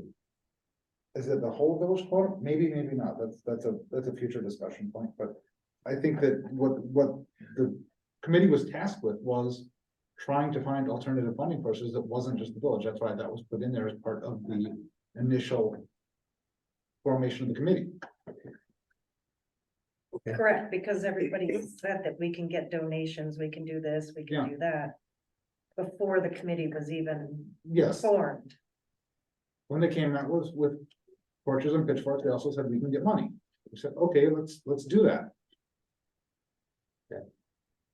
So I just want to make sure that bathrooms are addressed. And that historic preservation is off the table, it's not part of. I disagree with that. I get it that it wasn't in there, but historic preservation is part of Sister Bay, right? Isn't that an ordinance or like, don't we? You can't get in it because the roof line changed and all this kind of thing. Okay, So I it's see. kind of- Okay, so it's a mute point. But Let's Okay. do historic preservation by keeping the village hall. Yes, that's what I we should mean. That's what accomplish. I Let's not worry about That's- getting a certification and a stamp. Okay, fair, that's, I That's agree. what I was. Okay, thank you. implying. Thank you, Nate. Yeah, but there was a couple, there are, to be fair, some community members who thought that was the way to save the village hall. That's why they were passionate about being on the committee, and that was their way of saying. We really don't want this shut down, so how can we preserve it and save it for a long, and that's okay, that we at least looked into it. Yeah. We're all in agreement, we got work to do, but we're Okay, looking around. thank you for clarification, Don. Okay, I feel a little bit better. Motion to approve the reports. I'll make a motion, we approve the committee reports. Motion by Bell, Second. second by White, all those in favor? Aye. I had some things to say, but I don't need to say them. There was a bike ride, I'll talk about it in November. I'm also, one thing I will say is I will not be here in October, I will try and join remotely. Denise will, has kindly accepted the helm for that, because if I'm remote, I do not want to be one operating meeting, that's just not. Not okay. Okay. Then. Executive sessions. I will. Go to executive session. Yeah, it's only gonna take a minute. Oh, Julie, don't say that. I know I think that. Give this up. No, I think, It's your item. yeah, you should, We have to What's your talk about the lease. you made us do this. So I'll make a motion, we convene to the executive session pursuant to Wisconsin State Statute 19.85 for reading and negotiating, purchasing of public properties in the interest of public funds, blah, blah, blah. Motion by Bell, Second, second by Roscoe, roll call vote, or. yes. Bell, yes. Berto, yes. Wait, yes. Okay. Rose, go ahead. Warner, yes. Give me 2 seconds. I'm gonna go pause. Motion to come out of executive session. Second. Bell, second by White, roll call vote, Bell, yes. Berto, yes. Wait, yes. Okay. Rose, go ahead. Warner, yes. Sorry. Okay, Allison, did you have a motion you wanted to make? Sorry. Now I'm confused what our motion is. I move that we proceed with what we talked about in the executive session. Not renew the lease? To not renew the lease of the boathouse. Second. motion by Warner, second by Cox, all those in favor? Aye. Opposed? Make a motion that we just go home. Second. Motion to adjourn by Cox, second by Roscoe, all those in favor? Aye. Opposed? You're adjourned.